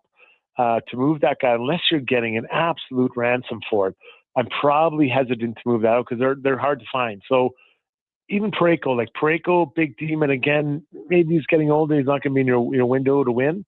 So I can kind of live with that. But I'd say Thomas for sure. No, Parayko, I'm not sure. The other two, okay, I could probably make it work. What do you think? Well, the Parayko one is definitely interesting to me, but I think if you get Parayko, does that mean you're probably not re-signing Murphy, right? Because I don't know if you want to, although I guess if you had Murphy as your third defenseman with Parayko and Bouchard, now you just have strength on the right side. So I'd have all day interest in Parayko. I'm curious of what the cost is going to be, right? What are you trading out to get him? Thomas, I don't think Oilers really have fit for him. The Kyrou one, I'm like, okay, but is Kyrou really a shooter? Struds, like, I don't know if I want a passing winger making $8 million, right? Like the Oilers got passers. They need a shooter. Like that's why I have time for Ike Howard. Ike Howard is now Kyrou. I shouldn't say it. I guess he has scored 30 goals. This past year it wasn't. So maybe now's the time to acquire Kyrou because he had a down year. Because I think he'd scored. I got to double check it, but I thought he scored three 30-goal seasons prior. So he's maybe a better shooter than I think. So I'd have interest in him, but again, like, what's it cost? Like, what do you have in Edmonton to get Kyrou, right? Like, you're probably trading stuff. You got like St. Louis going to want something probably younger. So Savoy or Howard and plus. So I just don't know if they're trades for Edmonton, but I do think those guys are going to get moved. Yeah. No, and Steen taking over, he's going to want to do what he wants to do, right? So I think that makes a difference. I think one of the off-season things I'm really interested in, everyone's talking about Quinn Hughes. I want to know what Cale Makar is going to do. He can sign an extension this year. He's at $9 million, 1 year left at $9 million, which is a pretty good deal. What does he do next, right? What does he sign the extension with Colorado? Is he looking at that team and say, well, the core is getting a little older here. Do I want to move on? Like, it's fascinating there. Would you want to go to go to a team that's a bit younger? Would you look at, like a Buffalo, or they have a lot of D-men, or Anaheim, or a team like that, like where there's other opportunities. So he, to me, I'm really interested in what he does or doesn't do this offseason as far as the contract. And Struddy, give me your thoughts on who you think is going to win the Norris Trophy this year. Who do we got? We got, Werenski. Makar, Werenski, and not Hugh. Who am I? Why am I missing the third guy? I know. It's not Hudson. Dahlin. Sorry. Oh yeah, Dahlin. No, I've got Werenski. I just look at what he's done for that team without a ton of support around him. I love his shot. I think he has, he and Makar probably the two best like wrist shots of D-men. I love the way he plays. So I'd probably go Werenski. I think it's a crime that Bouchard didn't make it as a finalist. I really didn't like that he didn't make it as a finalist. But even if he was, I wouldn't have had him to win. I've been with Werenski the whole time. Struddy, have yourself a wonderful day. Enjoy the heat, and we'll chat with you next Wednesday. How's the golf game? What'd you shoot yesterday? So I started with 3 pars, and we were supposed to do a podcast line at 8:30. I teed off at 4. So after the 3 pars, I texted the boys like, hey, can we push it back to 9? Didn't tell them why. I thought I was on a heater. I was. The next 3 holes, 3 doubles. So I should have texted them back and said, I'll be there on time. The kiss of death. I was dying. 3 holes in. Jeez, you'd think you'd learn. 3 holes in. Yeah, golf. No, I want to be respectful, give them time. Then they're like, on the pod, they're like, why didn't you go on time? I'm like, to be fair, this is why. And they're like, oh my God, are you kidding me? We pushed this out so you could be whatever +6 after 6 holes. I'm like, yes, that's exactly what happened. So what did you finish with? 89. 89. Not bad. Oh no. Yeah, that was a bad day. But I started out great. Honestly, Grace, I'm like, this is the day. This is the day I break 80.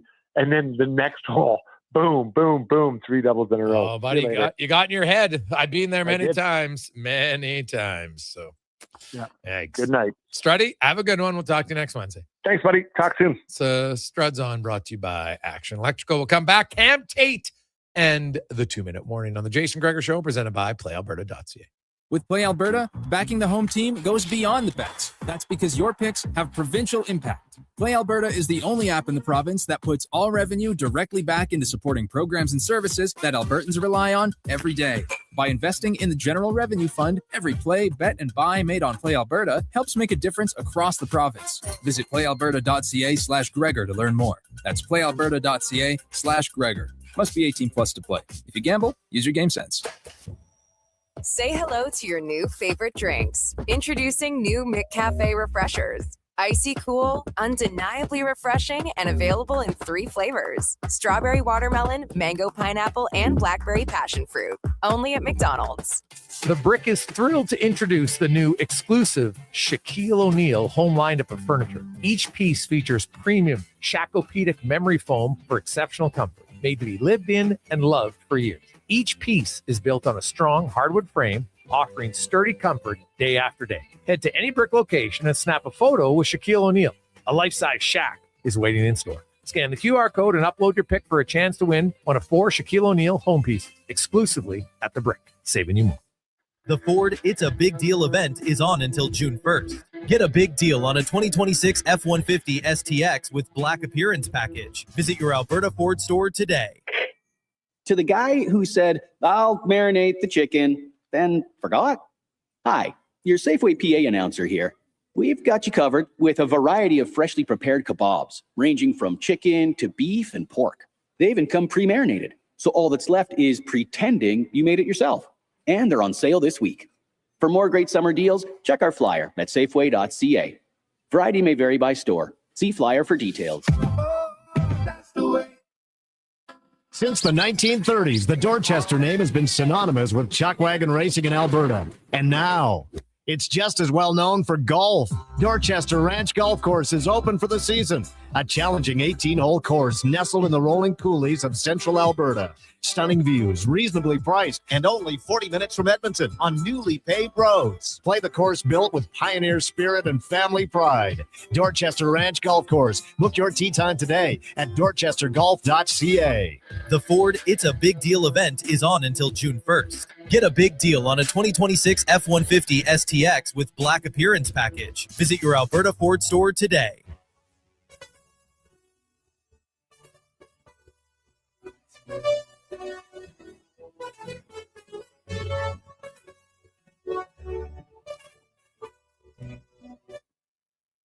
Portions of this hour brought to you by Mortgages to Go. Need cash and have equity in your home? Mortgages to Go has you covered. When the bank says no, they say yes, and they've been doing it in Alberta for over 23 years. Call 1-888-888-5998 or visit mortgagestogo.ca. The Jason Gregor Show, the best of Edmonton sports talk and beyond. This is Sports 1440. Presented by PlayAlberta.ca, Alberta's only regulated online gambling website.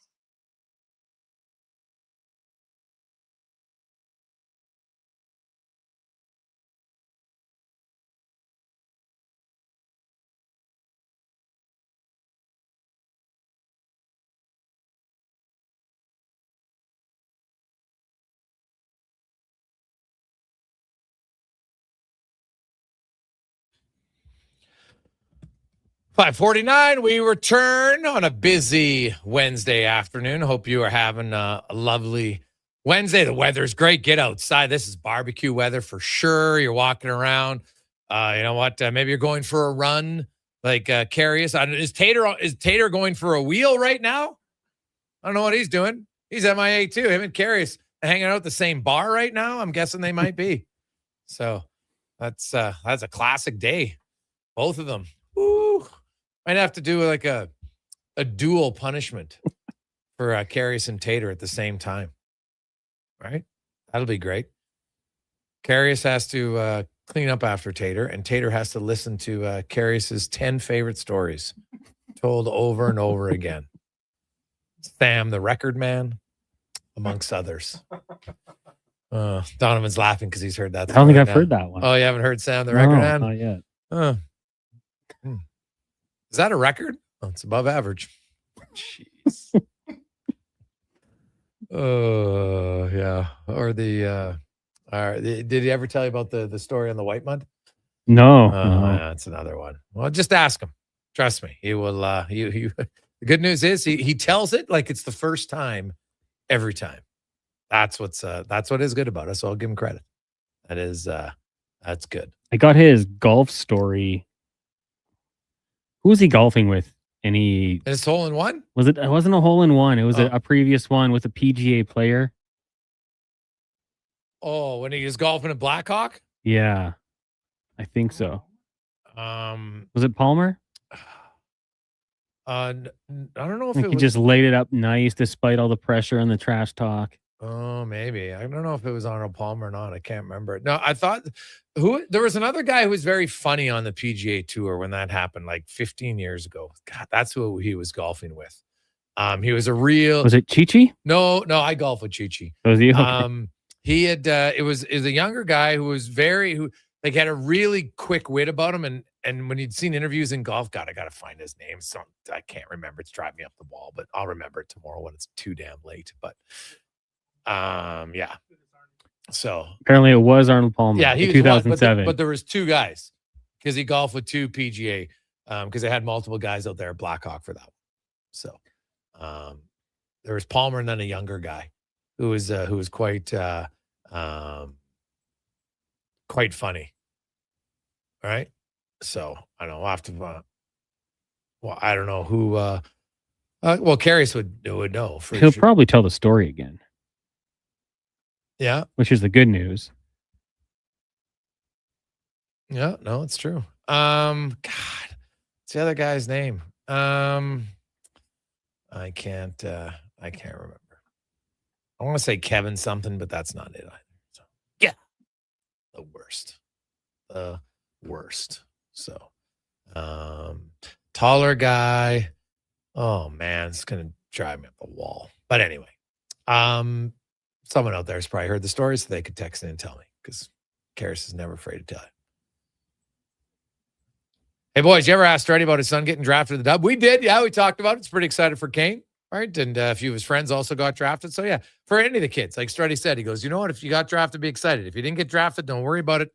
Struddy himself, well, there was no draft back then, but there's like the long list of guys who were never drafted to the WHL who went on to excellent careers. So I always like to remind that. I know there's lots of kids out there who didn't get drafted and they feel like, oh my goodness, that's disappointing. And sure, it could be disappointing for like a few days and then you move on. Because guess what? There's a laundry list of players who weren't drafted there. It's just like NHLers, right? They talk about it. The number one picks, first round picks, second round picks, then undrafted players make up the third highest percentage of NHLers. So there you go.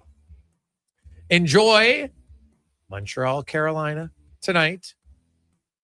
No NBA tomorrow. Could have a clincher for the Thunder.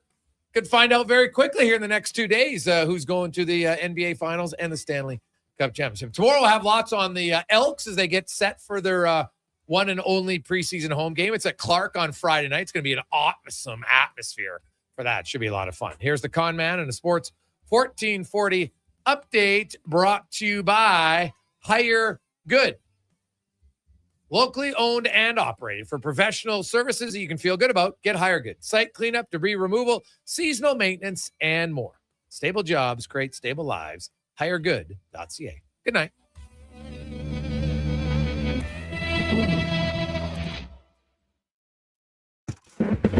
This is the Sports 1440 update. Game 4 of the Eastern Conference Final goes tonight from Montreal. Puck drop in about 10 minutes time. Carolina leads that series 2-1 at the Memorial Cup in Kelowna. The host Rockets in action taking on WHL champion Everett. Puck drop after 7 o'clock.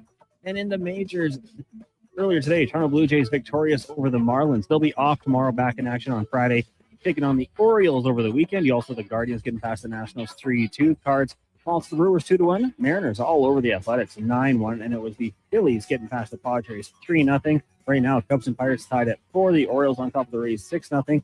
Tigers lead the Angels 2-0, while the Braves trail the Red Sox 2-0. Early on, Yankees, Royals scoreless. Later tonight, Rangers get the Astros and the Rockies taking on the Dodgers. That'll do it for us here on the Jason Gregor Show. Coming up next, Fox Sports Radio. Live local coverage resumes tomorrow morning, 7 a.m. with Kevin Carius here on Sports 1440. You can also watch on YouTube at Sports 1440 AM. I'm Connor Halley. This has been the Sports 1440 update.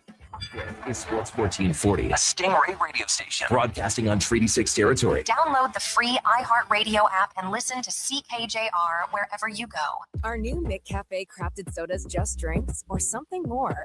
Like Sprite Berry Bliss, Creamy Strawberry Coke, and Orange Dream. All swirled with fizzy flavor and topped with silky cold foam. Only at McDonald's. At participating McDonald's restaurants in Canada. Edmonton's only 24-hour-a-day sports radio station. Can be heard anytime. anytime, anywhere. Sports 1440 is streaming on your phone, your tablet, your computer. Download an app today and listen to Sports 1440. At Papa John's, get your everyday favorites for just $9.99 each when you order 2 or more items from the Papa Pairings menu. When you order more, you save more. Choose from medium one-topping pizzas, boneless wings, papadillas, breadsticks, cheese sticks, and desserts. It's easy to order all your favorites when they're just $9.99 each. So the next time your friends come over to eat your food, order off the Papa Pairings menu and save. Better ingredients, better pizza, Papa John's. Proudly locally owned and operated.